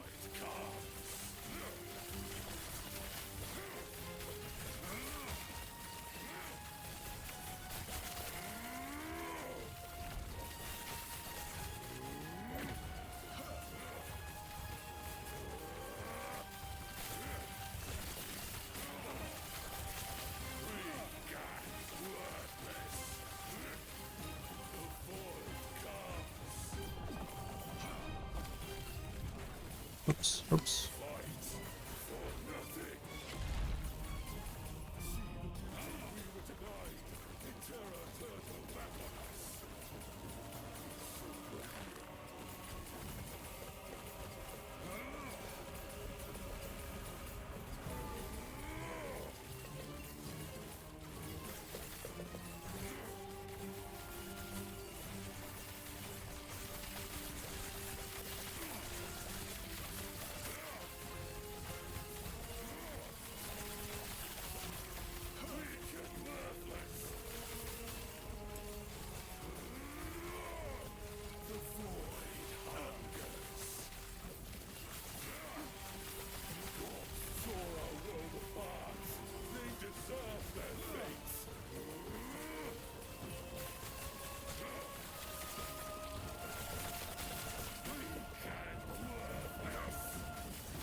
Oops.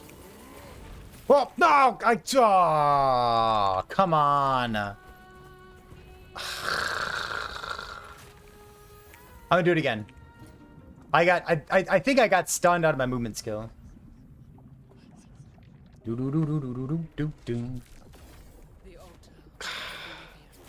That was fine. We would have got there. How do you feel about ASWD? I'm not gonna use it.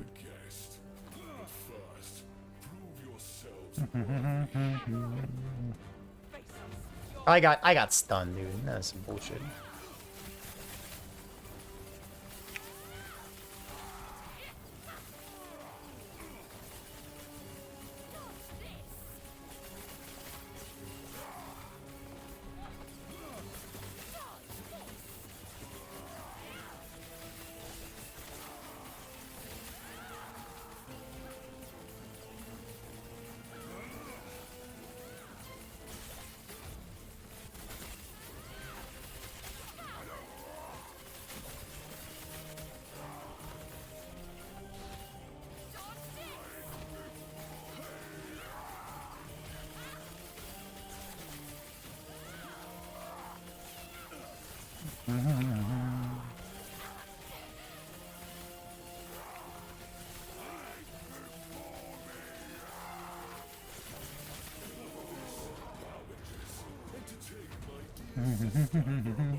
Don't worry about me.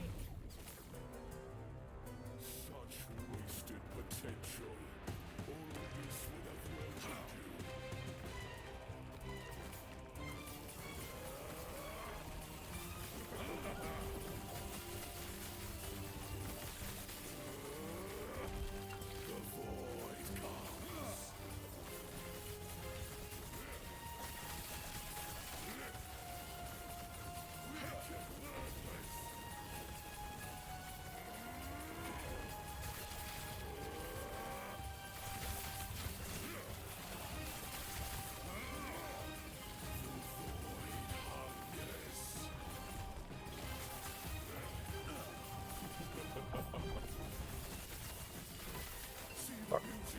Fuck.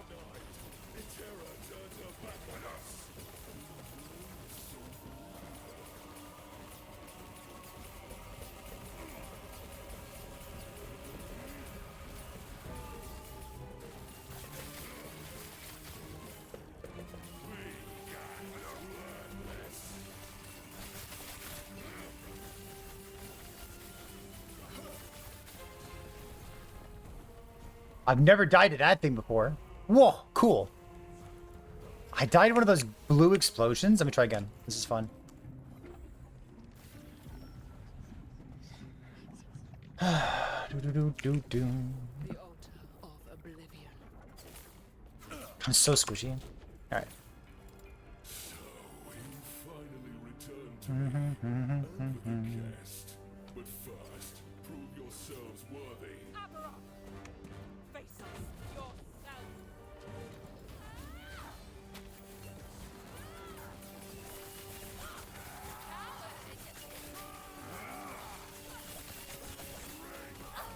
Gotta do that last minute crafting, you know?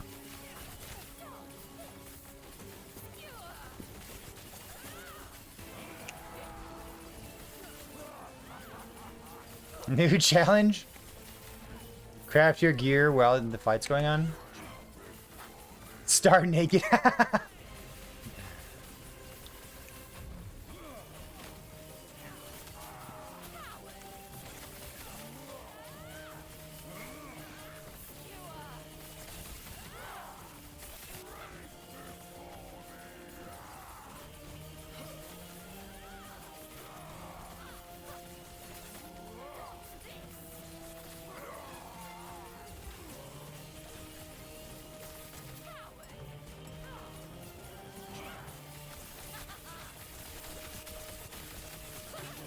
Yeah, good.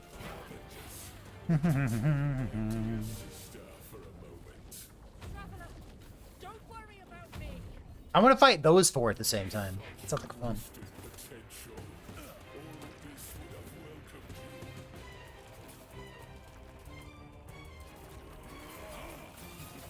welcomed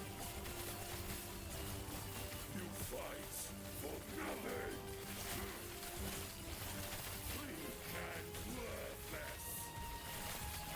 The void comes.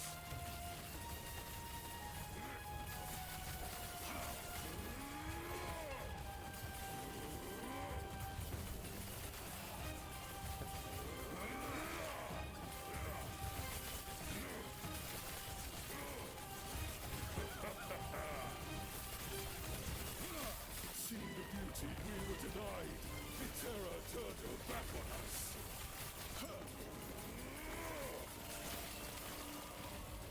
Weak and worthless.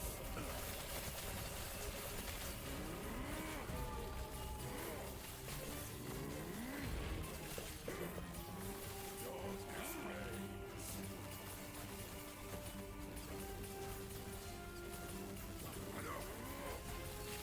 Weak and worthless. The gods tore our world apart. They deserve their fate.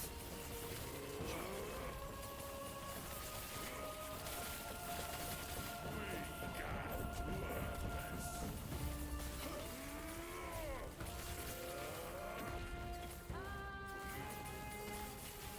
The void comes.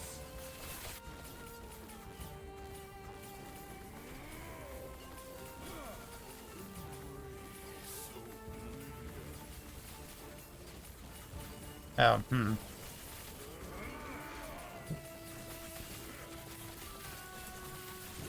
and worthless.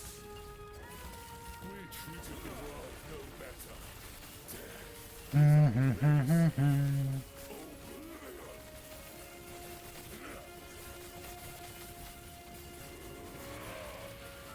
Void hungers.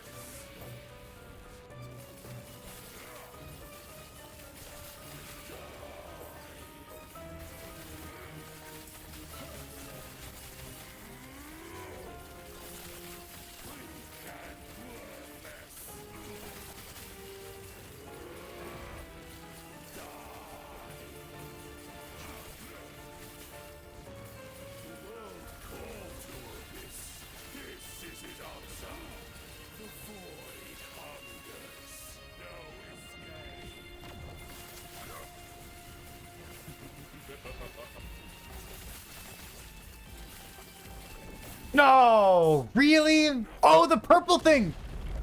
The purple thing was still on the ground? Oh, we were doing totally fine. I didn't realize the purple thing was still on the ground. All right, hold on. I'm gonna waste all of these. It's gonna be fun.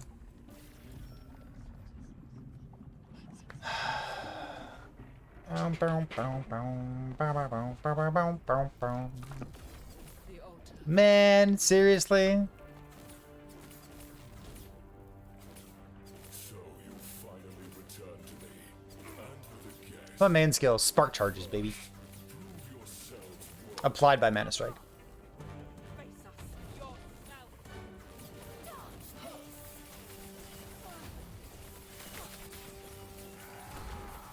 Ouch.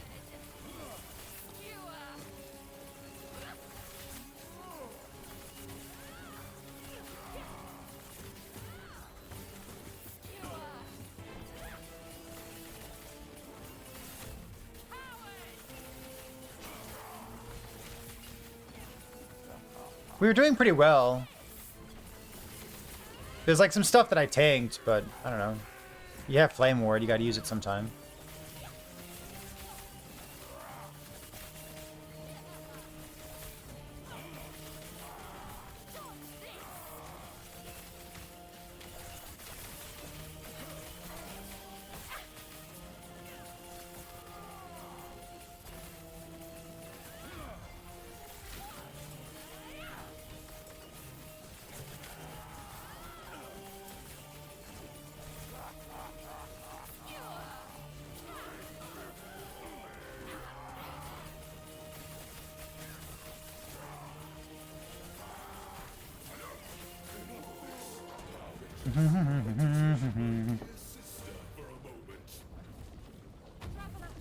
Spark Charge applied by Fireball. Yeah, you wouldn't play Spellblade though. No, there's gloves in Charion. For Spark Charge.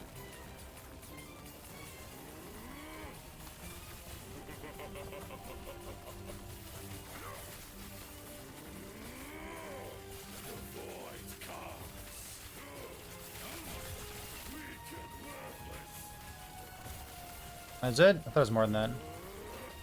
I've seen the Spark Charge build. It looks fine. I don't know why you play the Spark Charge build over the Lightning Blast build. And I don't know why you play the Lightning Blast build over the Frost Claw build. So.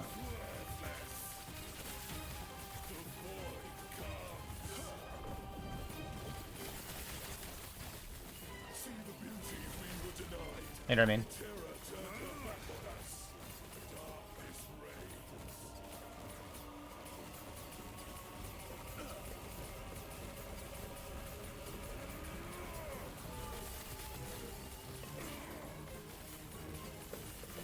I don't think the Fireball build does anything better than any other build. Like, it exists, but like, why would you play it?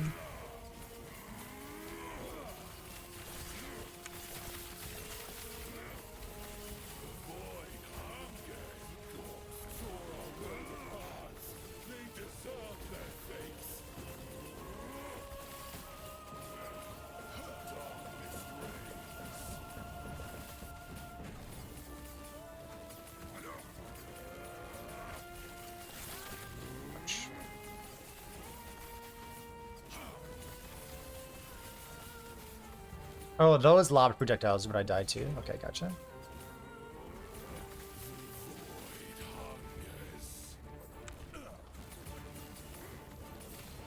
Oh, dude.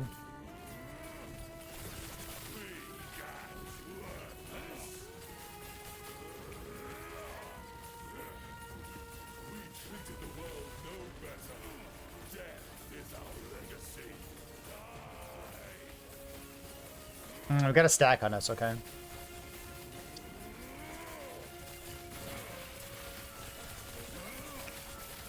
Ah.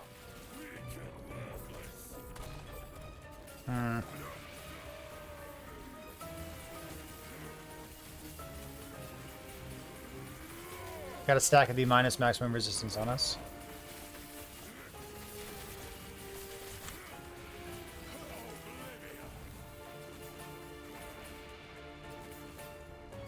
Look, I'm melee, chat.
Ooh! Oh, man.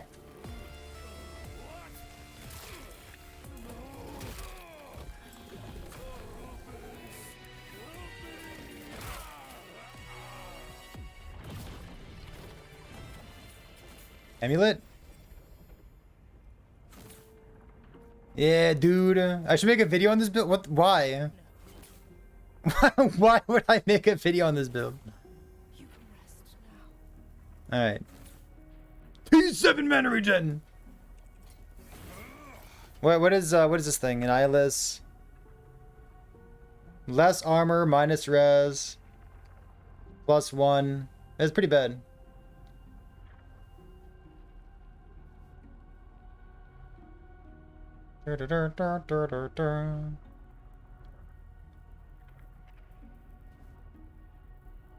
Divine it? You fucking how?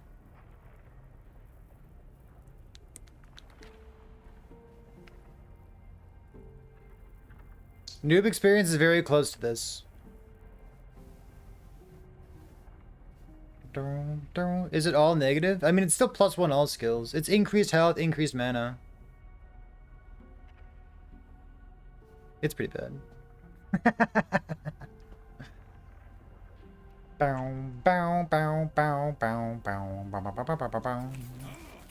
Pressing. At least I have it.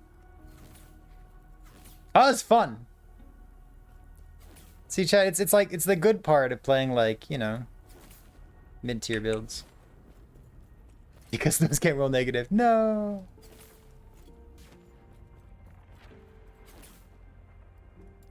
Destroy the altar. Look at this.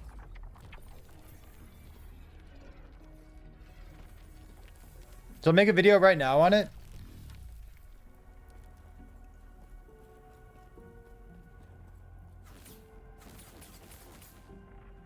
Bow, bow, bow, bow, bow, bow, bow, bow, bow, bow, bow.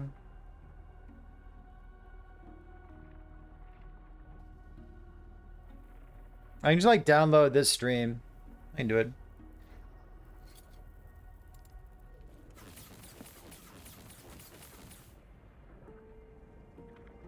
What?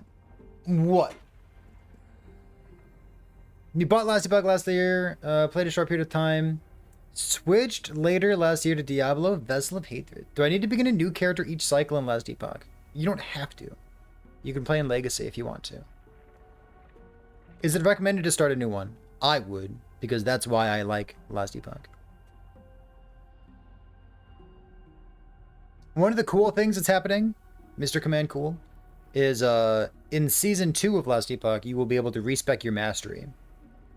It'll cost like 1,000,000 gold or something, but you'll be able to. There is no season exclusive content yet.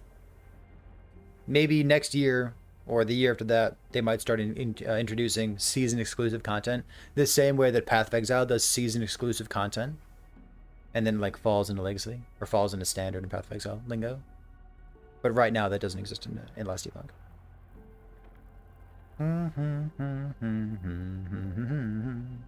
Yep. Sounds good. Sounds real fucking good. April 17th, chat. For those of you out of the loop, April 17th. Patch notes on April 11th. My child born anytime between now and launch. And maybe including launch. It could be April 17th. Or tomorrow.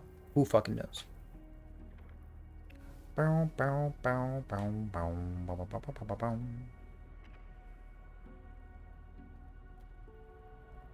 There's no point in making season exclusive since there wouldn't be much difference between Legacy and the season anyways.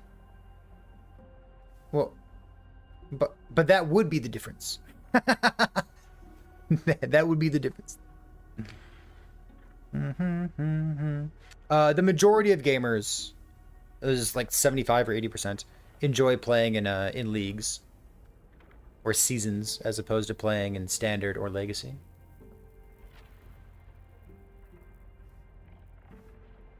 I could ask the wife to bake the kid 2 weeks longer. I don't know if children work that way.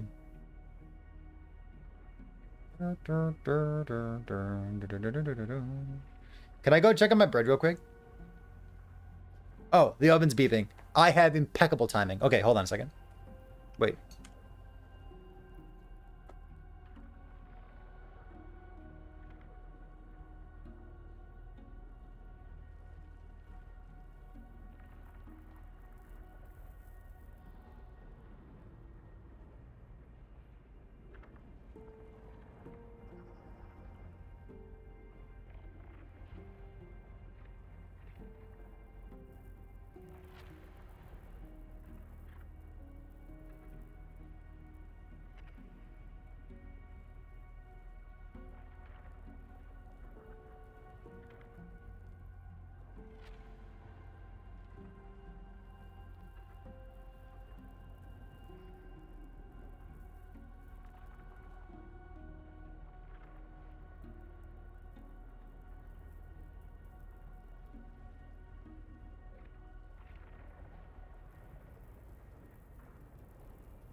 Exclamation point build. Yeah, that's not it. Actually, I need this, and then I need this, this.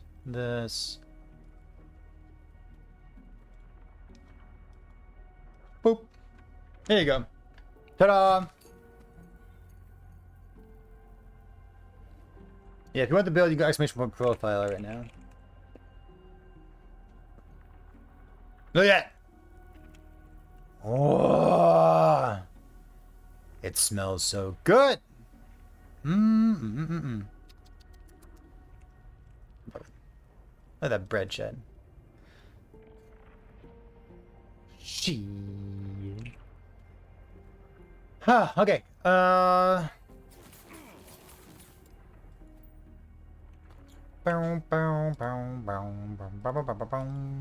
fucking insane, brother. Some insane bread there, brother.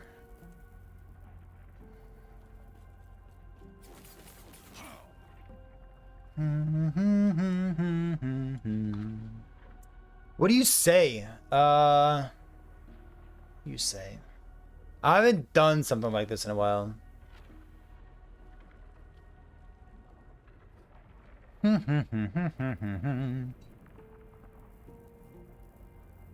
do you say?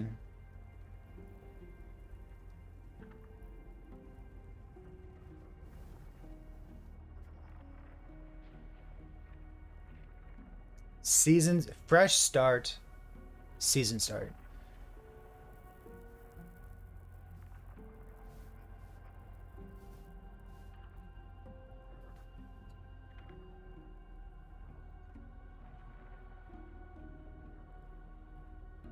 Can I do it? I can do it, right?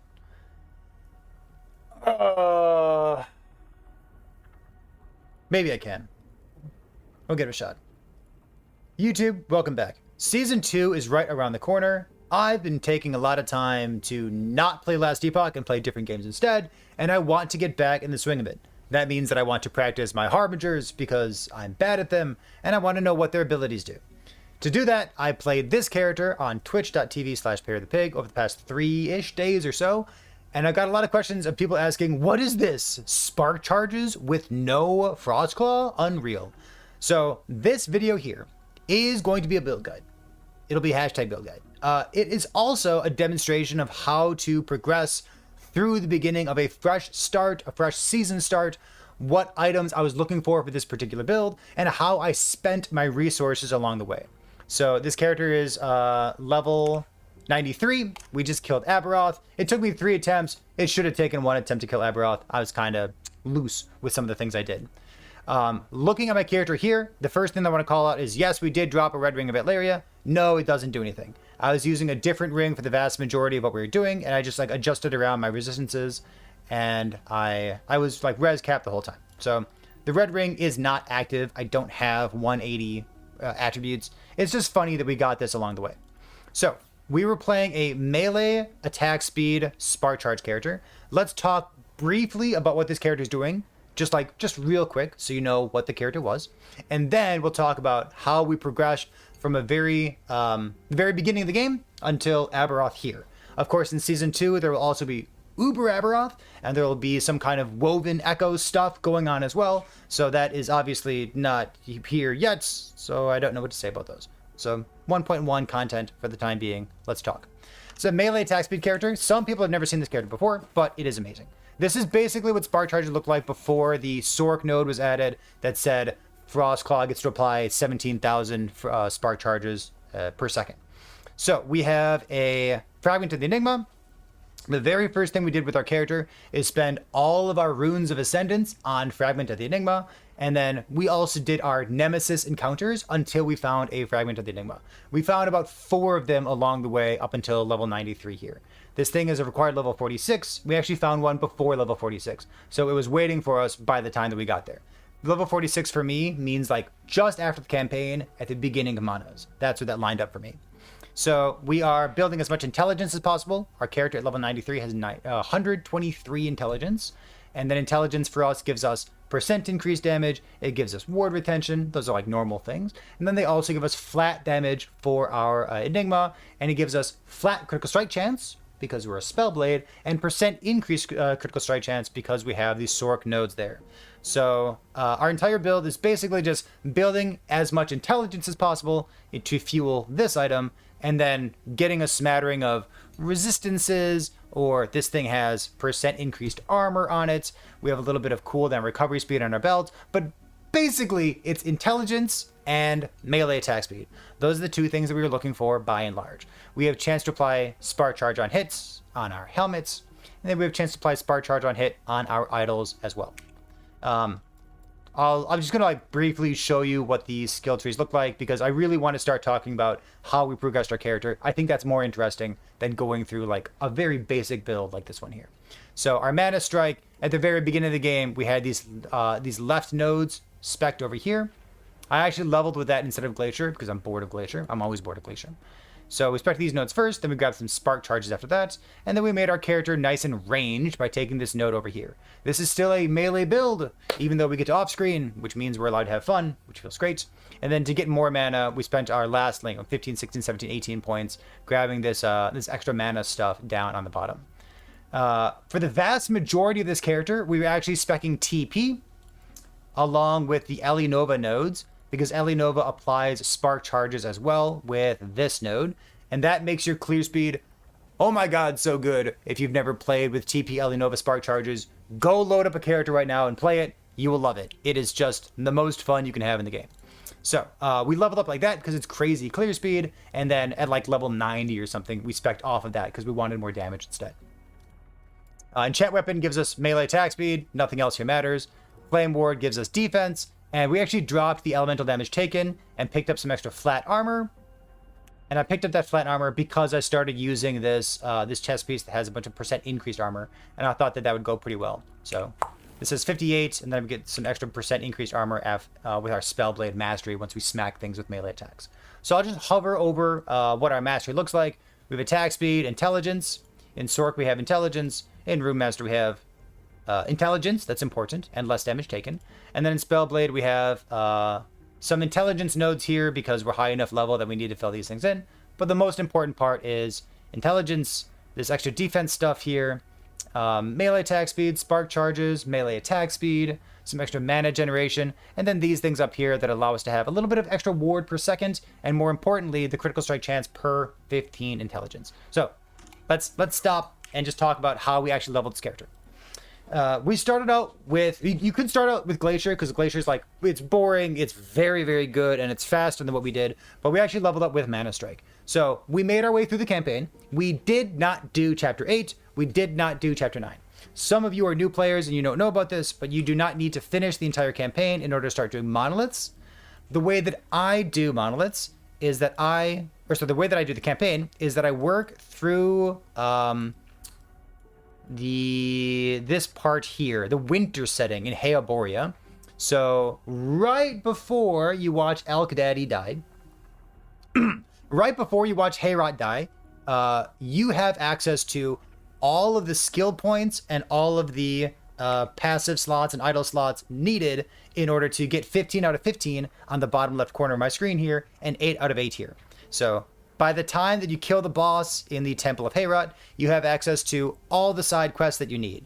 And for me, that puts me around level 41, 42, 43. So I stop, I do all my side quests, and then I just walk into the end of time and I start doing my monoliths. So at some point, you'd like to get COF or Merchant's Guild for those of you who like to trade. And at that point, if you want to do that, you will take a Temporal Sanctum key, you will right-click on it, you will right-click on the Temporal Sanctum to travel there, you travel through the end, you kill the boss, and after you walk out the backside of the boss, that puts you at the beginning of Chapter 9. Walk into town, get your COF, and then make your way back to the Monolith of Fate. If you want to go get +1 all attributes, that's on you. So, for our monoliths, hopefully all of you are doing this the same way, because I think it's the right way to be doing this, but you move up the right side. I'll move it over here real quick. Yeah, sure. I guess I wish I could zoom out more or something, maybe hide this red circle in the background. Hopefully, you are traversing up the right side of these monoliths here, and then you're doing your 1, 2, 3 level 90 echoes, or your level 90 monoliths here. The reason that I would recommend skipping the monoliths on the left side is that they do not provide player power. The blessings are chance to find stuff instead of crit multi. So all the blessings on the right side are player power, all the blessings on the left side have to do with magic find or making things drop with more frequency. Not important. Even late game, questionably important. So we'll move up the right side like this, and then with the addition of patch 1.1, it matters the order of operations for which level 90 monoliths you do. I wanted to get better at doing my Harbingers because I found them difficult and non-trivial. So I'm going to have a not hard and fast, but a very strong recommendation for how you move about your level 90 monoliths and your very first empowered monoliths in order to make your Harbingers as easy as possible. So what we did is we did our first 2 level 90s as the Spirits of Fire and the Age of Winter, which actually is nice because those provide player power as opposed to the Last Ruin, which does not provide player power. It gives you like offhand catalyst shard drop rate. Sweet. The last level 90 monolith that you do has a level 90 Harbinger in it. So the Spirits of Fire Harbinger is kind of rough for melee builds because there's a lot of damage over time stuff on the ground. But the things that I find most difficult about the Harbingers are the skinny ones, because the fat guy moves slow and you can avoid his attacks. But the skinny one is a real pain in the ass and has so much damage. So my strategy was to kill all these skinny Harbingers ASAP, which meant that last Ruin was the last level 90 monolith that I did. After you kill the Harbinger there, you encounter the Shattered Road for the very first time, and you talk to the Forgotten Knight, and she tells you how to play the game. So that brings up the very beginning of the Forgotten Knight faction, and then she gives you this menu guiding you through what you ought to be doing in Empowered Monoliths. So for me, I got this recommendation from Dread, which is great, because Dread just spent the past 5 months literally just bashing his head against a wall, trying to kill Harbingers over and over and over and over and over on fresh League Start characters. So there's one thing that I'll highlight in here that I think is up to you. Otherwise, I think these are very, very solid recommendations, and I'm going to make that recommendation to you currently. So for these, your level 90 is the last Ruin. In level 100, as soon as you walk into Empowered Monoliths, you'll be fighting the Lagan area. Why? Because if you fight the Lagan area immediately, it has the least difficulty modifiers on it. It has the least corruption. So the Lagan Harbinger currently is the most difficult. I think a lot of people agree with me on this. It's also the most annoying. It's like a lot of AoE damage is coming at you, the waves are coming at you, and your character is probably not particularly well geared for the fight. So I'm going to do this one first and recommend that to you as well. After that, we're going to do all the skinny ones. Fall of the Empire. You'll notice like the ones up here at the top are the more difficult ones, and the ones that we recommend doing at 250 corruption, 275 corruption, and 300 corruption, these are the ones that are basically easier. They're also the fat ones. All right, so Ending the Storm is the first one. Up next is the Fall of the Empire. So for Fall of the Empire over here, this is the Admiral Harton shows up. He's a crab. There's going to void damage in the arena. My recommendation to you is what I wrote here, which is to kill one worm on the side before the Harbinger arrives. And then once the Harbinger arrives, just hug that side. That'll make it easier because you don't need to deal with the worm damage on the ground. You can just focus on killing the Harbinger. After that, I think it's kind of dealer's choice right here. Spirits of Fire, you can do this one. It's a fat one, but it has a lot of damage over time on the ground, and it is a difficult fight for a number of builds. Or you can just continue on with doing the skinny Harbingers, which is probably what I'm going to end up doing. Just like all the skinny Harbingers first, and then the fat Harbingers after that. So, and then the very last skinny Harbinger is the easiest skinny Harbinger, because it's the balance of whether it's difficult and how much corruption you have on them. So I find the Stolen Lands Harbinger pretty easy, pretty low damage, and easy to avoid the things that are going on in that large arena where you'd normally fight Argentus. After that, for the ranking of the fat boys, we have the Spirits of Fire being the most difficult. So that's the fat boy that you should do first. I should probably not say fat boy. Man, it's okay. The large, the bulky, slow-moving Harbinger. Okay, there. After that, the Black Sun is the next most difficult, so we do it next. And then Age of Winter, Fall of the Outcast, and Reign of Dragons. You'll see like these last couple ones, they have big arenas and lots of room for maneuverability, and you can just like avoid their abilities pretty easily. So that's good there. Let's bust out Microsoft Paint real quick, because we've been talking a bit about the catch-up strategy. So I'm gonna write catch-up up here, so that if people are moving through the YouTube video, they can pause here and know exactly what we're talking about. So for the catch-up mechanics, some people don't know that this exists, and we've encountered them on Twitch, and they feel sheepish for not knowing that this is a mechanic. Basically, while you're moving through your monoliths, you want to kind of like leapfrog your way through which of the monoliths you're currently working on. There'll be new catch-up mechanics introduced in season 2, and this will be mechanics like... It's mechanics that don't overlap with what we're doing right now. So there is catch-up stuff that will be changed with like woven echoes and whatnot, but we're not going to talk about those right now. We're going to talk about a fresh season start catch-up mechanic. So what are you doing? On your very first Harbinger, I guess when you get to Empowered Monoliths, your monolith will be level 100. And you have to kill the Harbinger at level 100. So like you're not going to push corruption there. However, what you'll do is you'll kill the boss. You'll kill the Harbinger. Boss, Harbinger, and then that will give you 1 Gaze of Robus.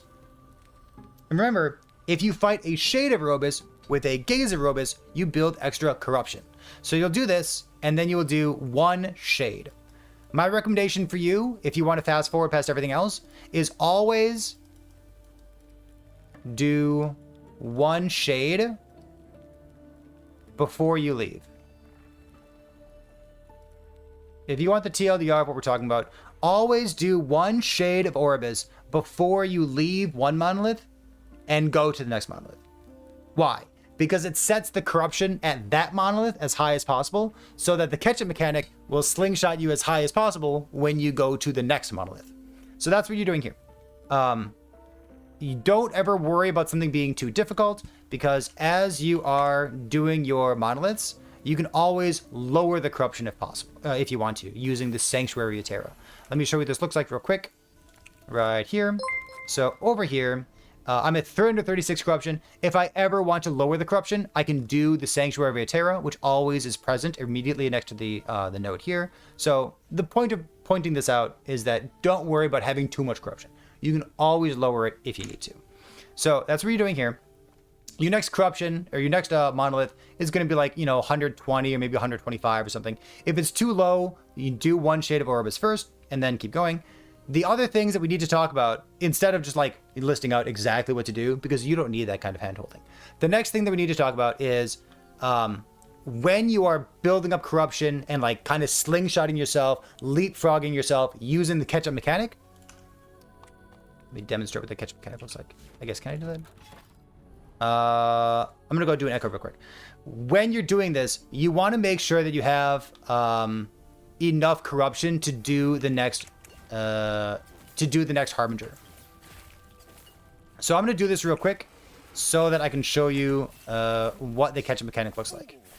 If you haven't seen this before, now's your time. I guess if you haven't seen the gameplay of the character, if you fast-forwarded past the gameplay footage at the very beginning of the video, then this is a demonstration of what we're doing here. If you're still doing like low-level content, or if you're like doing unempowered monoliths, I think the TP Alinova is like some of the most fun you can have in the whole game. It's just like, it feels like you're Goomba stomping the entire screen, and everything just like explodes. And you feel like a very, very cool guy, because cool guys don't look at explosions. Look at this. One-handed sword. Not even gonna look at it. It's too important. There we go. Alright, so the catch-up mechanic looks like this. And as soon as we do our very first echo, you'll see this little shade of Oribus spawn there. I'm going to move my camera so you can see what's going on. It says +6, which is the normal corruption that it would give to you, and it would also give you +224. That bonus corruption that you see on the right side of the screen, bottom right corner of the screen, that bonus corruption is corruption to catch up to the corruption of my highest corruption echo. Make use of this. It makes your life easy. If you're not making use of catch-up mechanics, especially while doing your Harbingers, you will have a bad time. You will be frustrated and you won't know why. So make use of it. So let's pull up Microsoft Paint real quick. Keep talking. The other things to make use of are eventually you're going to start dropping needles. And a needle, I might even have one in my inventory. This needle here, Harbinger needle, when you get access to these will help you build more corruption. You probably don't need to be using these while you're doing your initial push to get to 300 corruption and kill Aberoth, but these are another way to build Gaze of Oribus, and then anytime that you do a shade, you want to have as many Gaze as possible before you do the shade, because that'll give you as much corruption as possible. That covers basically how you're doing this. I think really just having this text highlighted over here is the most important thing. Always do 1 shade of Oribus before you leave to do the next place. All right, so how was this character? This character is like super fun for clear speed. It is not great single target. It's kind of like middling, kind of mid-tier single target damage. And that's been my experience with like Mana Strike, Spark Charge builds in the past as well. But it gets the job done. It's also extremely fun to play. So I don't feel like I'm wasting any time at all. I think it's just like so much fun. If you're going to farm 100 Aberoths in a row, this is a terrible choice. Go play a different build or respec this as something else. But like just as a farming build, I love it. Please play Spark Charges. Hopefully they don't gut spark charges. Hopefully they got like the 40 mana Sork node or something about Frostclaw, because I would love for spark charges to remain in the game. Judd, please. All right, now let's go over a few more details about this particular character, in case you're interested more about the mana strike portion of this than killing Aberoth and progressing in a way that makes use of all the mechanics. So, 427. Wait, this is going to go away, isn't it? 427 won't be here anymore. Season 2 is getting rid of those double life idols. Oh well. Let's go through our skills real quick. I guess we already did this, right? We don't need more. We're good. I guess we can talk about Frostclaw and Lightning Blast real fast. Okay, so let's talk about this. Late game, we swapped into being like more dedicated to Dragrath's Claw instead of just having it equipped. So we had the TP Elinova because it feels really good, but we got rid of it and we started using the Dragrath Claw instead, and we started like building into the text that is on this thing. So what do you get from it? You get a few more spark charges off of Lightning Blast, and you get some utility and like some extra small hits. So Frostclaw has Cleanse built into it when you're proccing it, which is great. So we have Cleanse here. We have some extra ward generation off of the Frostclaw bottom nodes here. We're proccing Frostclaw off the Makwa Weedle node and the Warden's Echo node in the Spellblade Mastery. So both of those are spec'd into. And then I guess you could grab this extra node up here for Elemental Nova. Elemental Nova, you could spec it and have even more spark charges. I would not do that. I think like unspecking Enchant Weapon is kind of crazy. This is basically 75% uptime of 50% increased melee attack speed, which is pretty good uptime. I think even this singular one node by itself is worthwhile. And like specking out of Flame Ward is ludicrous. I would not recommend that at all. So Frostclaw is like, you have a lot of good points and then like 3, 4, 5, maybe 5 points or so that are kind of fluff and not doing much for you. So you just pick up this thing for extra hits because you do have 12% generic chance to apply Spark Charge on hit. That's the rationale. Your Frostclaw procs Lightning Blast because of Dragrath, which is what we started using our Runes of Ascendance on after we got our Fragment. So we did all of our Runes of Ascendance on Fragment first, and then on Daggers after that, trying to get a Dragrath Claw. In Lightning Blast, you're taking all these Spark Charge nodes on the right side because it'll proc sometimes, I guess.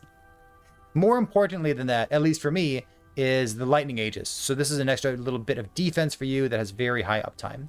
For the rest of your points, we're making it chain to the same target. And you have 2 fluff points, I guess just shock chance. These nodes should not do anything. I haven't tested them to see if they're bugged or not, but they should not do anything because it's only direct cast of Lightning Blast here. Skill tree. I feel sheepish even making a build guide for this, because like in my mind, it's so straightforward. Like, it's Mana Strike, attack speed to apply spark charges, so you build int. Like everything else in the build is either int or attack speed, or int or attack speed, or as trying to waste as few points as possible in order to get to more intelligence nodes, right? Like that's the whole gist of it. Is there anything else? I'm going to glance over Twitch chat real quick to make sure I haven't missed anything. I don't think so. I can hover over my gear real quick as well, if you want to see that. Exalted Intelligence is the most important thing. Nothing else matters. We have Spark Charge on melee hit as a helmet affix. My suffixes on this helmet, if I could make them up, would be the Fortify affix for less damage taken from critical strikes, and percent increased armor. That would be like my perfect helmet on a better base. Same kind of thing here, armor suffixes, or armor fortify suffix for less damage taken. And then ideally I'd have like tier 6 or tier 7 intelligence instead of the percent increased armor. For the weapon, you're looking for a melee attack speed. For the catalyst, you need a little bit of critical strike chance somewhere. So like spell damage, spell critical strike chance, crit multi, something along those lines of what you're looking for. The amulet should be a Jade Amulet. Jade Amulet has a melee attack speed implicit, which is what you're looking for. Otherwise, just things like this: shred, spell damage, spell critical strike chance, crit multi, just some relevant text. Not really being a life-based build opens up a lot of affixes for building armor, like we just talked about on our helmet and on our body armor there. If you wanted to go low life with this, it's kind of a completely different conversation, but you'd want health somewhere if you were using an Exsanguinous. In any case, something like Blood of the Exile is nice because it has our strength for armor, which is good, and then intelligence. Having this with LP movement speed or LP intelligence would be much better than Physres, obviously. There's a relic that has spell crit multi implicit, which is the best for us, but intelligence, you put intelligence on the items and it turns out being pretty okay. Well, we were talking with people who have played a lot of this build in the past in Twitch chat, and their opinion is close to mine. I think getting exalted melee attack speed feels better than exalted intelligence. Dealer's choice, whatever you want. Either like tier 7 intelligence or tier 7 melee attack speed. There's some unique items that might be interesting to you. Something like Swaddling of the Erased is a unique item. It's a unique Weaver's item that has all attributes on it, and it has melee attack speed on it already. So like a Swaddling Weaver pair of gloves with tier 7 intelligence or tier 7 melee attack speed, like that's pretty good too. That's about it. Lightning damage, intelligence, whatever res you need to round everything else out. You make the build work. It's so much fun. I would call this build like very unlikely to be touched during the season 2 update. Like maybe spark charges get touched, maybe fragment gets touched. I really hope that doesn't happen. If spark charges change at all, like the spark charge Sork 40 mana Frostclaw build, I hope this node gets changed. This one that I'm hovering here. I think this node is probably more of the problem than Fragment of the Enigma. I don't know. Maybe they nerf or like maybe they bug fix it. Maybe there's a bug with it that I just don't know about. But I don't know. Hopefully this build is completely fine for season 2 in case you haven't played it yet. Or you can play it right now because it's still fun. You can practice your Harbingers like I've been doing on twitch.tv/ParryThePig. Or I don't know. You just keep this in mind for like a outline for how you can build a character in the future.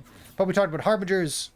We talked about progressing from a fresh league start or season start. And we talked about the build itself.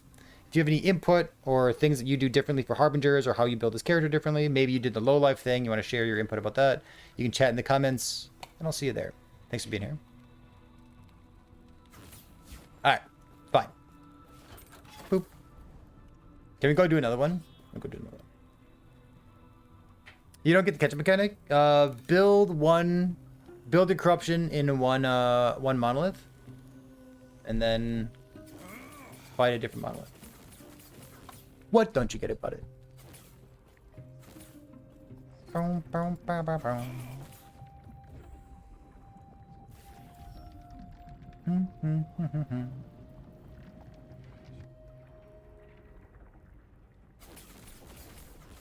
Are they doing a balance pass? Hopefully. Alright, I'm gonna lock in real quick. First, prove yourselves worthy. Face us yourself. Oh, just be better.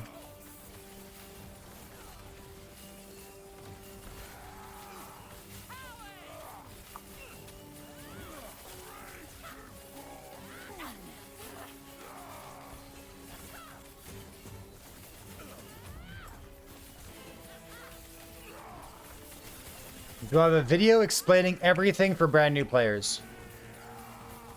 I've got really good news for you. Yes.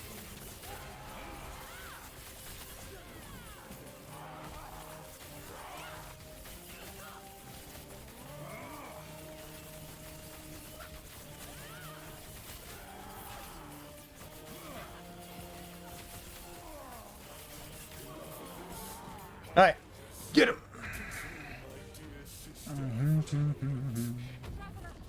Don't worry about me. All right, dude. Gonna practice Aberoth. Yeah, let's go, gamers.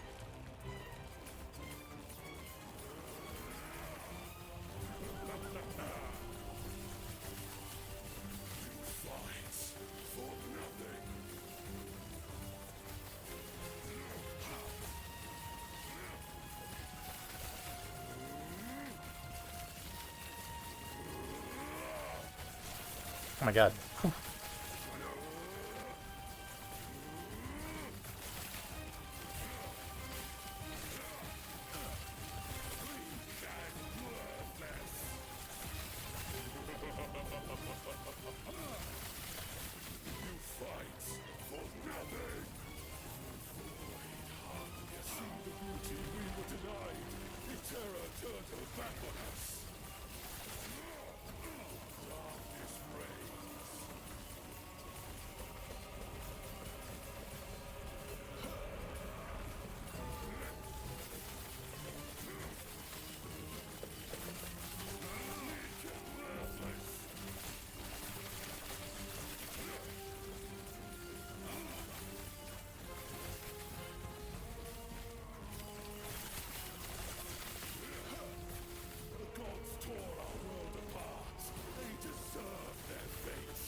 Oh, come on.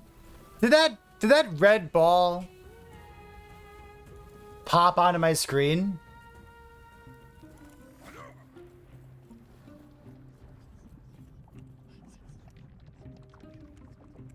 It felt like that red ball just kind of like whoopsied onto my screen.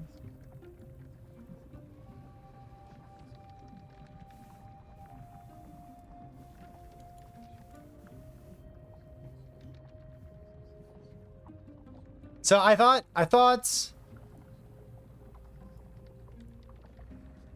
like I'm kind of standing in it. Oh, did I not pop Flame Ward at all? Oh, I just didn't use Flame Ward. Okay, gotcha. Just 2 stacks of Flame Ward up, didn't pop a single one. Got it. Do do do do do boom boom ba ba boom. So you finally returned to me, and with a guest. But first, Well, Divine said specific uniques. They didn't say LP specific uniques.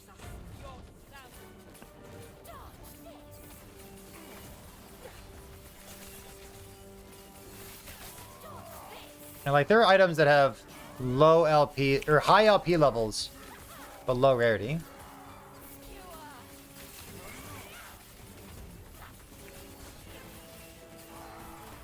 Jesus. Alright.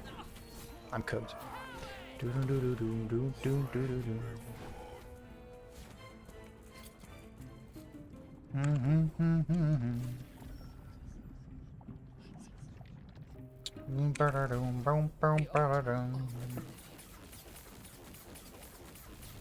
That's why we practice. It's okay. so you finally returned to me.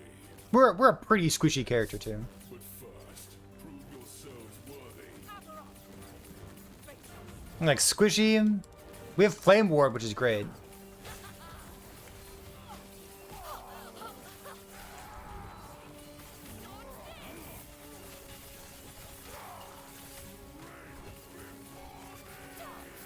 And like our single target damage isn't great either, which means like we basically need to engage with every mechanic, right?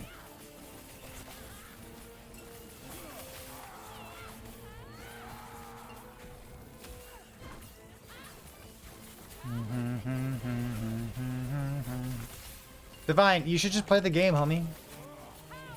Stop worrying.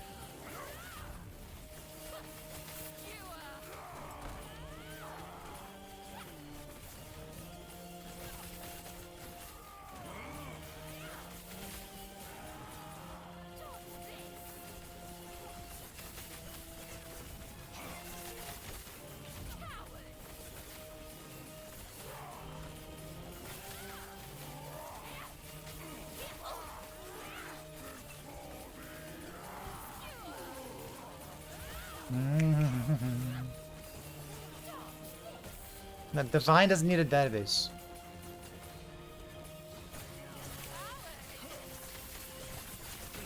Divine needs to be like not scared of loading a game. Don't worry about me. This is a situation where you got to know who you're talking to. Divine does not need perfect information. Divine needs to like not be scared to tie his own shoes.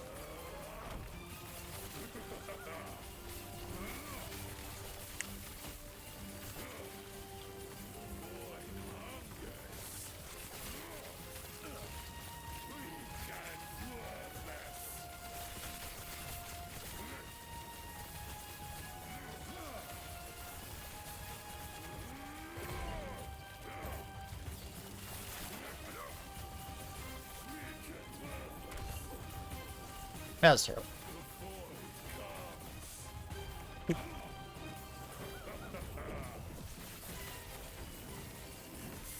See the beauty we were denied.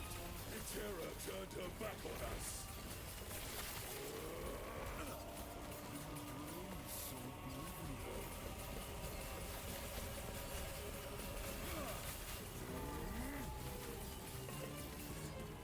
There are items that exist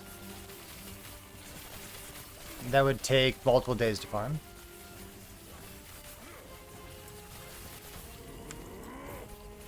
Now, because of LP, there are multiple items that, depending on how much LP you want on them, you could also take multiple days. Like, getting a Titan Heart, for example, is very easy. But getting a 4 LP Titan Heart is very hard. Like, no build needs a 4 LP Titan Heart.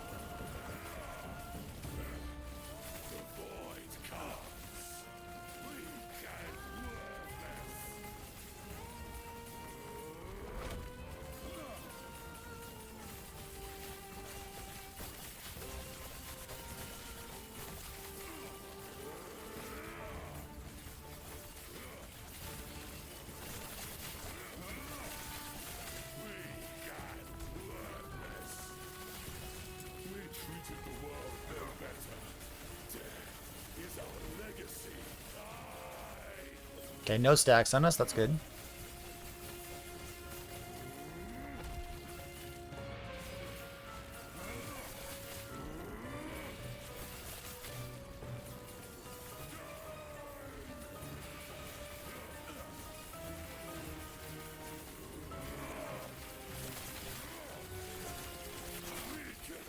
Yeah, I should start saying that out loud more often. Like, Merchant's Guild is definitely easier than COF.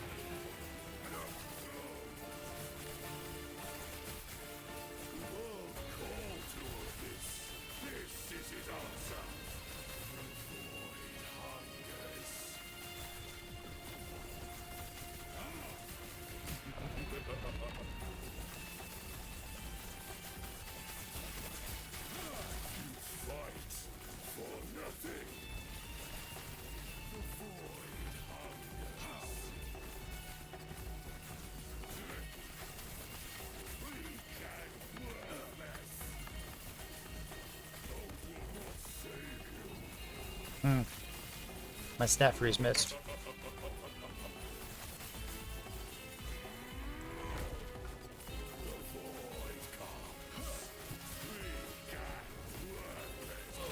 Cool, dude.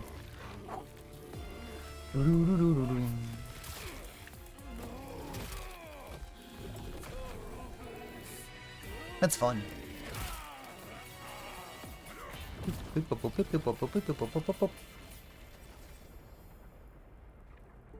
Phase points. What is this?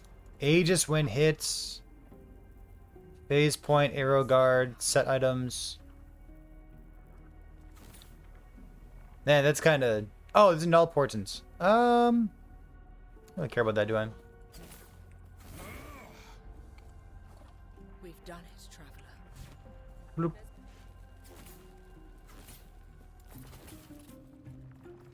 Oh, do another one. What's our melee primalist build that we're gonna play?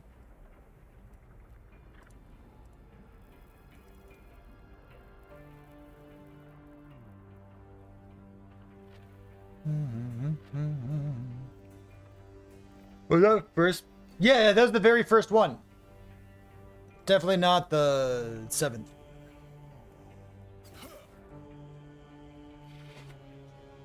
The altar of oblivion. So you finally returned to me. Oh, we've died most of the time. But first, We had 10, so this is the 7th here. So we're 2 and 4 against Aberoth. Right, it should be like 5 and 1 or something. I don't know. It should be maybe 4 and 2. We should be like 4 and 2, not 2 and 4. There's some laziness that went into it.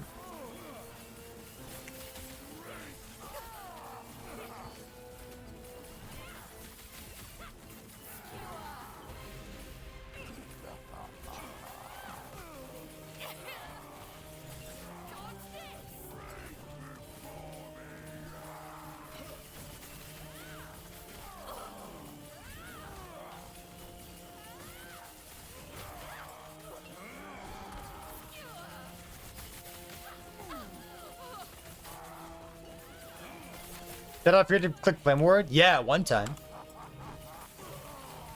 Literally, yes.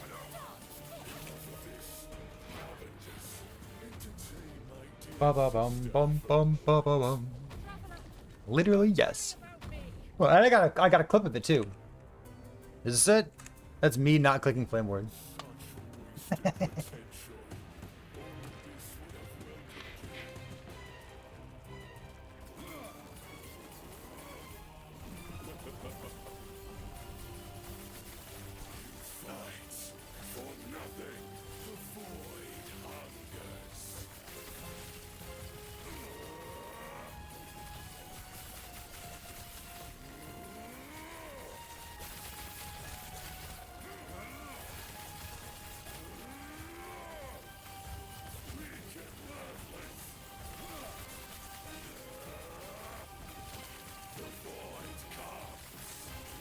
What the fuck? That's strange.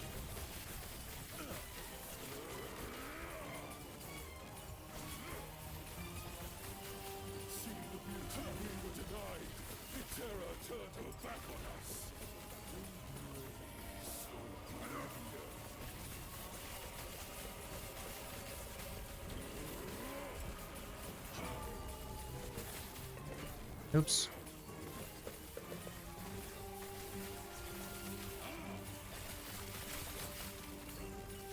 He'll give me a red thing, right?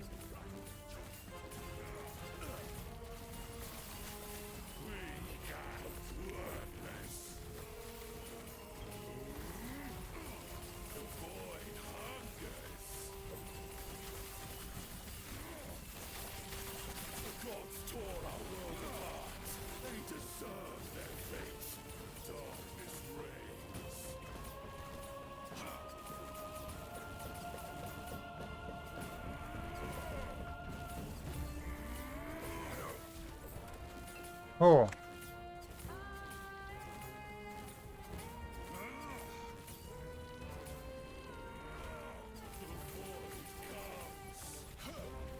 There we go. Okay, so I got two of them. That's good.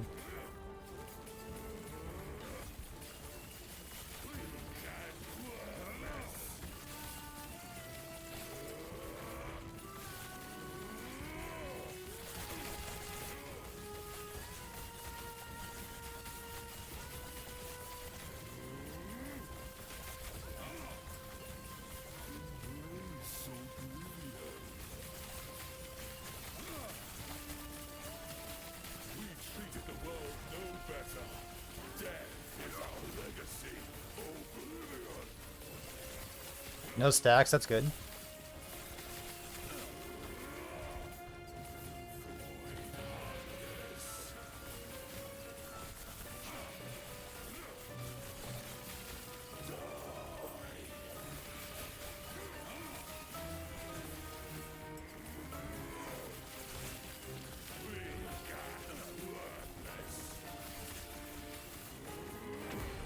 Oh.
Yeah, it's a fun fight.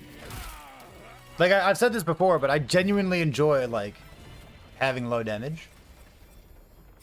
You get to, like, actually play the fight. +2, increased more, 0, evade, increased, reduced. That's pretty good. That's a pretty good one right there. 2, mana regeneration, 18% more armor. Yeah. But is it 39 crit multi good? a great question, Kovara. Thanks for asking it. The fuck?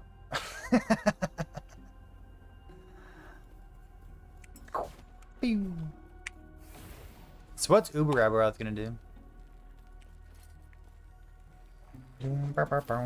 Alright, let's go here. Does the +2 do much? Gives me better mana on Mana Strike, I guess. Nothing. Nothing. Nothing. Nothing. It actually doesn't do it. Fuck all. Alright, it's garbage. It's a terrible item. Got more armor on it, though.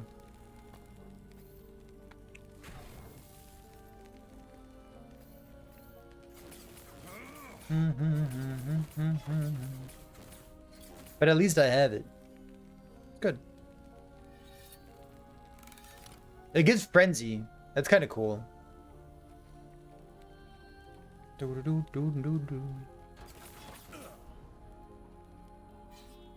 Well, we're still gonna egg it and see what happens because it's fun.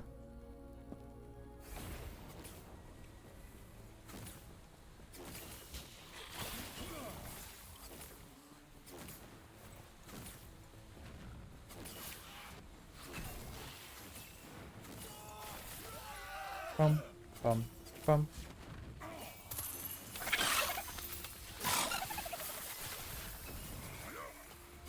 Actually, do I want? I might want that. All res. Or sorry, all attributes.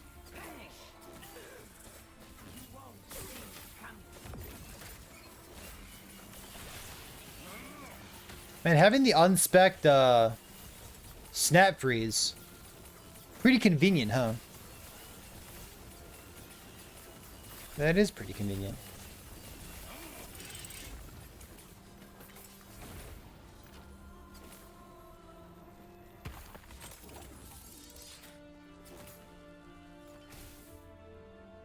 %. Yeah, 22.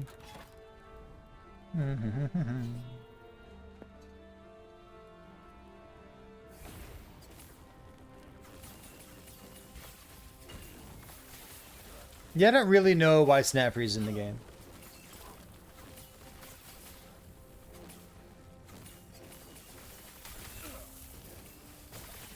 Like, it either does nothing, or it completely trivializes the new boss you just added to the game. I don't know.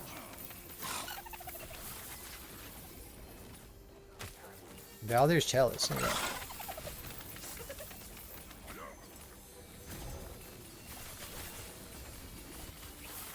I don't like items like that.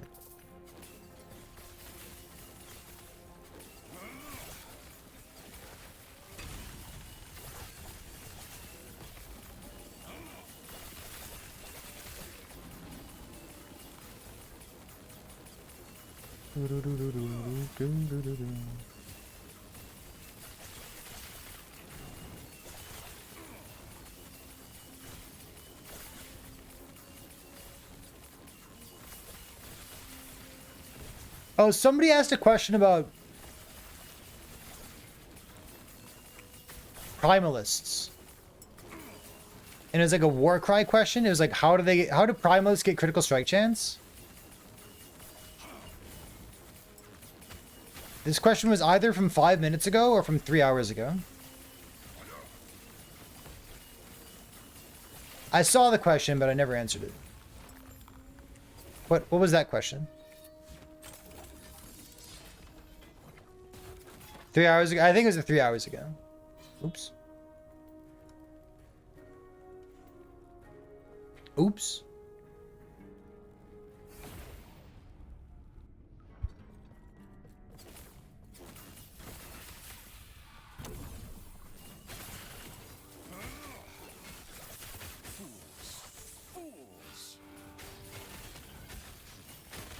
Oh well. It happens. Dad joke? So according to EHG, no.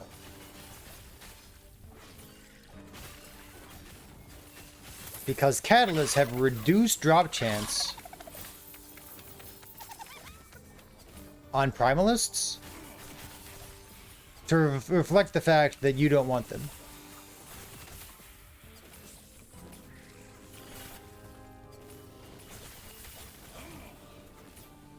Oh yeah.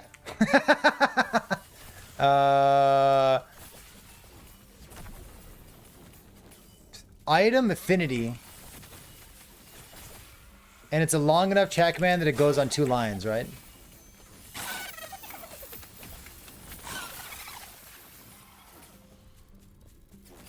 Yeah, that is the one.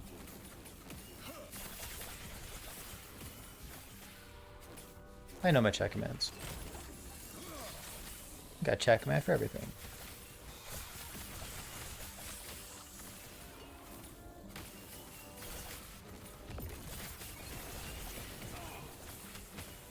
You did write it.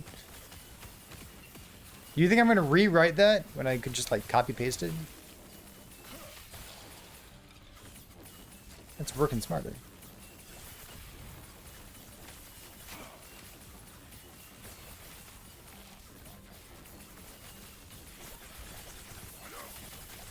Where's the egg guy? I haven't seen him.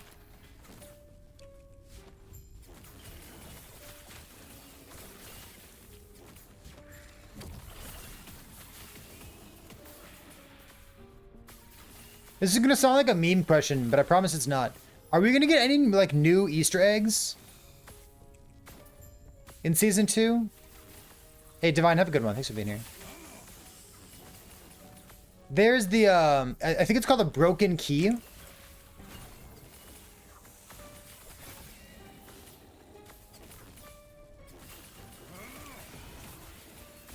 There's something called a broken key that's in the game right now, but the artwork is not in the game. You can get a broken key, but the artwork for a broken key is not in the game yet. It's kind of a loose end, you know what I mean?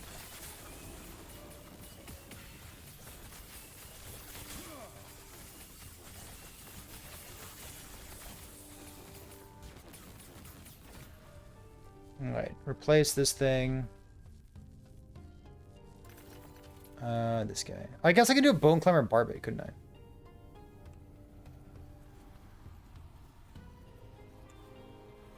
It's kind of like a Nihilus, but better.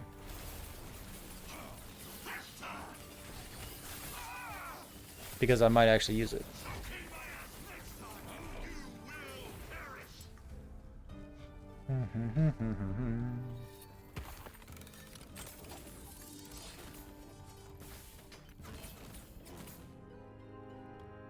How much LP?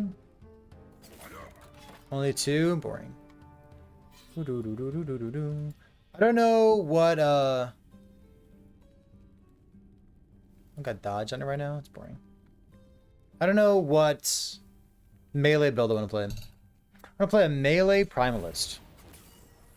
Guy, you want to play Serpent Strike? Is that crazy talk?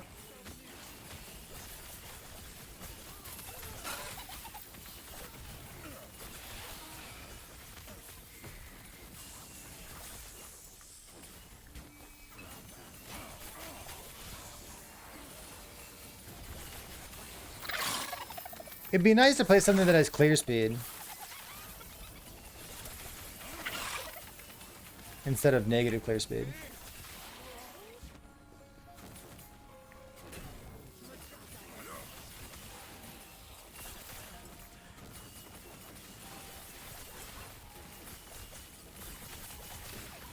Maybe I don't care about melee. Earthquake is melee, yeah. Do I just play EQ?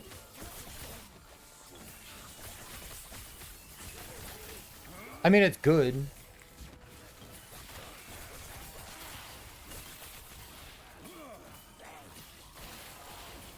Cold dot? I don't think there's a cold dot build.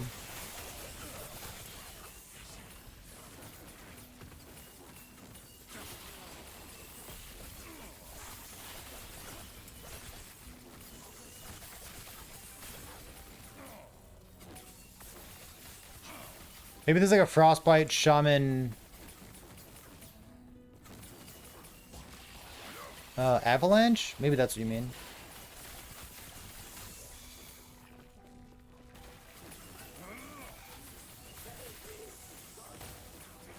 My only hesitancy with Earthquake is that it's so good.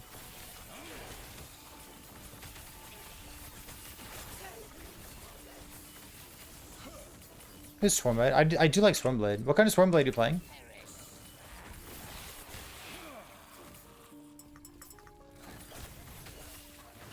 My only hesitancy with EQ is that it's so good. I don't really need unique. I just like, I want to kill the Harbingers again.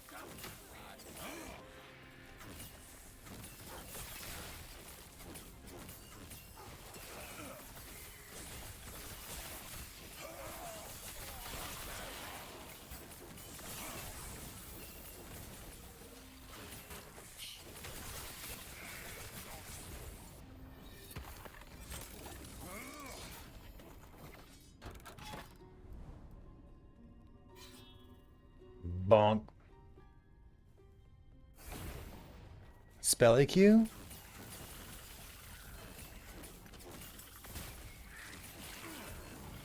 I want to play Avalanche? I want to play Avalanche.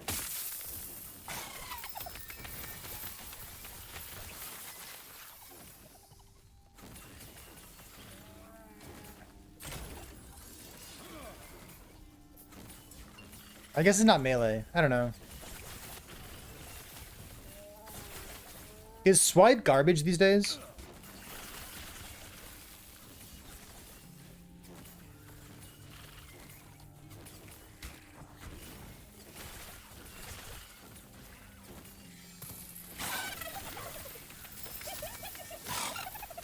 Nothing that we play is going to have clear speed anywhere near this.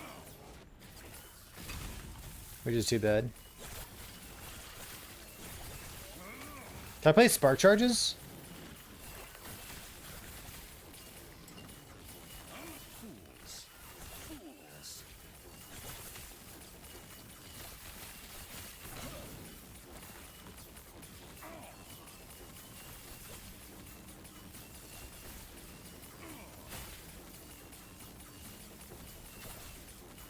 Fools.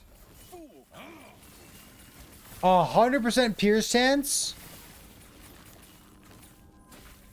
Oh, it's max rolled! Oh, it's so pretty! I'm not gonna pick it up.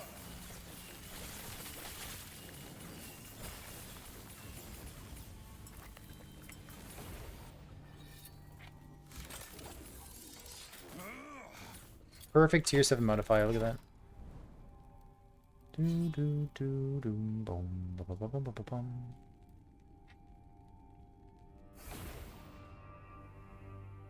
don't know. Spark Charge Tempest Strike? Dream.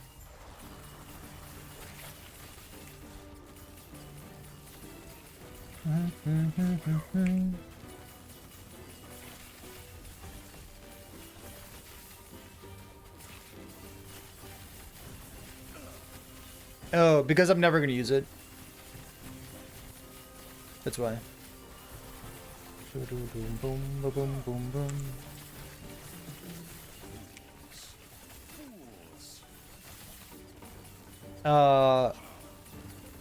I would have to play Legacy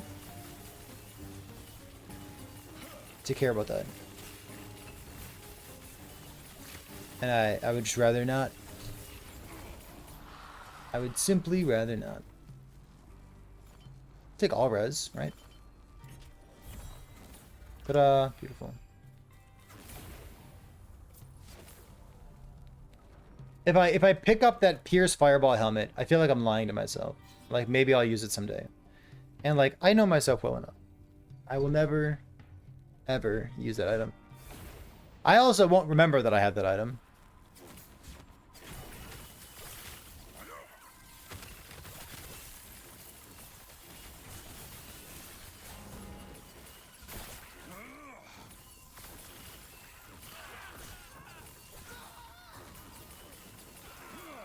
Like, Explosive Trap has a node for spark charges? Ooh.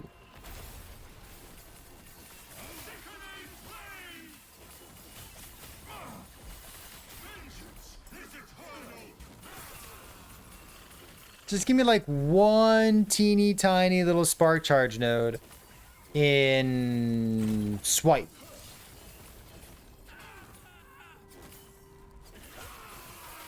Wasn't that build mediocre? No, I think that build was really good. It's just that, you know, Shadow Daggers exist.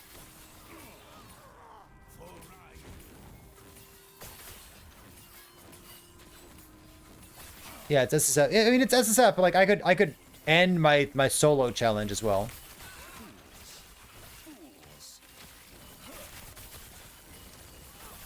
I could end the solo challenge and then I could, you know, wait for this season to roll over and I could play this character in Legacy and then I could play Fireball for some reason. Like, it's bad. No, it was a good build and I was very happy with it. No, it was sweet. Seems hard to play it now though. The Explosive Trap, Spark Charge, Blade Dancer thing, it's a little bit harder to play now because you don't get all that flat critical strike chance for free. It's like you need to build more crit. And then, you also lost the Glancing Blow stuff. The Dust Shot generation, off of Explosive Trap because that got nerfed. Rightfully so, bug fixed. And then you still need to fight the uphill battle of wanting intelligence on your gear, but you literally can't put intelligence on your rogue gear. So like it's a little bit tricky to get it up and running, and like it's definitely not worth it now.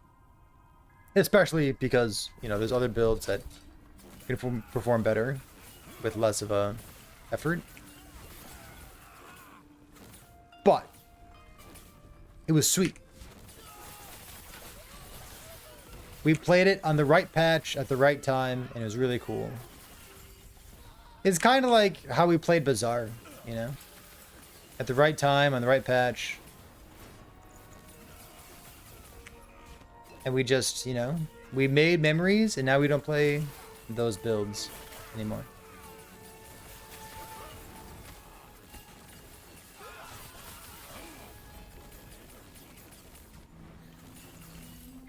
Well, now you get crit multi instead, don't you? So if you can solve the crit elsewhere, there's a payoff for it. But it's kind of a big if, right? I don't know.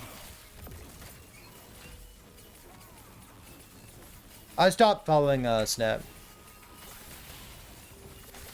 I don't know anything about it.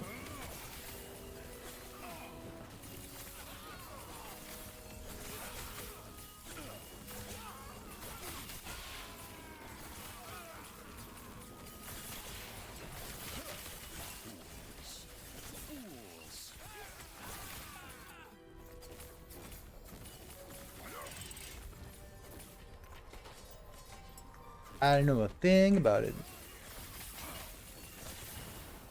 Apparently the new update for the economy in Snap is good. But I haven't watched any videos or know anything about it. Thoughts on in-stacking marksman? Go on. Only one LP. That's good.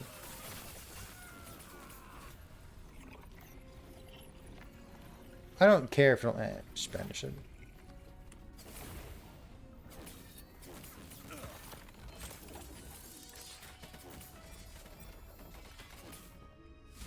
What would an in-stacking marksman look like? Ooh, look at this thing over here.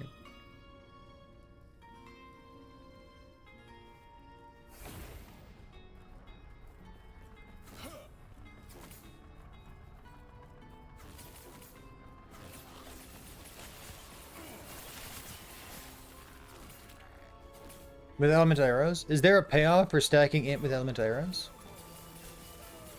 Why are you stacking int?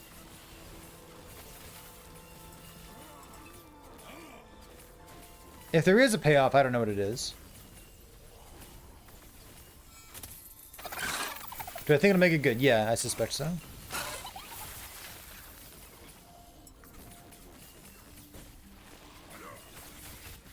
Ward retention. No, I don't think so. I don't know why a marksman would go ward. And I certainly don't know why you'd stack ints. There's a lot of questions I have about your question. Which isn't to say that it's wrong. I got a lot of questions. I need context. Off the top of my head, I don't know what you'd be doing.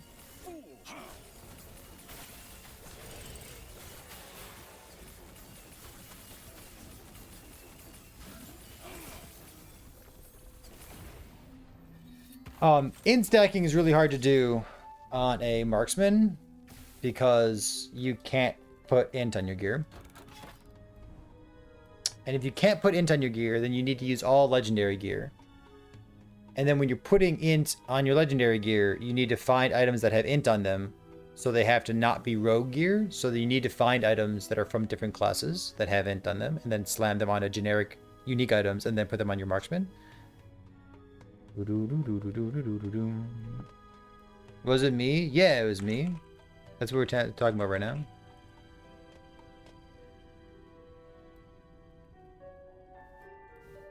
It's a lot of hoops to jump through, and I don't think it's good. Yeah, if you're building ward for some reason on a marksman, then you'd be doing frostbite shackles instead if you wanted retention.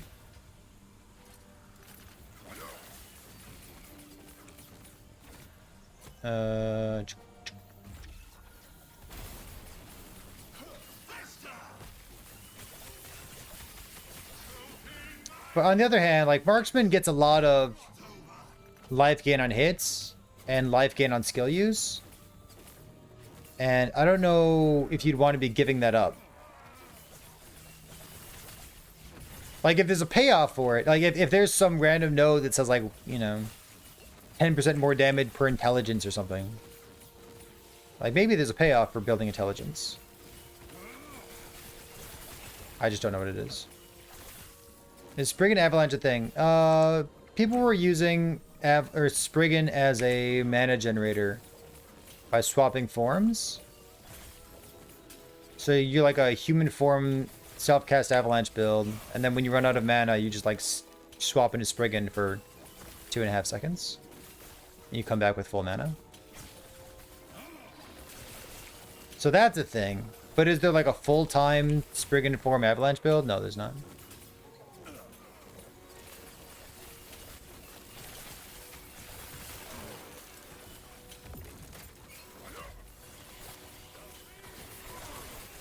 It's pretty reasonable. You could like build cooldown recovery speed as well. The alternative is building a fuck ton of mana regeneration.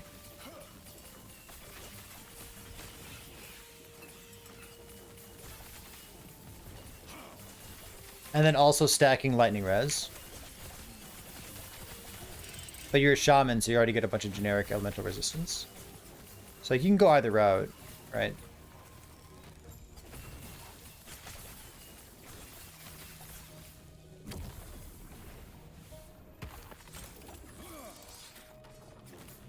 I mean, the payoff's good though. That's it? I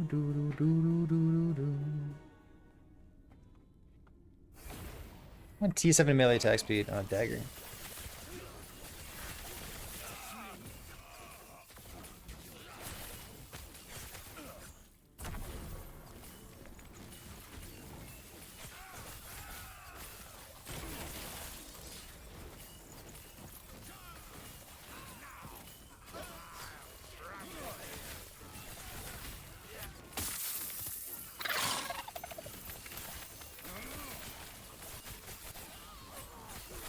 The idols are pretty good, aren't they? I don't know how much I really care about this guy. I don't? Okay, got it.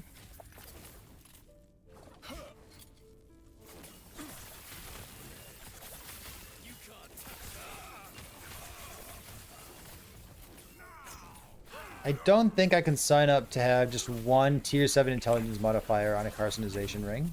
I think I need my rings to do a little bit more than that. I think. What's this ring? Intelligence. Oh, you know, I kind of can, can't I? Just like figure out necrotic res somewhere else. If I find tier 7 intelligence, I guess I can do it.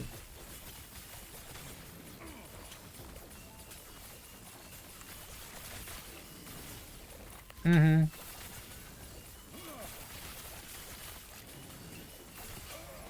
Means I need to stop using evade, but whatever. It's fine.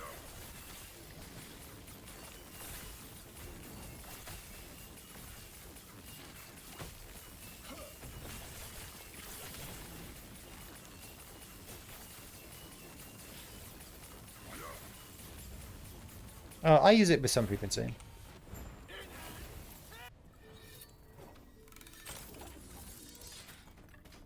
Yeah, true enough.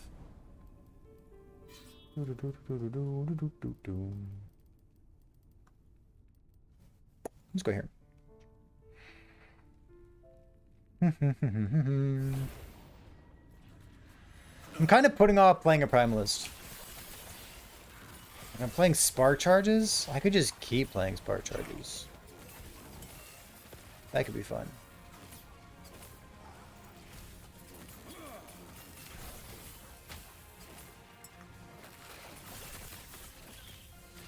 What about 8?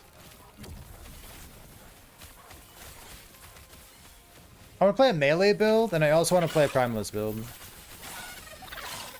I just don't know about playing a melee Primalist. Is upheaval a skill? No. Yeah, I mean, it's fine. It's like, it's less than fine. How about that? It's less than fun.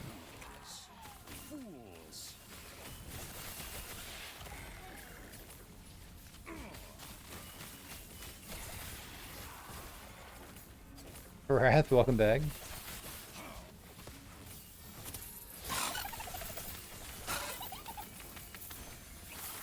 I get boom. Spell critical strike chance. Alright. Power.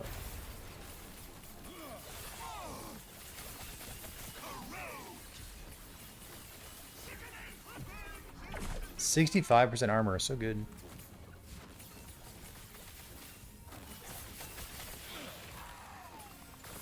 Yeah, I'm not gonna start with Heartseeker. Maybe I should. I don't know. I'm not planning on it.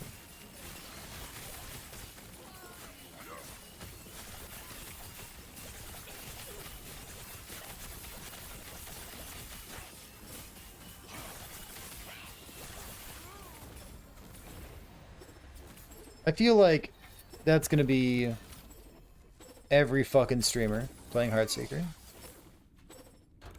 It's just the vibe that I get, you know? And like you don't want that, do you? You don't want every single stream to be the same thing.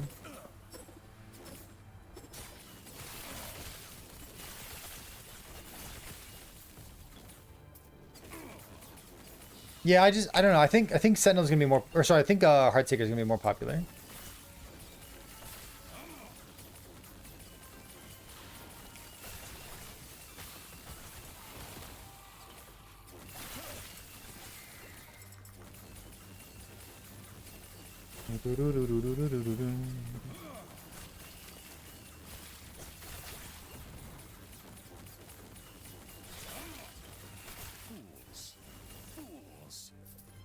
I guess I could just say fuck it and play it anyways. I don't know.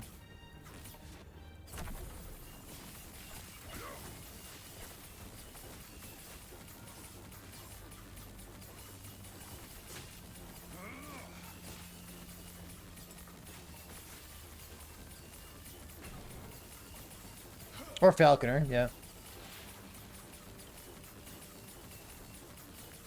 Maybe the patch notes have something juicy in them, yeah?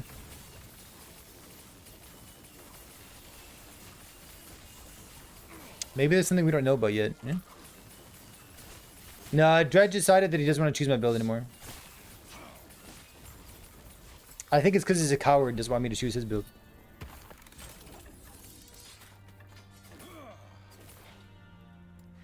Boom, boom, boom.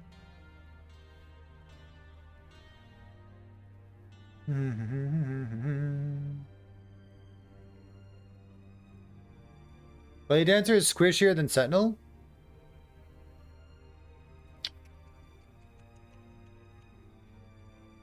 I don't know that to be true.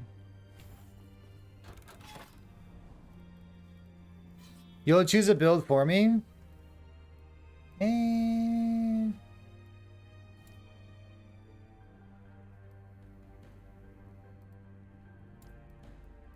I guess I can go fight the Harbinger. I just want to kill things. We'll see about patch notes. Maybe patch notes are like super exciting.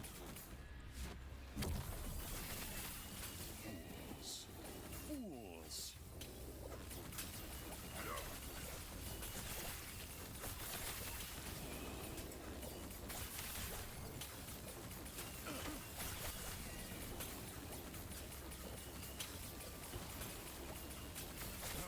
For what it's worth, I would call Sentinel the squishiest class in the game. And I would call Blade Dancer maybe the tankiest.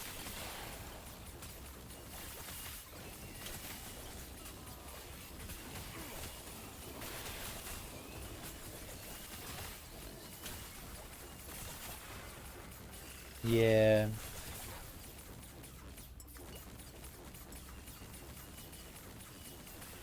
Like it's not so cut and dry anymore because Bastion of Honor's been changed. But on the other hand, Sentinel just like the baseline of Sentinel is very high, but the ceiling of Sentinel is quite low.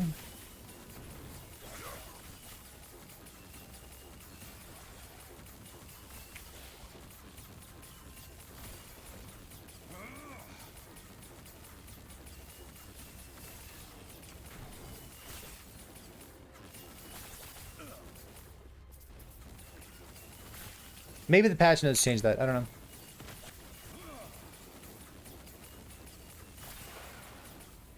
I find Blade Dancer super fun to play. Give it a shot sometime. Play some Umbral Blades.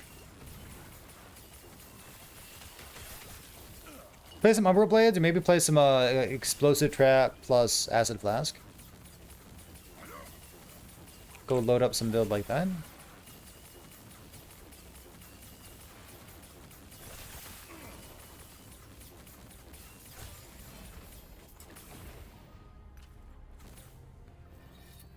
Boop.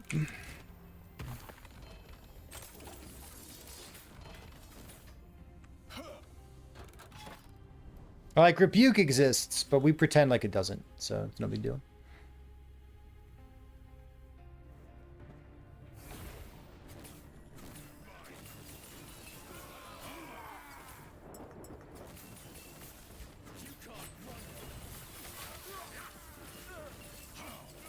Oh my god, speaking of D&D, I went to the park with my kid. You're gonna love this. You know what she asked me? We were on the swing set. And she goes, Dad, I want to imagine again.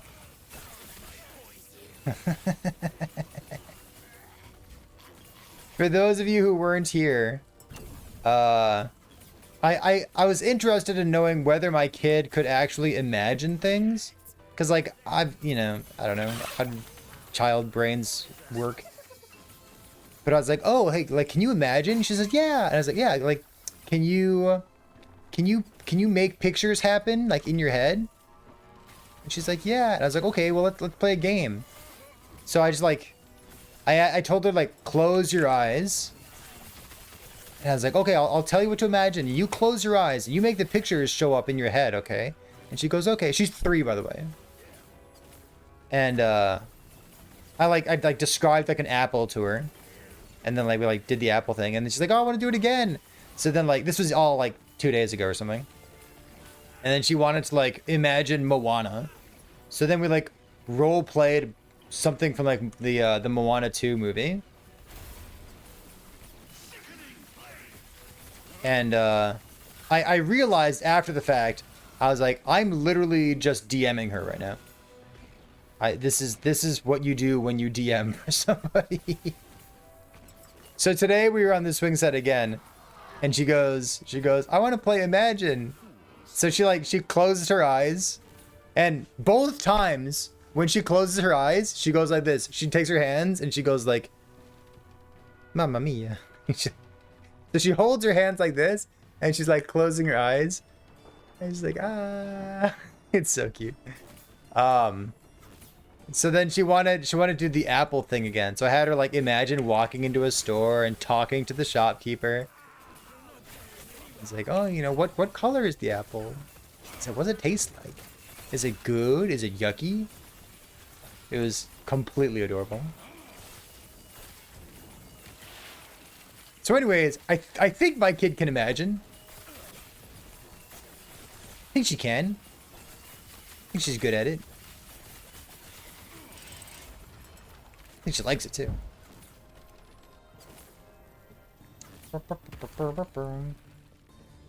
Try to see if I have aphantasia. I don't know what that means. Is that can't imagine? Is that what it means?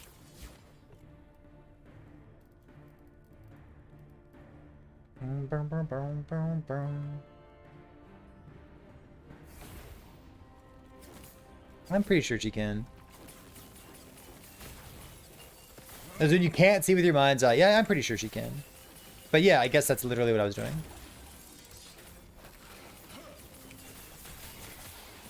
It means you hate the Disney movie? Got it.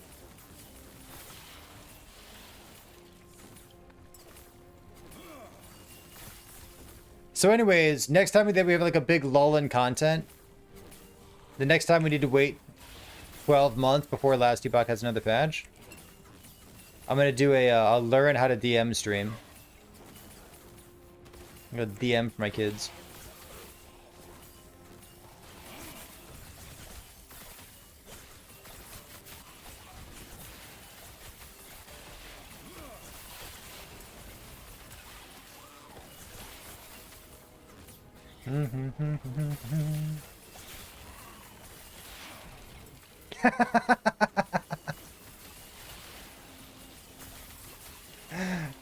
My kid just got home. And she just yelled down the I know you can't hear her, but she just yelled down the staircase. She goes, "Dad, come up." I'm a happy dad, Chad. I'm a happy person.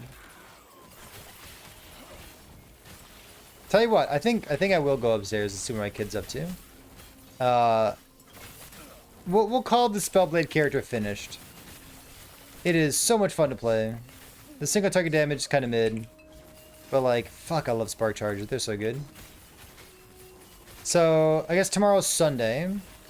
Tomorrow we'll start playing some kind of primalist build. It might be melee. We're gonna play either a melee build, not a sentinel, or a primalist build. Or both. Who knows? Maybe both. Yeah, maybe Druid. I don't know.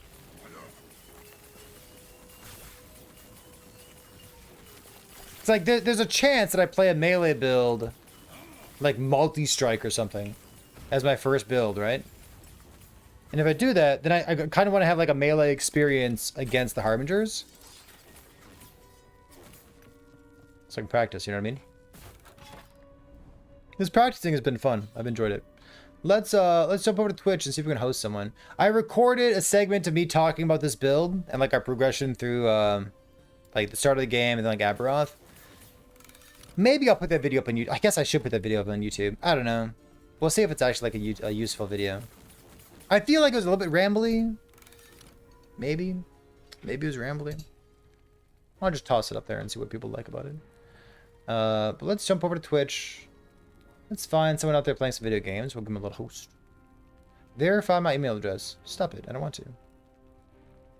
I don't want to. Burr, burr, burr, burr, burr. Let's see. Do do do do do do do.